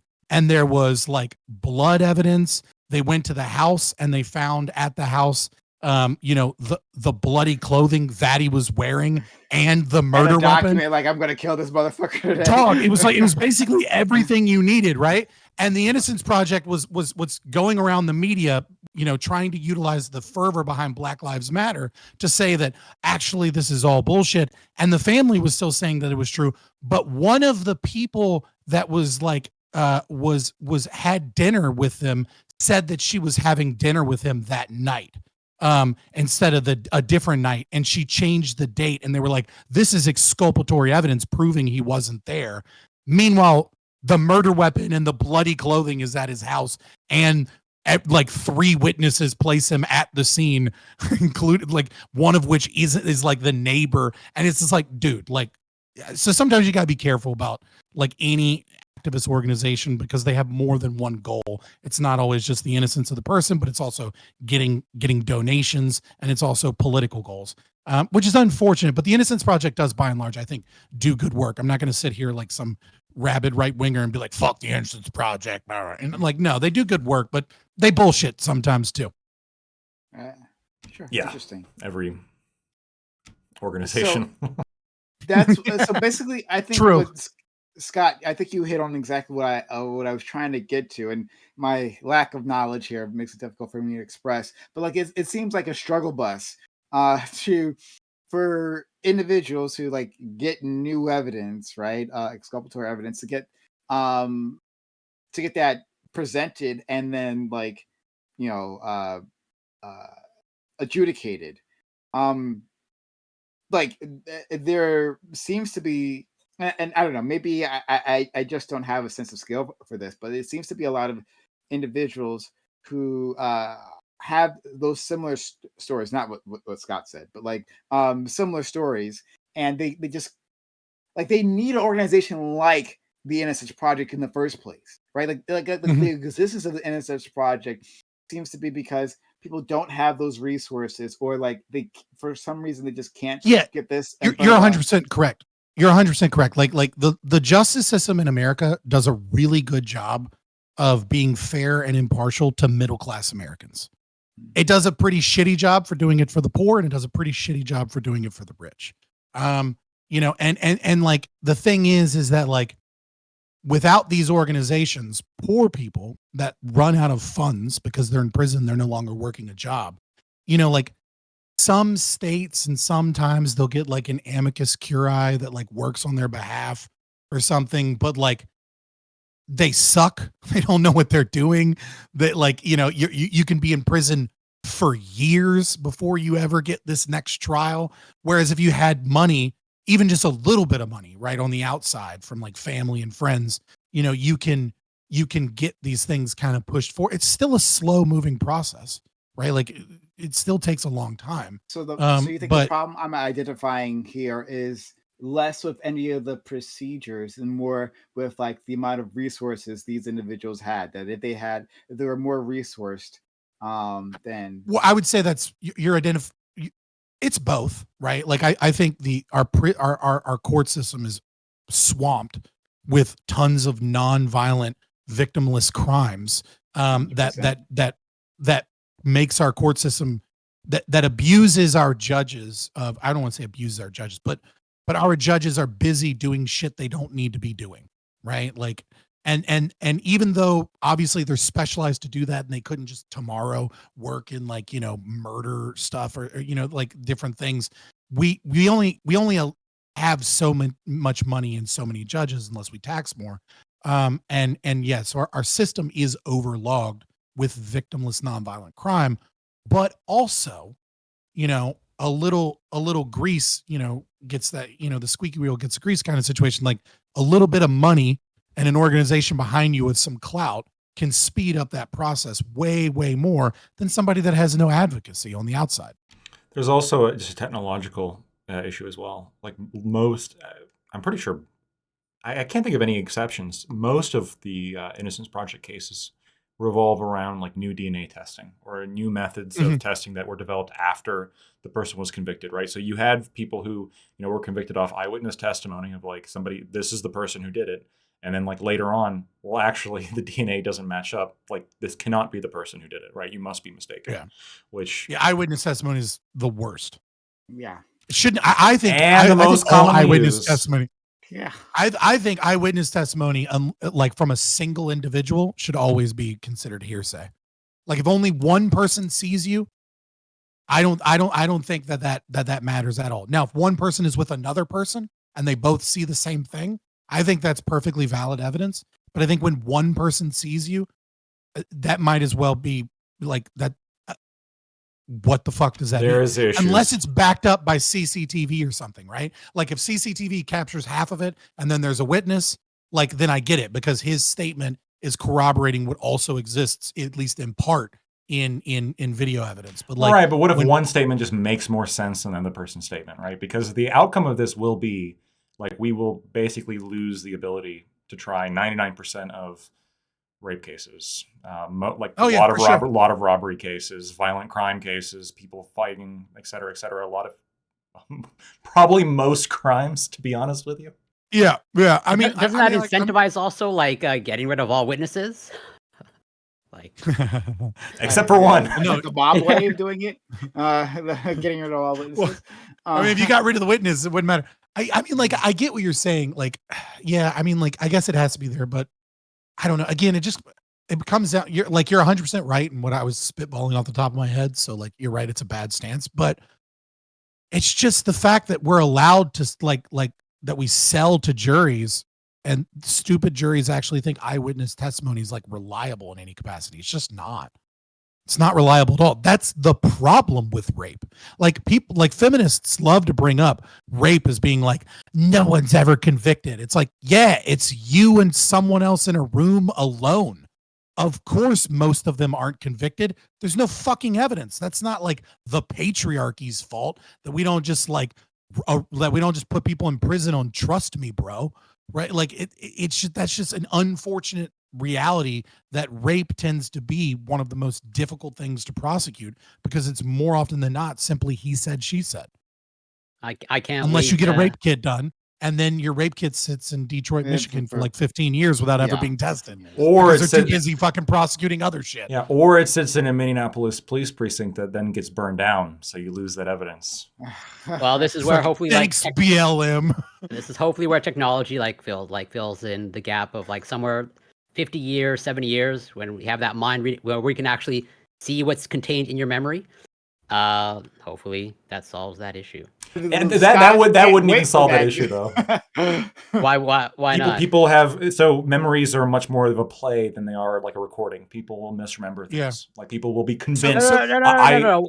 With enough. So I don't want to get into neuroscience like right now. But no, I'll fucking get into it. You're just wrong on this. Like we can only record the images that they believe. Like to the best of our current knowledge on memory. Episodic memory, I didn't say like, that's why I said memory. like I think I gave a pretty long timeline of like 50, 70 years. I'm not saying like this is in the pipeline tomorrow. But I don't think it's possible in the brain because I don't think the brain records things like that. Like it's not a video camera. No, there's very good reasons to believe that with enough cellular resolution, you can extract just as we can already sort of but we're already moving in the direction of like. Right, but the current thinking by cognitive psychologists that tends to be the dominant thought right now, right? Like obviously we can discuss whether or not there's evidence to the contrary, and you may be correct that the brain does indeed store memories just like video evidence or recordings that could be accessed with enough cellular resolution. But the current thinking is that what occurs is we remember a few details. And then when we recall consciously, yes, what we consciously are aware of. Go ahead. Right. And then when we recall the memory, right, we take those details that we have and then we create an image that isn't necessarily true at all based upon a few details. And every time we do this, we have the danger of rewriting that memory. This is where flashbulb memories come from. They've done studies on people during 9/11, and what they found is that a majority a majority of people, when asked about 9/11, one of the details they get wrong in recounting their story after we look at pay stubs and Facebook posts and all these other things, right, is where they even are. They'd say they were at work when they were at home. So even if we had a machine that could read that memory, I don't know necessarily that what we're reading would even be true. Well, how could we know? No, please respond to that. I'm just like, be careful. Well, yeah, I'm attempting. I said I gave Please, it, like please, I said, a please. pretty long timeline. Where everything, I don't think anything you said addresses my deeper point of I agree with you that your conscious memory seems to be largely unreliable, but there's not 100% rock solid, reasons to believe, but there's good reasons to believe that maybe it doesn't act like a true recorder of like everything from your sensory perception is stored. But there's good reasons to believe that even just like a recent memory, like there are interesting case studies of like there are people that appear to have like super memories where they remember like literally everything. They can recall with like vivid detail. Eidentic memory that's visual, yeah. Yeah, and or visual there eidentic memory, but where again we don't know for sure because you don't exactly know how memory is stored. But I think there's good reason to do that at a cellular level. We actually can figure out like how memory is stored in your brain, not just conscious memory, but your unconscious memory, assuming it exists. We might be able to get there. I'm not gonna bet my house on that. But. Yeah. Fair enough. I'm just saying, like, it's either true or not true, right? That what is stored in the brain is either an imperfect recall that individuals have. When we're talking about episodic memory, not procedural memory, right? Or anything of like the autonomic nervous system, but like just in terms of episodic memory, we do not yet know whether or not we have a good store of information, and then we remember or pull out a few pieces, create a narrative, and then sometimes add other shit that we remember on top of that. Or if you're correct that there is a record somewhere and it's just our capacity to be able to access that record. Right. And then we gain flashbulb memories by creating a new memory separate from the older memory, but not necessarily deleting, if you will, the old memory. So it's either or.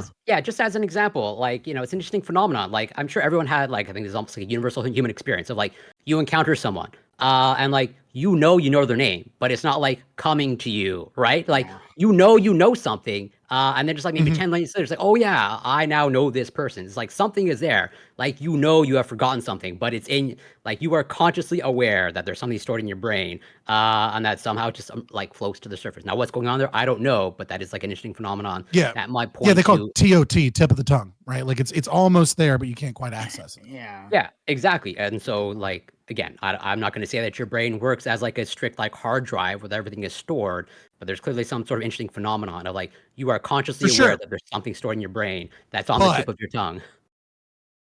And you're correct. But again, what it really boils down to is, does episodic memory rewrite the old memories or not? If it does, no amount of time will change the being able to use someone's brain as like evidence.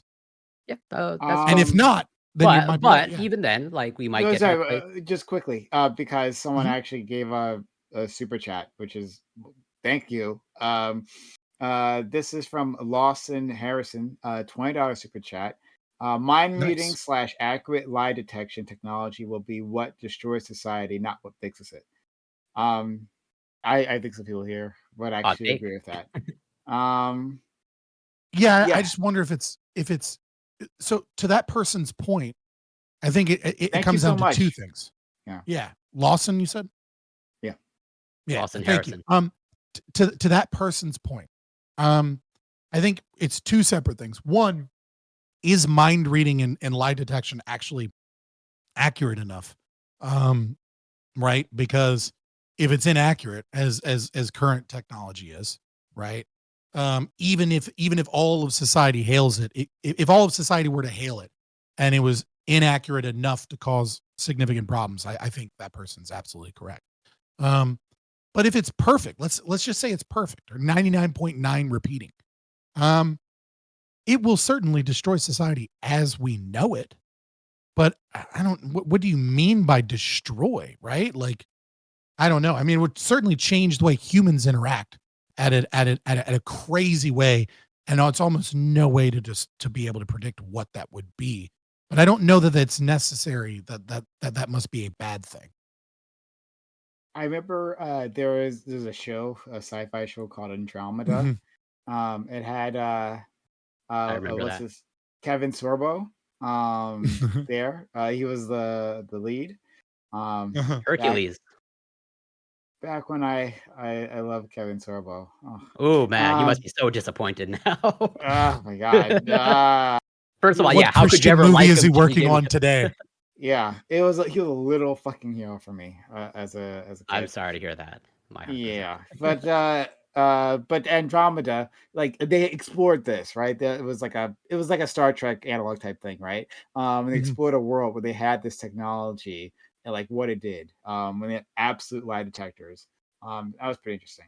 Well, I think this has been explored in sci-fi and fantasy many times, and even within our own kind of lack of knowing what might occur in the future, there have been plenty of, I think, examples in sci-fi and fantasy where once everyone knows that you're lying based upon certain things, there's always kind of loopholes where now, it can tell that you're lying. Can it tell what a lie of omission is?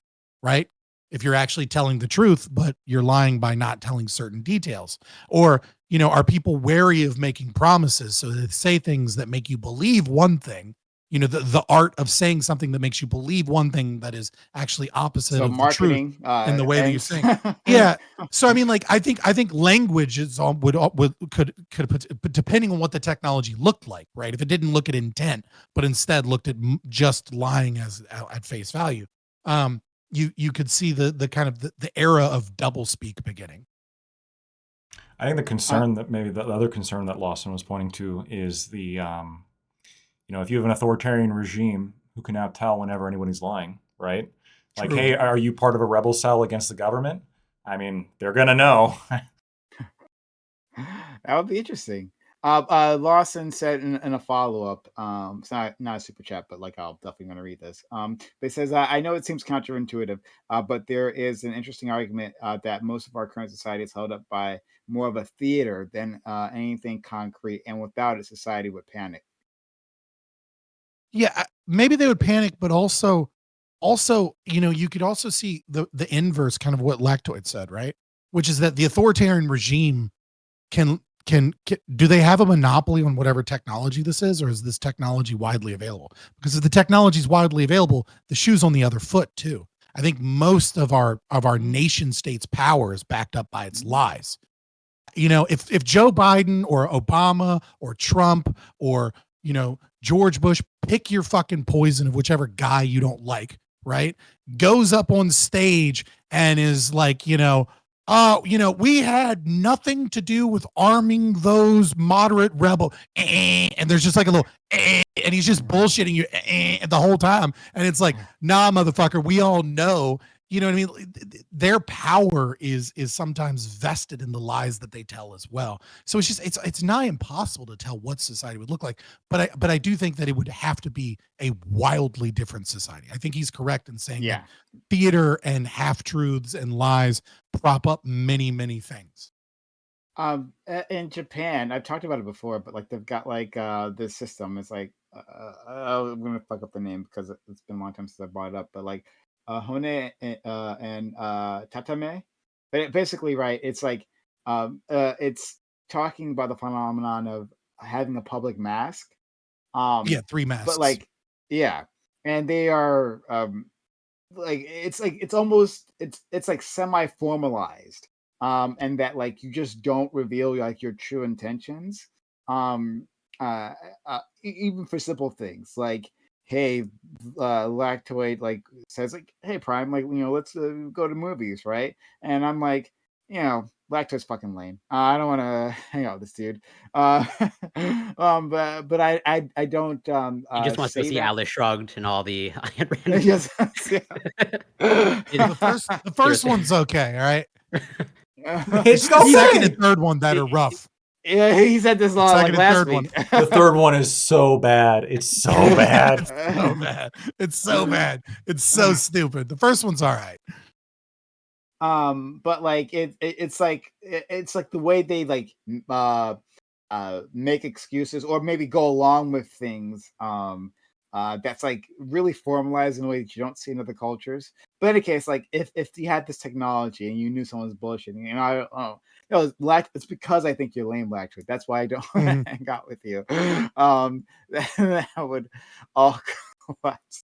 I don't actually think. Yeah, I mean, we certainly tell. Well, how do I know? Unless I had the. How do you know? Right? Yeah, I mean, we certainly tell a lot of white lies.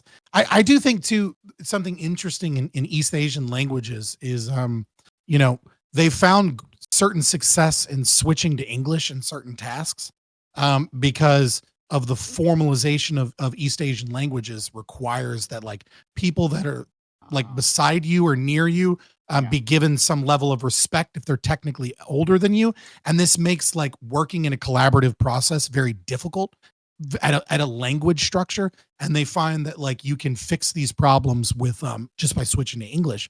So like I think it was Korean, like a Korean Airlines company that was that like switched to English because in Korean it's difficult for the co-pilot to tell the pilot that like, hey, I think I need to take over, I think you're sleepy, or I have any disagreement with them because they can't be equals because the pilot is hierarchically above the co-pilot and like essentially makes the co-pilot useless because of the language, which I think is an interesting co-pilot.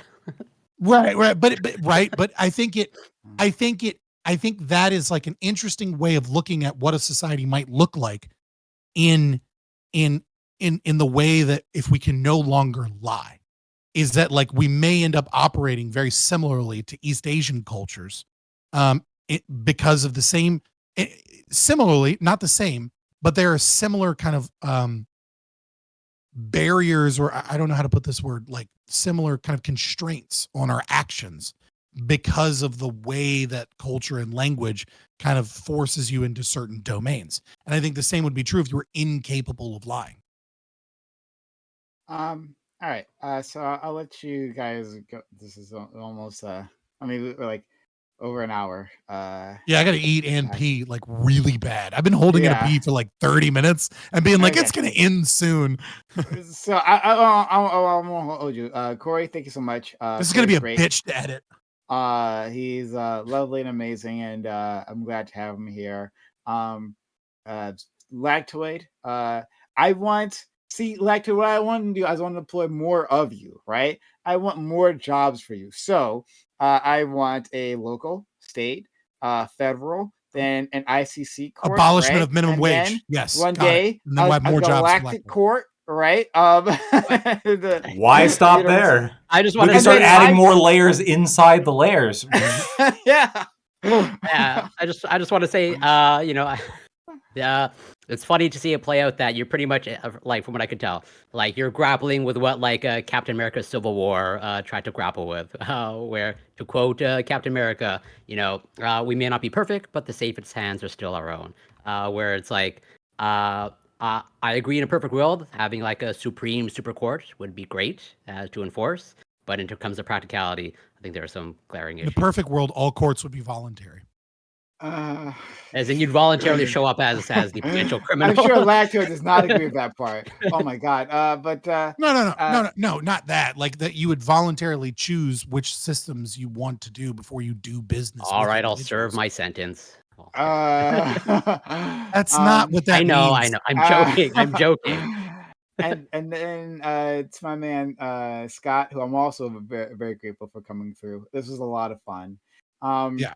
Look, I think he touched on something very important, talking about memory, right? And how we just kind of like pick certain things out, right? So, Scott remembers that, like, oh, on this panel, I talked the most and I talked the loudest. Therefore, I won the panel, right? And I managed to beat Prime in debate. Clearly a false memory, but we can understand these things. At least we can understand that that's what's happening and clarify that in the future.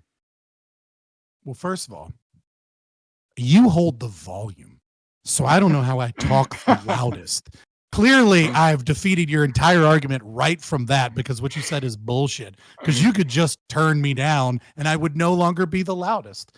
It's in your own room. Call me Fabian Liberty. In your own head. You're hearing your own voice. My head canon. In my head canon. Yeah. No, in my head canon, I'm just right because you have crap arguments, but it's cool. It's fine. You're trying your best, right? But your fleshy human brain is obviously fritzing now. But pause. Are you admitting that you don't have a fleshy human brain? Because this is an entirely different conversation now. I'm admitting that I have a better one. But thank you, Scott. Seriously, you're fantastic. Of course.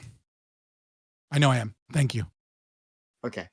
All right. Well, hey, go visit Lactoid. Go visit Fabian Liberty Scott and their respective channels, and Corey too, because he also streams the workout and is very buff and handsome man. Guys, this has been fantastic. All I got going for me. Corey, can I just say something real quick? Corey, stop putting your name as Corey Campbell and put your Twitch and or YouTube, like put it together so it's the same as your Twitch or YouTube handle. Because I guarantee you there are people that watch this, see your name, search you, and you're not searchable enough yet. That's fair. So they don't find your channel and then they just give up. Like I'll probably do that moving forward. And also as a testament to your power, Scott, I came in starting this panel just as a small banter topic of trick-or-treating for adults. And then as soon as you came into the voice chat, we got into immigration and economics right away. Yo, that was like a half hour. All right, so I'm gonna let you guys go. Thank you so much for being here. Talk to you guys later. You guys are fantastic. Love you all. Bye. Take care. Be well. Peace. All right, and done recording on that. This is gonna be such a bitch to edit. I have one question. I'm not looking forward to editing this. Yes, adults should be able to trick or treat, Corey. Don't worry, you can do it. I'm not gonna yell. It's okay. Hey, I got a baby face. I got to use it somehow. I shave. I have a baby face. How many cans of bubbly do you go through per panel? Oh, I went through a whole case today. Okay. Oh my god, 12 cans or something. So this is something that I've noticed that I do whenever there's like I'm sure this probably like could get diagnosed somewhere. But whenever I have anything in front of me, I just like I don't think about it. I just do it. So like, and this applies with all things, right? So like a bag of chips, like before I know it, it'll be gone. Oh, this is eating. Eating, right? Snacking. Like if I kept like a case of, this is actually why I switched over to bubbly because it's no calorie. I'll go through the whole case. And in the past, right, if it was a thing of soda, it would all be gone. That adds up. If it's like a big case of White Claw, it gets very dangerous because I only notice how much I've gone through, like when I've gone through like the whole case, and then I got to stand up when you're like super drunk. Yeah, and then I got to stand up to go pee, and I'm like, oh wow, my this was a lot easier. Up anymore. Yeah. Like walking was a lot easier before. What's going on? Like I literally had that question in my mind one time, and then I looked down and I saw the empty case of White Claw. And I realized what I had done, like after the fact. I just didn't think about it. Yeah. So yes, you're talking about an oral fixation usually. Yeah, sure. Right. I mean, like smokers tend to develop it, especially when they quit smoking. It gets really bad, right? And you see this too as like a you notice that like heroin addicts and stuff, how they gain like 15, 20, 30 pounds after they quit. It's because like they develop an oral fixation. They often end up eating a lot of candy or sugary sweets to like get their energy up and have like that nervous habit. It's a common with ADHD and stuff too. I mean, but there's not a whole lot you can do for it except replace it with a better behavior, which is what you're doing with bubbly. Yeah. I mean, I'm pretty much at the, drink that it's probably least bad for me. So. I mean, yeah. Other than the massive amount of microplastics you're getting. Oh yeah, for sure. You're fucking a case of fucking aluminum cans with that plastic lining on the inside. Like you're going through some microplastics, man. Oh, you better pop out some kids now before you can anymore. Fucking ghost of Aaron Brockovich is gonna come haunt your ass. Do you not like water? Unironically, this is gonna sound so lame, but like the problem with water is just like like I got a glass of water and then I have to like go get more, and I have like got to get up to go get more. But if I got a big case just next to me of something, I can just cycle through it. Big some jugs, I don't know. Like, have you ever been to a gym and see some of the like mini Well, jugs? then it's microplastics again, right? The only way I can avoid this is like a glass, and I can get like a giant glass, I suppose, but then I'll knock it off the table and go to Costco and get yourself a fucking case of Topo Chico in glass bottles. There you go. Oh, sparkling water, good stuff, and you get it fairly cheap. Yeah. I used to do that with Perrier. That's what I normally have. But like I went to fucking Sam's Club instead of Costco, and all they had was fucking plastic bottles of San Pellegrino. I look for the sparkling water in glass bottles, but it's hard to find. It really is. Yeah. Well, Costco usually has that, and then sometimes they have like Kirkland brand or shit in glass. And so like that's one of the major reasons I go to Costco. It's just for glass bottles of sparkling water. Yeah, I don't blame you. Well, kudos to you. I hate, but at least any flavor that I tried probably just tastes awful to me.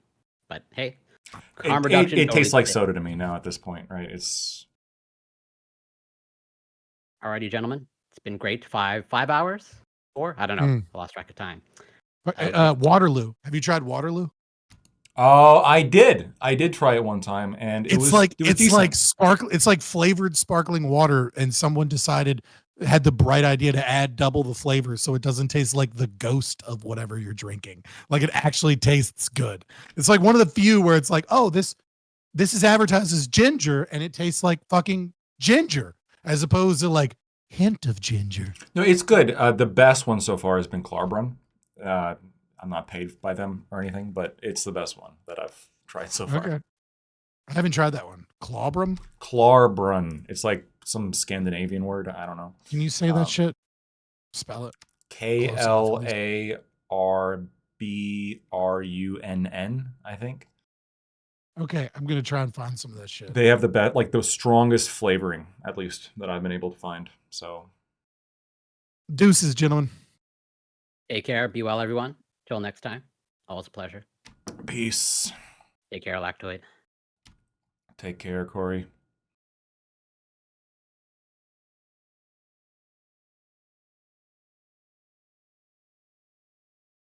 Once again, I'm in my own room. All right, everybody. Thank you so much for tuning in. This has been a fantastic time. You guys are awesome as always. Thank you guys who gave subs. Thank you guys who gave bits. And thank you guys who decided to drop me a follow. Really, really appreciate that. That helps a lot. And a big shout out to everybody who was active in chat, if you could be. That really definitely keeps the energy going. So really appreciate that. Whether it be criticisms, whether it be compliments, just keep it TOS. That's all I ask. As long as it's TOS, we're all good. But in the meantime, all of you wonderful people are going to be rated on out over into Prime Kai's channel because he was kind enough to host us, and I'm sure they're having a conversation relevant to what we just spoke about. And yeah, see you next time.